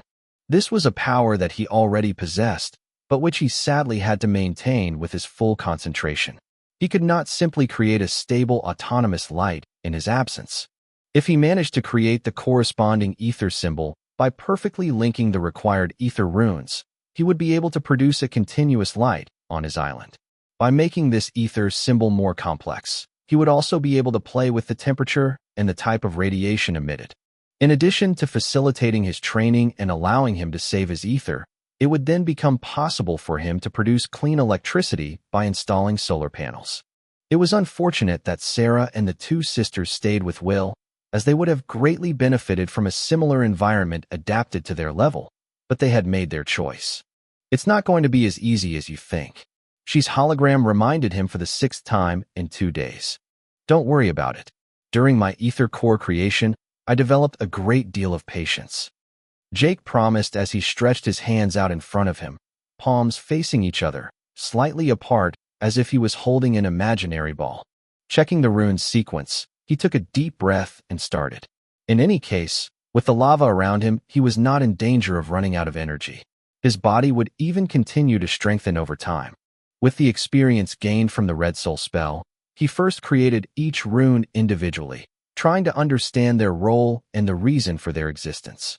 By shaping the ether in a certain way, microscopic effects would occur, but individually it was negligible. Only an intelligible combination gave rise to physically observable effects. The first step of each ether spell was the same as the creation of an ether core, the point rune. By violently compressing the ether to form a singularity in space, the ether became so dense for an infinitesimal amount of time that it could give birth to a clean energy capable of interacting with our world. In truth, as with the conversion between energy and matter, no etherist really understood the link between ether and energy. That link existed, as true as 1 + 1 is equal to 2, and that was all that mattered. Unlike the ether core, this point rune did not need to be maintained over time, and the ether density inside did not need to be as high. Nevertheless, Jake was still sweating profusely, and without his previous training, he would never have been able to accomplish this task so easily. His ether core also produced this clean energy, but it was used to nourish his body and bloodline, and in battle time, to fuel his ether skills. After about 30 minutes, Jake opened his eyes and briefly stretched his arms. I did it. He had now mastered this point rune perfectly. It was still weak and the compression insufficient to create a stable flow of energy. It was the rune at the base of everything, and he was now able to invoke it at will. All the other ether runes were created by another method that Jake had already learned to experiment with when making the Red Soul spell. The force that compelled the ether to behave in a certain way came from the mind, and creating an ether rune was not complicated at all. The process was long and meticulous, but after another hour and the creation of an ether symbol consisting of 7,387 runes, Jake managed to create a ball of white light in his hands. The faint glow flashed for a few seconds before disappearing, but it was a success. Now all that's left to do is to create a stable light source. Jake exclaimed optimistically.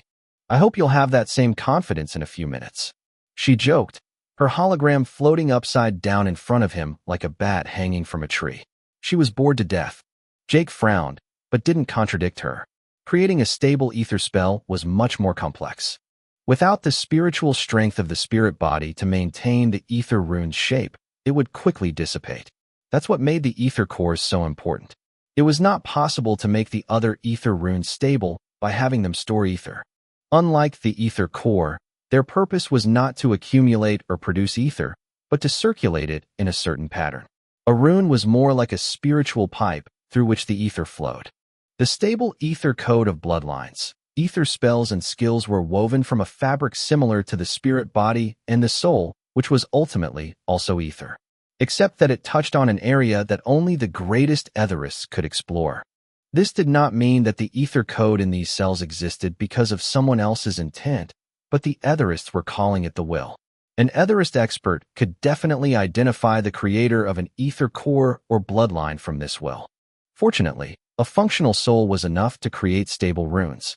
However, each ether rune had to be formed and stabilized within the spirit body before being slowly extracted with a fraction of it. In order to avoid accidents and to end up senile, it was imperative to dissociate this portion of the spirit body from his true consciousness while allowing it to retain a purpose. The will fragment that his brain housed was a more elaborate version where Zolver had duplicated part of his own consciousness inside to allow it to operate in a more complex way. Jake was for the moment far from being capable of such a feat. After a full day of trying to separate his consciousness from the spirit body enveloping the ether runes he had created, Jake finally mastered the trick. He was proud of his achievement, and she did not fail to congratulate him. Over the next week, Jake created all the runes needed to create his light spell, but the symbol was still incomplete. The location of the point rune was vacant, and an ether core would soon occupy this place. Before attacking the creation of his second ether core, which paradoxically frightened him much less, he took a break and ate copiously from the food Will had brought and went to work. 3 weeks later, the light spell came to life, and there was light. His floating island finally had its own sun. Chapter 371 Crunch is back. When Jake opened his eyes, a bright white light came out of his hands. As he lowered them, the dazzling sphere of light kept hovering in front of him. Thrilled, he controlled the ether mass to position it in the center of his island at a height of 20 meters. Technically, anyone could still take control of this ether core. He had refused to anchor it to a point in space or an object permanently so that he could move it as he wished in the future. This artificial sun created only white light, but as the ether core became stronger, the brightness would only increase until it could illuminate a much bigger floating island. He might even add more complexity to the ether symbol by adding the heat ether spell to it. At that moment, this sun would truly become one. Nice work, Jake. You may really have the talent to become an etherist. She's hologram praised him with admiration as she reviewed the arrangement of each ether rune. For a first time, he had done exceptionally well. I think so. Jake laughed without modesty. But as he said these words, his expression took a sudden turn. His voice was unusually deep, and fine ripples ran across the surface of the lava floor as if he had just roared thunderously. Fearing the worst, he checked the time and date, as well as his status oracle, and his face fell apart. A month had passed in the blink of an eye. He hadn't seen how much time had passed. His body had long since become insensitive to the lava around him. While he was focusing on these ether runes and that second ether core, she had continuously increased the ambient temperature and gravity to stimulate his body. The temperature in the island's center was now approaching 2,000 degrees Celsius. While his ether stats had gained only about 30 points on average, his body had been totally revamped while his spirit body had gained 2 more levels. Ether status. Strength, S 300.7 points, 251.6 greater than 300.7. Agility, a 286.8 points, 260.7 greater than 286.8. Constitution, C 317 points, 286 greater than 317. Vitality, V 315.2 points, 284.4 greater than 315.2. Intelligence, I 298 points, 269.9 greater than 298. Perception, P 257.6 points, 244.3 greater than 257.6. Extrasensory perception, EP 302 points, 271 greater than 302. Ether core, 188 points, 157 greater than 188 points. Body status. Physique, silver Mertherian body, LVL2. Height, 2.53 meters, 2.21 meters greater than 2.53 meters. Weight, 486 kilograms, 301 kilograms greater than 486 kilograms. Strength, 203 points, 116 greater than 203. Agility, 96 points, 75 greater than 96. Constitution, 203.5 points, 129.6 greater than 203.5. Vitality, 202.3 points, 123.7 greater than 202.3. Intelligence, 115.8 points, 57.4 greater than 115.8. Perception, 116.2 points, 51.1 greater than 116.2. His progress was immeasurable. The quality of his body had improved so much that he couldn't believe it. The difference between Mertherian and Silver Mertherian was also beginning to be felt. The growth rate of his intelligence and perception had surpassed that of his physical attributes. So why was Jake so horrified? In 4 words, his height and weight. He now weighed almost half a ton and was definitely out of the confines of a normal human size. He was already a small giant. With trepidation, Jake pulled a mirror out of his space storage and confronted his new face. He almost burst into tears at that moment. Thank God, I'm still handsome. If he had looked like a ferocious beast, he probably would have suffered from a nervous breakdown. However, he was still deeply worried about his future love life. Somewhat reassured, he inspected the rest of his body extensively and was surprised to find that he hadn't bulged abnormally like some doped-up bodybuilders. Alas, his armor was now a little too tight. Thanks to the flexible and resistant leather, the component had not torn, but he now looked quite ridiculous in it. Fortunately, his Warmack boots had the marvelous ability to adjust to his shoe size. His muscles seemed to have toned up and become tighter like those of a regular martial artist. He was definitely a heavyweight, but he was developing differently compared to the Cantharian Geralf. While you were busy creating a son for your island, communications were blocked. She reminded him fondly. A month is a very long time. Will and the others must be worried sick. She's advice was like a cold shower. He instantly forgot about the future problems concerning his growth spurt and jumped out of his lava bath. He briefly deactivated the internal force field of his island to reach the living area, retrieved the radio transmitter from his space storage, and turned it on at once. Not even 10 seconds later, Will's voice rang in the handset. At last, we almost thought the digesters had gotten you. Will exclaimed in a sanctimonious tone. If you only knew how worried we were. We are only waiting for you for the third ordeal. The situation is pressing. What's happened? Jake worried with incomprehension. Seriously? Look around you. Hearing Will suddenly scream in his head, Jake covered his ears with a wince and let the businessman get everything off his chest. This world is changing too fast. Most of the players have already completed their first 4 ordeals. Even your cat has finished his 4th ordeal. My God, if you had seen it. It's not a cat anymore, it's a walking monstrosity. He and his gang of felines almost destroyed my island when they visited it for the first time. They even created a sub-faction. Jake almost choked on his own spit when he heard these last words. In disbelief, he opened the faction tab and actually discovered a second sub-faction on top of Will's. When he saw the name the felines had chosen, he suddenly felt feverish and extremely weary. The Aristocats. It sounded like a bad joke. Their naming sense was even worse than his own, and he refused to believe that his cat had come up with such an idea alone. Someone had inspired them. Tell me the truth. Who convinced them to choose this name? Jake sighed in exasperation. Will fully shared his dismay and succinctly explained the facts, barely holding back from bursting into laughter. The idea came from Tim and Lily. Sarah and Kyle also approved the name. Ugh, I should have known. Jake mumbled wearily. Is Lily with you? Not just Lily. Will confessed in an embarrassed tone. Who else? Your cousins Kevin, Vincent, and Daniel, Lily's father, have also joined your faction. Jake cringed upon learning that his two cousins had joined his faction. He was surprised that Kevin had joined, but it was not unexpected. His cousin was already familiar with Sarah, Tim, and Lily, and with the previous ordeal their relationship could be considered cordial. But Vincent? That was shocking. Knowing his character, it was impossible that he would come of his own free will. Someone had forced him. Grandfather? How's your business doing, and how are the others? Jake changed the subject to avoid unnecessary brooding. This time he sensed Will's delight. Not bad.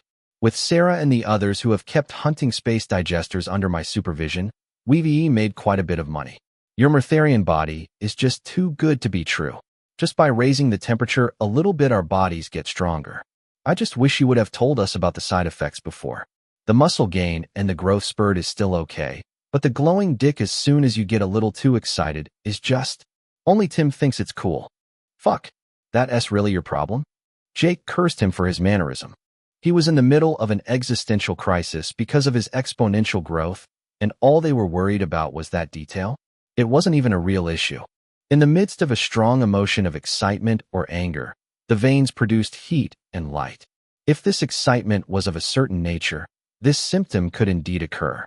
Unlike him, who could control the heat and radiation to some extent, his comrades had no control over this phenomenon. Not to mention an erection, even blushing with shame could result in a glowing red face. I'm on my way, Jake finally said, ending the discussion. Reflecting on Will's first words, he asked she, what did he mean when he said that the world is changing too fast? Have I missed anything important this month? She's response was not long in coming. Apart from the fact that the number of floating islands and factions has multiplied, and that most of the impatient players have already finished their fourth ordeal, nothing. Ah yes. Apart from that, the ether density and gravity have increased quite a bit. Because the gravity was lower than in his training area, and the increase in ether density had been gradual, he hadn't noticed anything. When she pointed this out to him, a shiver of bad omen ran down his spine. Ether density of B842. 58 ether points, 21 greater than 58. Gravity, 4 times that of Earth. This meant that the gravity had doubled during that month, and that the ether density on B842 had exceeded that of his second ordeal. The speed at which this world was changing was indeed terrifying. It was a perpetual race where stagnation meant being left behind. And falling behind in the mirror universe was literally losing control of one's destiny. For Jake, who didn't want to lose the freedom he had finally gained, it was a brutal wake-up call. His petty worries about his appearance were immediately forgotten. He was pleasantly surprised to discover, however, that it wasn't all bad luck. His Oracle device was now producing nearly 63,800 ether PTS per day. In the course of the month, even while paying the maintenance fee for his island, he had earned more than 1M ether PTS. Earning money without doing anything was always a pleasure. A few seconds later, Jake put his hand against his yellow cube and reappeared a blink later on Will's island he had never visited. What immediately struck him was the difference in style. His island was empty, but functional. With its detection system, a yellow and blue cube, its new sun, and the land he had brought back, it was rather austere. In comparison, Will had made considerable efforts to make his floating island as popular as possible. It was his showcase for trading in the mirror universe, and he had undertaken the necessary work to make it so. A very decent two-story villa had been built there, and a sign read, Murtharian Scavengers' Store. Through the window, Jake recognized several familiar silhouettes, which also became aware of his presence. He wanted to join them, but unfortunately he knew he would not get through the door. As he lamented about his growth spurt again, a huge mass of black fur suddenly obscured his field of vision. Crunch was back. Chapter 372, A Small Booze. At the time, Jake thought he was under attack. His machete popped into his hand, and he thrust forward with all his might. It was only when he recognized two familiar yellow eyes in the middle of this gigantic hairball that he finally understood who he was dealing with. At the last moment, he pulled back his weapon and opened his arms to receive his pet in his arms. Bad idea. On impact, his lungs emptied out and he was pinned to the ground like a 3-year-old child being tackled by a 100 kilograms adult American footballer. Moreover, his cat's fur, far from being soft and comfy, gave him the strong impression of bumping into a wall of brambles. Extremely painful. Jake, who was trying to make sense of the situation, fully flexed his muscles to free himself, but a huge, rough tongue, abrasive enough to scrape the coral under the hull of a liner with a single stroke, savagely licked his face. Several liters of drool soaked his hair and the rest of his body, and that was the last straw that broke the camel's back. Crunch, fuck the hell off, Jake yelled out. Bending one knee and squirming his way out, he managed to free himself enough to send a violent upward palm stroke into his cat's chin, followed by a fearsome frontal kick into his diaphragm. The overexcited hairball in turn spat out all the air in his lungs, his eyes bulging out, his tongue hanging down, and the giant feline took off like a lousy rocket for several dozen meters before crashing on the roof of the villa built by Will and the others. Master and cat caught their breath for a long time before finally staring at each other defiantly. Jake was dying to beat up Crunch, who had nearly killed him, but seeing the awfully human expression of his cat, tears rolling down the corners of his eyes, his fury abandoned him. Crunch was still Crunch. Although this black cat was now the size of an adult elephant and his fangs and claws were slightly enlarged and shiny like diamonds, his face still looked as silly as ever and his paws remained chubby and short compared to his size. The original features of a Himalayan Persian cat could still be guessed. As fierce and imposing as Crunch had become, with this head it was just impossible to stay angry. To be honest, Jake was already refraining from bursting out laughing. It's okay, you can come. Jake grudgingly forgave him before laughing openly. But don't jump into my arms anymore. If it was anyone but me, they would be dead. He wasn't kidding at all. He was even deeply surprised that no one else had been hurt. Crunch timidly leapt off the roof, not forgetting to peel off a few tiles with his claws, then cautiously trotted towards his master, and when he saw that the latter had indeed no intention of attacking him, he rubbed his enormous head against him and started to purr. Jake wasn't used to this subversive behavior, let alone from such a rude and cocky beast. Not knowing what to do, he stroked the top of his cat's skull a couple of times, but with its thick fur, he wasn't even sure if his pet felt anything. Ha! Who would have thought that even Jake had a tender side? A deep and vigorous voice exploded next to him. Turning his head in that direction, Jake recognized his cousin Kevin, who was smiling at him. Before, he would have gladly made fun of his giant appearance and his hairiness more like a bear's than a man's, but now they were both the same size. For Jake, it was a huge relief. He was not alone in his misfortune. It was a petty and puerile thought, but it no doubt helped to lift his spirits. What? Aren't you going to greet your cousin? Kevin said, spreading his arms out as if to ask for a manly hug of reconciliation. But Jake had no intention of granting his wish. Patting his cat's head, he gave the decisive command. Crunch, attack tackle. He didn't know if it would work, but it was worth a try. At his greatest shock, Kevin displayed a horrified expression and immediately started to run away in the opposite direction. Unfortunately, even with everyone's joint investment, Will's Island was only 50 meters wide, and he soon found himself in a dead end. No! Boom! The next second, his cousin Kevin had vanished under a huge fur ball, only the tips of his legs flailing wildly once in a while to remind them that he was still alive.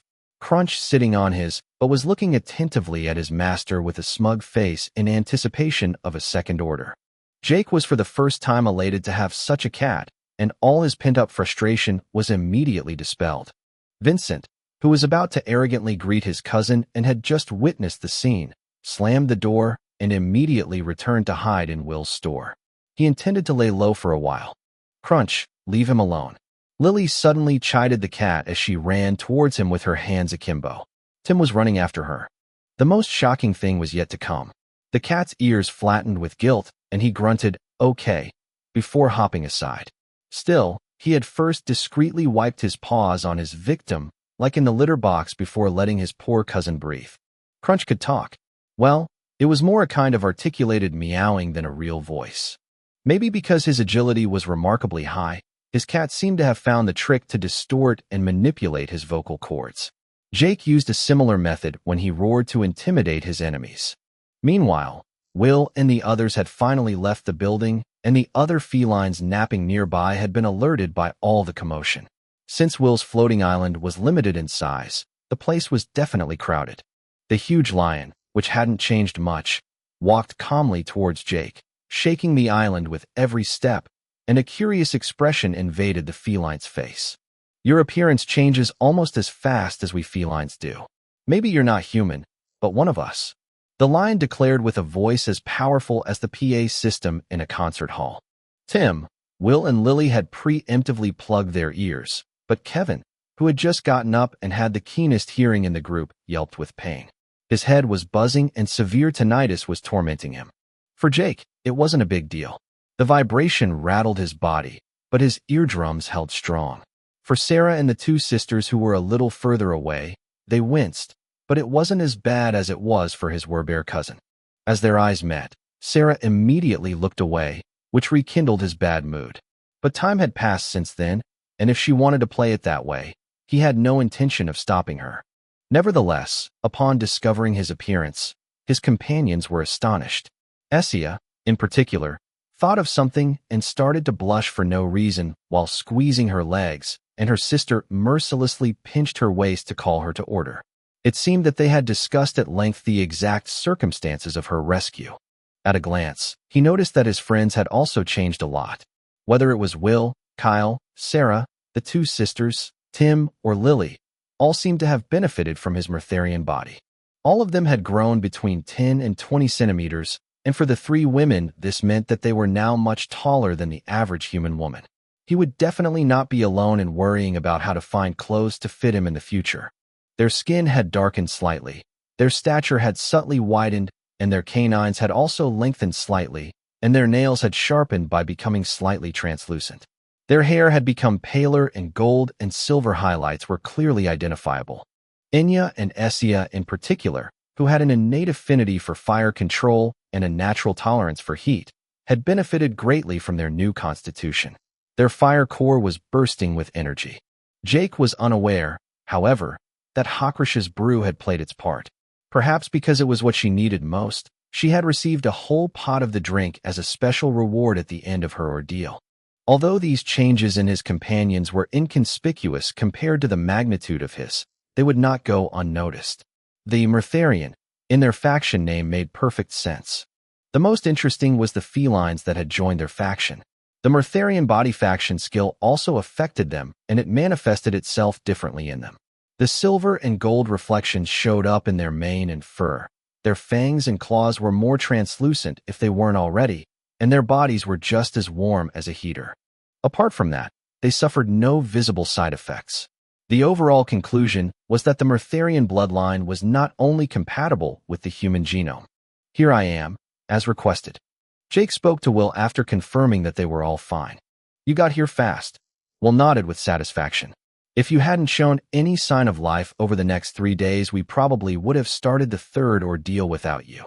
Jake was slightly taken aback by the urgency in his voice. "Why the rush?" he asked with obvious puzzlement. The alarming increase in gravity and ether density was definitely cause for concern, but it wasn't to the point of putting them in immediate danger. On the contrary, it could even benefit them. "I think it's best to discuss it calmly indoors." Will smiled as he invited him in.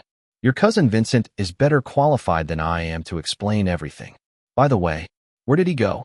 Will looked incomprehensibly for his cousin, remembering that he was supposed to have left the villa before them. "Whatever. As Jake and his group sat down together to discuss their future plans, a few dozen kilometers away a vortex suddenly opened in the middle of the void. A moment later, a small alien reminiscent of a gremlin floated out of this dimensional portal. Although the creature was old and wrinkled, and a sort of cross between a small koala bear, an imp, and a lizard, an overwhelming aura leaked out. This alien, not looking impressive at all, was Sect Mogasar, the rank 3 Etherist, having accepted Jake as his disciple. Below the alien, a small floating island with a lava-covered center drifted seamlessly through the cosmos. A recent artificial white sun was casting its light over it. Like a specter, the gremlin-like figure flew towards this artificial sun and circled around it, stroking its long goatee with an appreciative air. My instincts did not deceive me. This child is really promising. He passed my second test. Sect spoke aloud, seemingly addressing the silence itself. The alien remained silent for a few seconds, then spoke again. All right, if they can instantly cast an ether spell, I'll take them under my wing and start their training. Sect stared at the artificial sun again, nodding a few times to who knows who, and suddenly raised a startled eyebrow. I can do that. The alien grumbled in a capricious tone. A gift? I guess I can give him a little boost. Sect Mogasar posed his tiny hand without warning against the mass of white light, and a deluge of mental energy fell on the new ether core and its light ether symbol. This mental force was so thick that it seemed almost solid. As soon as the artificial sun was shrouded by it, new runes combined with those already present as if the goal was to complete an unfinished puzzle. An ether torrent pouring out of Sect itself converged on the ether core powering the light spell, and it began to rapidly build up energy, with the surrounding ether accretion disk dramatically expanding. The artificial sun, which until then had only been producing a modest amount of white light, began to shine like a real sun with a complex electromagnetic spectrum and unimaginable heat radiated from it. After a while, the ether core stopped growing and the new ether symbol stabilized. Sect Mogasar disappeared as he had come, leaving behind him a new, authentic sun. Chapter 373, Let Esco play that third ordeal. What? Jake sprung from his seat when he heard she whisper a disturbing development to him. Is something wrong, Jake? Will asked in a worried tone as Jake began to react, so alarmed for no reason at all. They had only been sitting around a table talking for a few minutes, and had barely managed to break the ice by forcing Vincent to sit with them with difficulty. His pale blue skin contrasted sharply with the more tanned skin of the others present, but no one seemed to care except Jake. His friends were already used to having him around. Despite his unwillingness, Vincent had taken it upon himself to apologize for his past behavior and thanked him for accepting him into his faction. As a result, Jake's shocked outburst, which was completely out of place, had them all deeply puzzled. Sarah and the two sisters gave him a curious look, but they let Will act as a go-between. With the exception of Vincent, Tim, Will, and Kevin, no one had spoken to Jake. Even Will was uncomfortable with their attitude. When the girls came to him and offered to help, he had willingly accepted without further thought, but now he would be an idiot if he didn't notice that they were avoiding Jake. Jake, who had already stood up from his seat, threw an awkward smile at Will and apologized.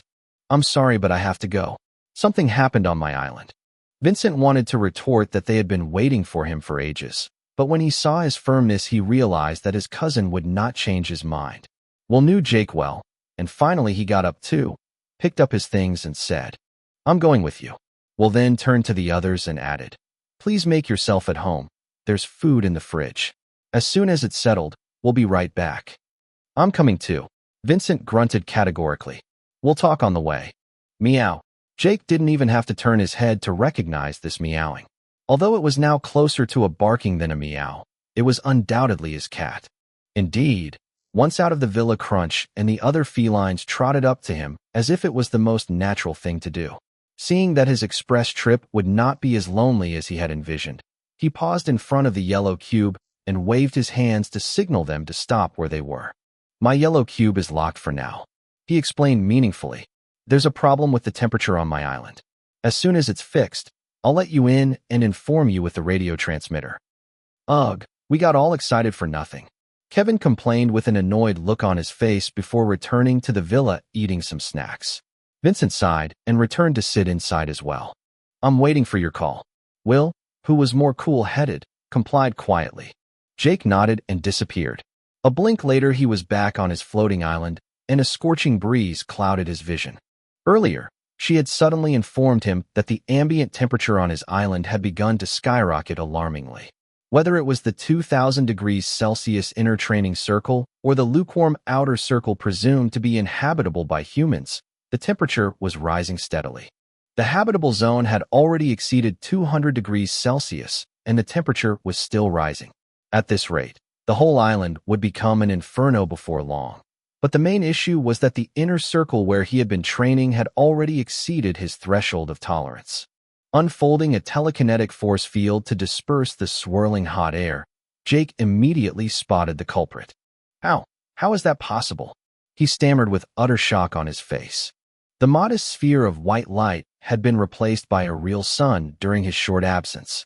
Looking directly at the sun, his eyes got burned and he had to avert his gaze so as not to damage his retinas. Fucking hot, he cursed as he tried to fly closer. But after getting within 50 meters, his already tanned skin began to smoke and a sizzling noise broke the silence. He hastily retreated so as not to end up charred. Someone has modified your light symbol, she informed him gravely. To harm me. Jake couldn't understand who could have so much time on his hands to use such a wacky method of revenge. No, it's to help me. He soon realized. The temperature and radiation issue could easily be solved by rearranging the force fields dividing his island. This ether core is 10 times more powerful than the ether core in your belly, and your light ether symbol has been recombined with a considerable number of ether spells. She concurred cryptically. Only a top etherist or evolver can accomplish such a feat in such a short period of time. By elimination, it can only be Sect Mogasar, Jake exclaimed in disbelief. The alien had come here a few minutes earlier. He had tried unsuccessfully to meet him many times, and when the alien came to visit his island, it was conveniently the moment when he was away. Clearly, Sect was avoiding him, but his visit had just proved to him that the master etherist was keeping an eye on him. If the alien did not wish to be met, so be it. Jake thanked the etherist in his heart for this unexpected gift and proceeded to reorganize the force fields. After a few moments, and with She's help, the shields and force fields had been repositioned and their thickness and intensity was altered to effectively filter out heat and radiation.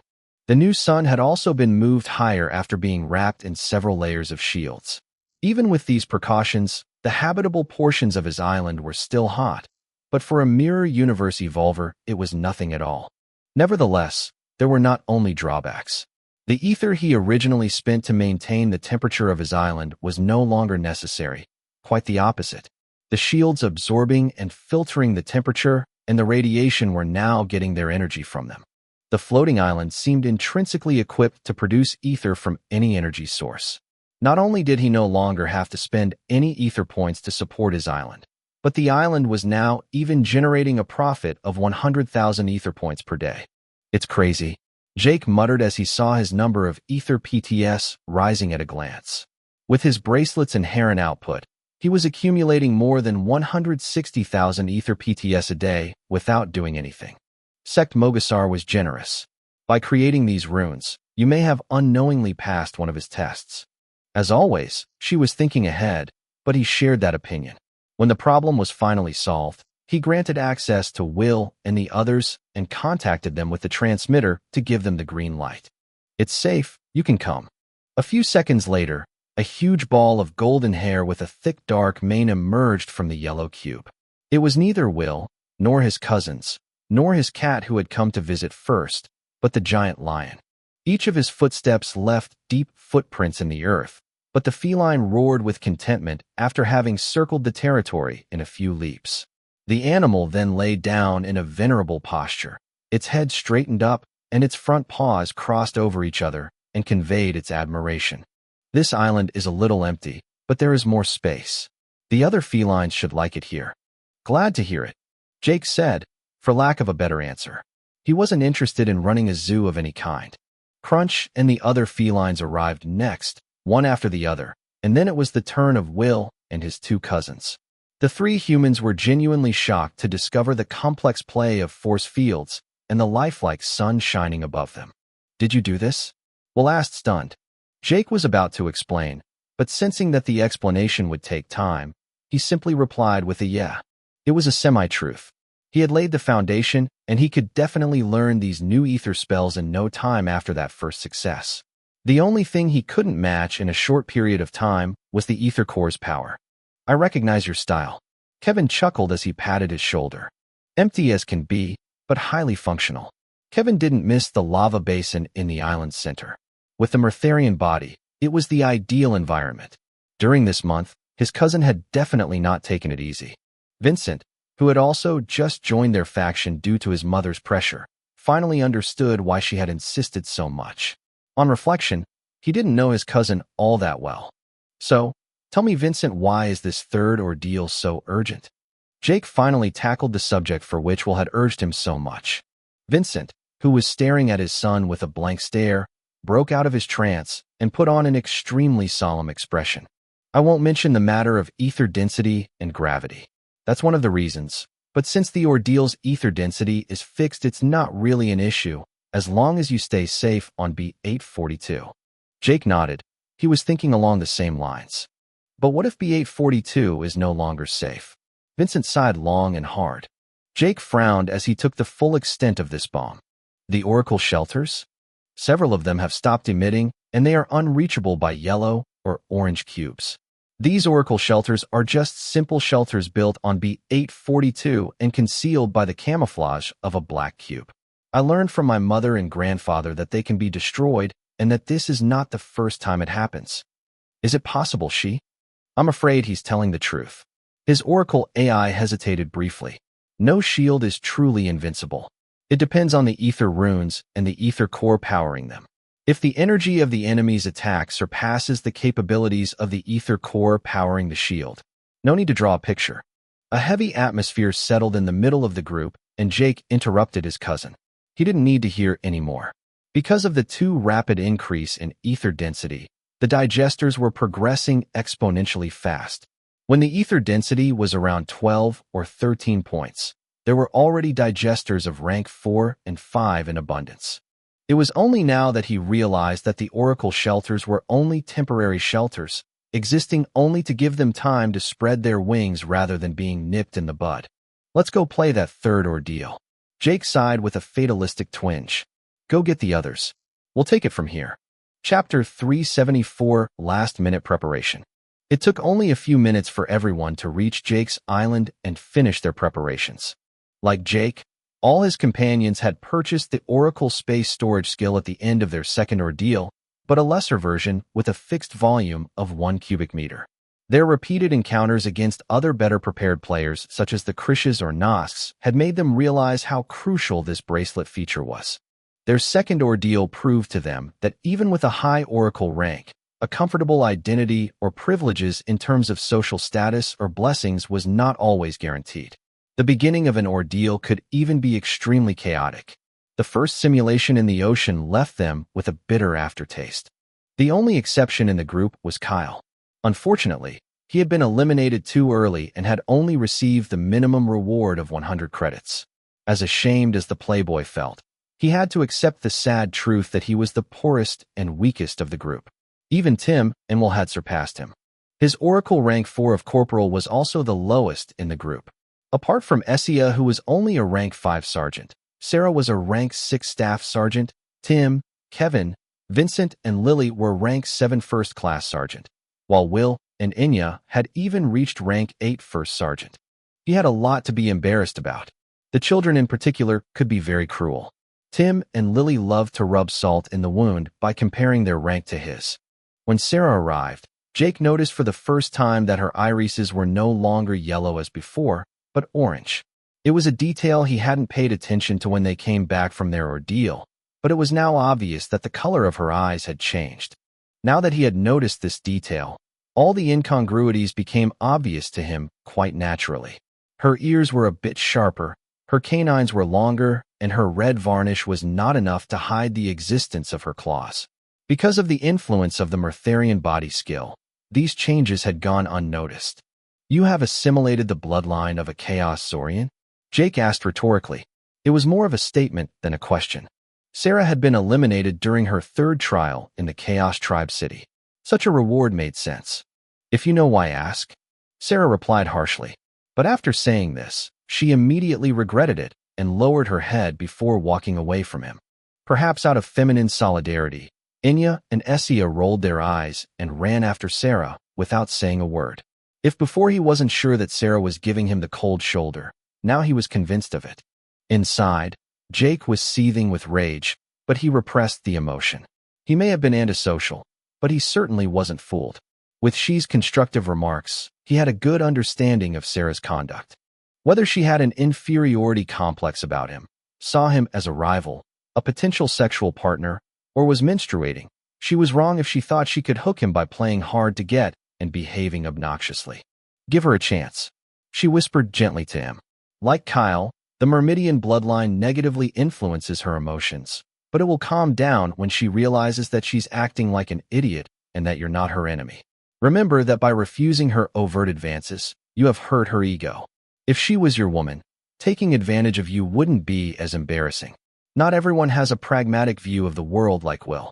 If you want to solve the problem once and for all, you need to man the fuck up. That's what she wants.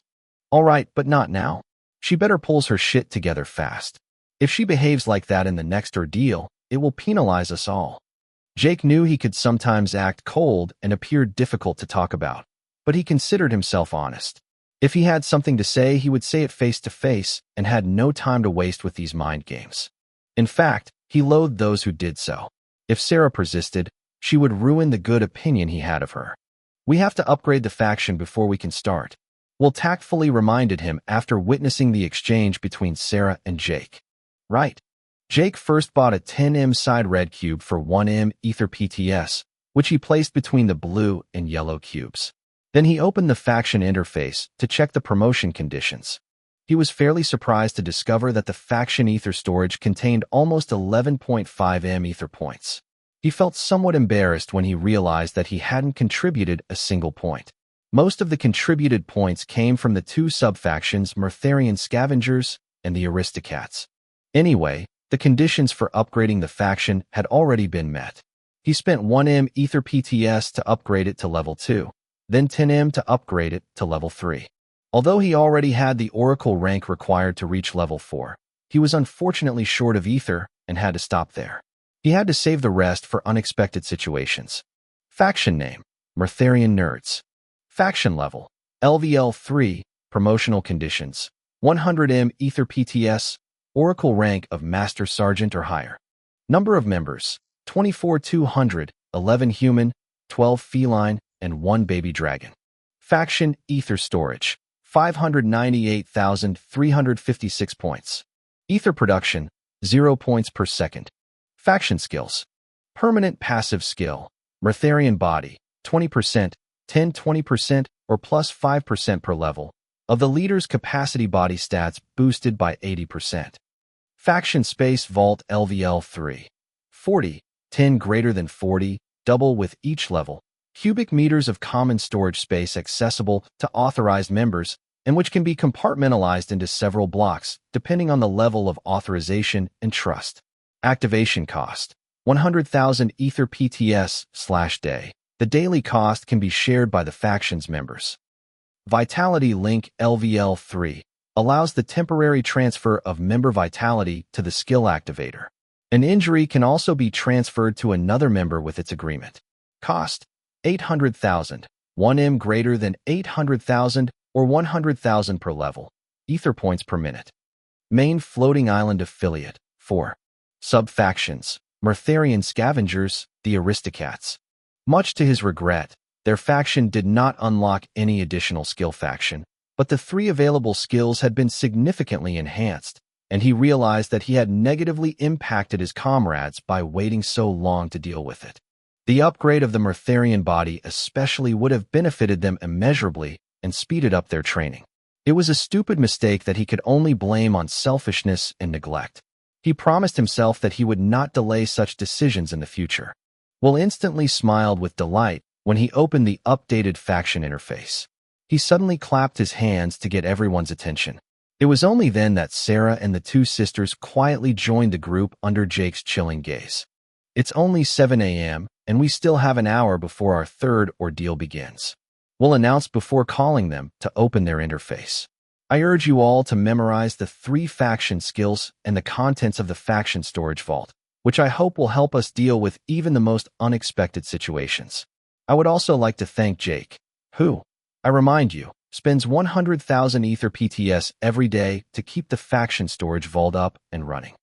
If someone has less than 800,000 Ether PTS, speak out now, or you will be unable to use the Vitality link in case of serious injury. It's not just for you, but for others as well. If you lose consciousness and are unable to activate this skill, it will be up to another of your companions to activate it instead.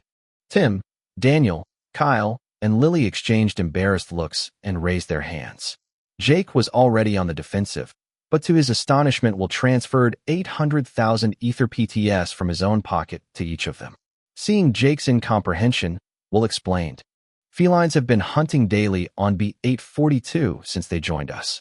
What they do not eat, they deposit it in the faction vault. I then take care of selling it and keep 10% of the profit as the middleman. The rest goes back to the Aristocats." Jake's mouth opened wide as he learned the ins and outs of the matter. He then rushed to his cat Crunch, who was frolicking with a huge familiar-looking leopard, and grabbed his wristband to access his ether storage.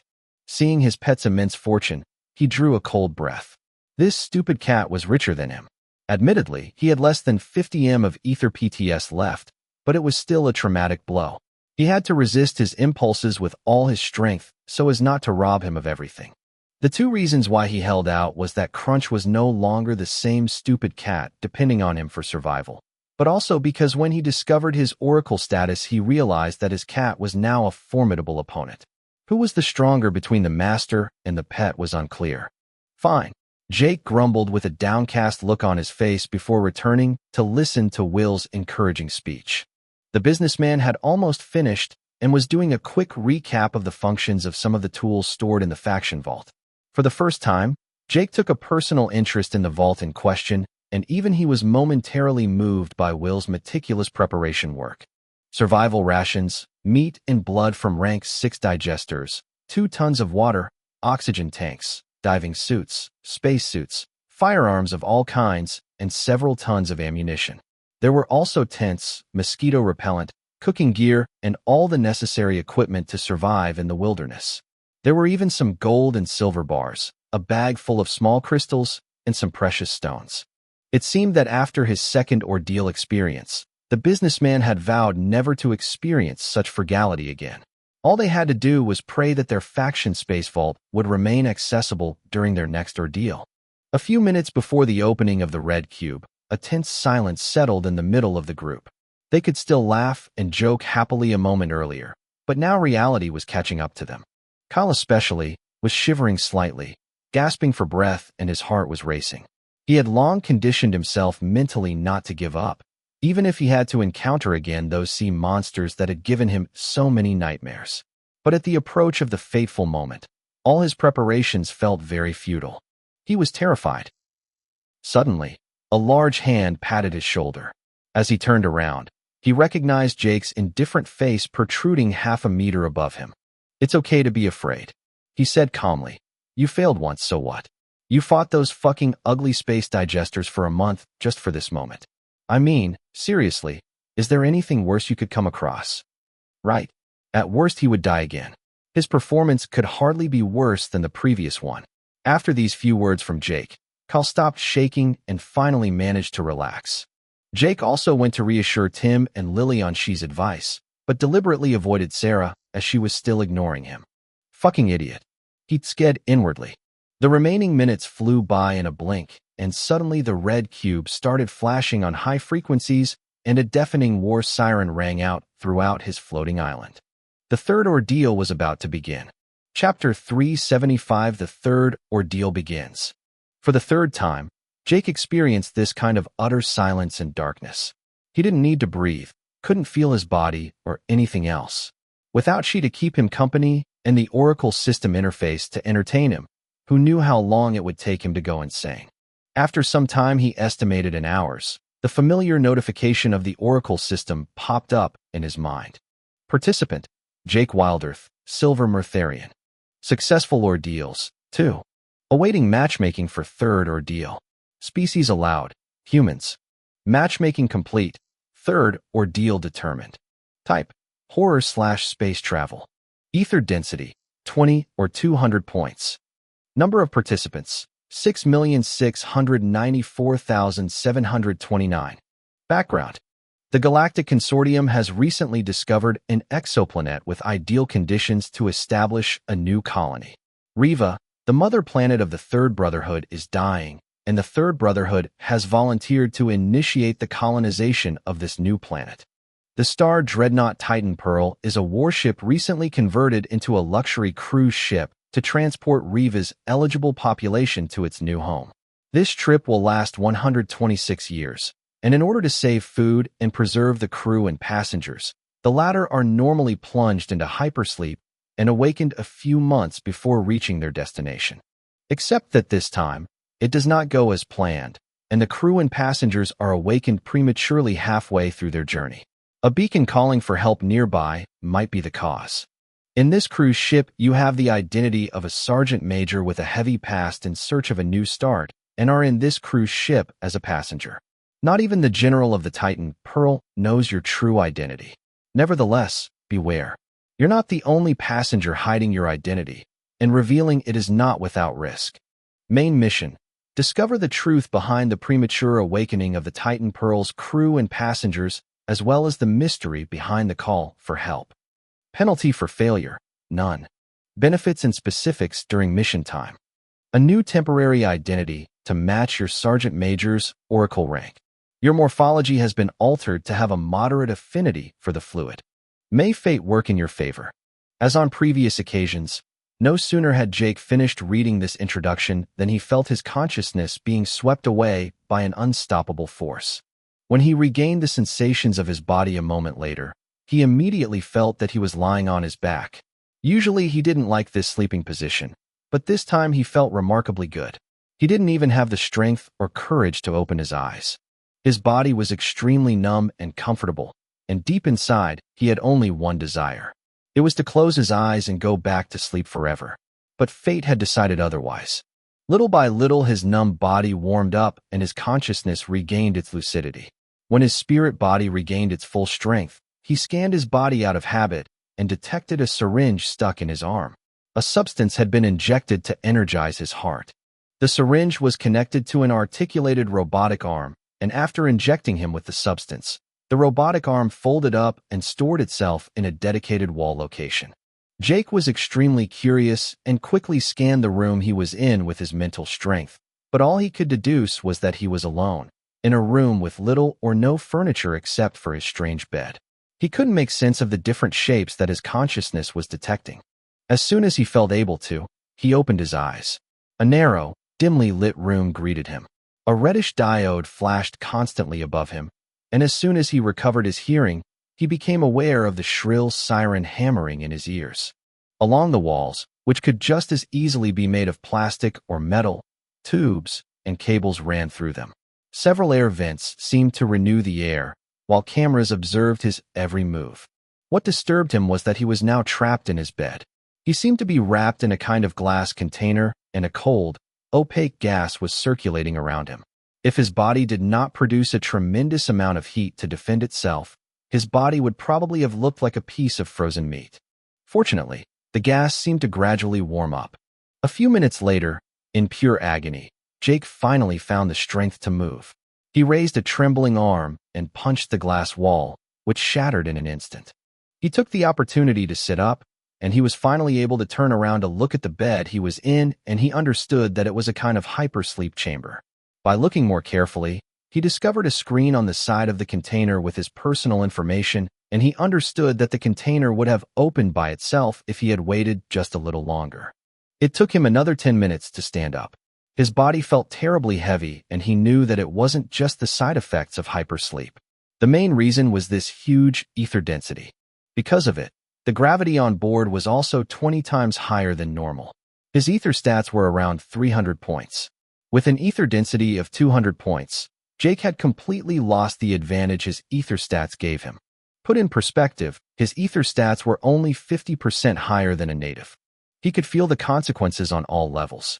His cognitive faculties had drastically diminished. He felt awfully weak physically, and he no longer felt this feeling of lightness at all.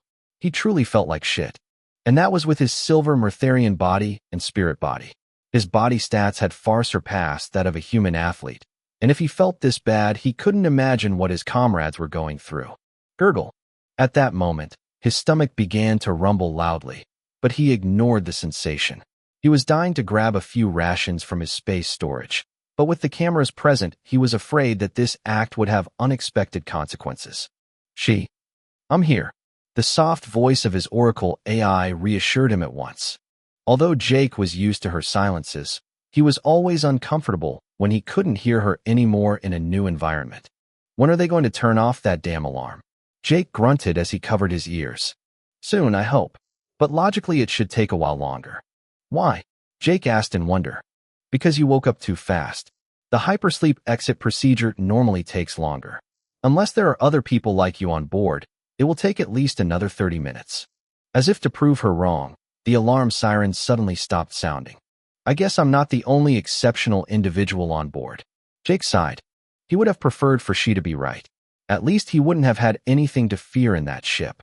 But now that he was awake, he had no intention of going back to sleep.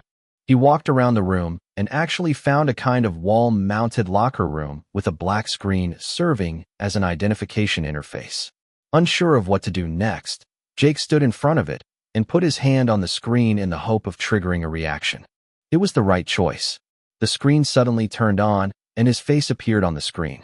His face was quickly compared to the ship's database, and a robotic female voice suddenly said, Jake Wilderth. And then the locker room opened wide like a fridge door. Inside, Jake discovered a suitcase with clothes his size and his new identity papers. It was worth mentioning that finding clothes for someone as tall as him was definitely not easy, and he had to praise the Oracle's efficiency for thinking of every detail. Nevertheless, he also found some less common objects, including a sort of futuristic pistol without a magazine or barrel, which he didn't know how to reload. He sucked it into his space storage without a second thought. To his greatest delight, he also found a perfectly folded dark armor, as well as a long, unguarded sword of the same color. The weapon was of good workmanship, but seemed to have been used a lot. This did not prevent him from taking it to his space storage as well. Rummaging through his suitcase, he then put on a white shirt, a belt and black denim chino, but slipped on his Warmac boots, discreetly substituting them instead of a similar pair of leather boots. To perfect his disguise, he put a luxury watch on the same wrist as his bracelet and combed his hair, then meticulously shaved to look like a perfect handsome tourist. It wasn't that Jake couldn't take care of himself, but that he was usually too lazy and introverted to do so. Now that it was crucial for him to preserve his identity, he had to play his role as a wealthy passenger looking for a fresh start. Satisfied with his appearance, he closed his locker room and began his exploration of the ship. Once in the hallway, the minimalist reddish LED lighting stabilized and powerful neon lights illuminated the area with a bright white light comparable to daylight. Apart from him, there was no one else in the corridor. A wall plan showed him that he was at the back of the ship and that he had to keep moving forward to reach the recreational area. Undaunted, he set off, and as he progressed, he soon heard noises and growling from the numerous doors down this endless corridor. The other passengers were also beginning to wake up,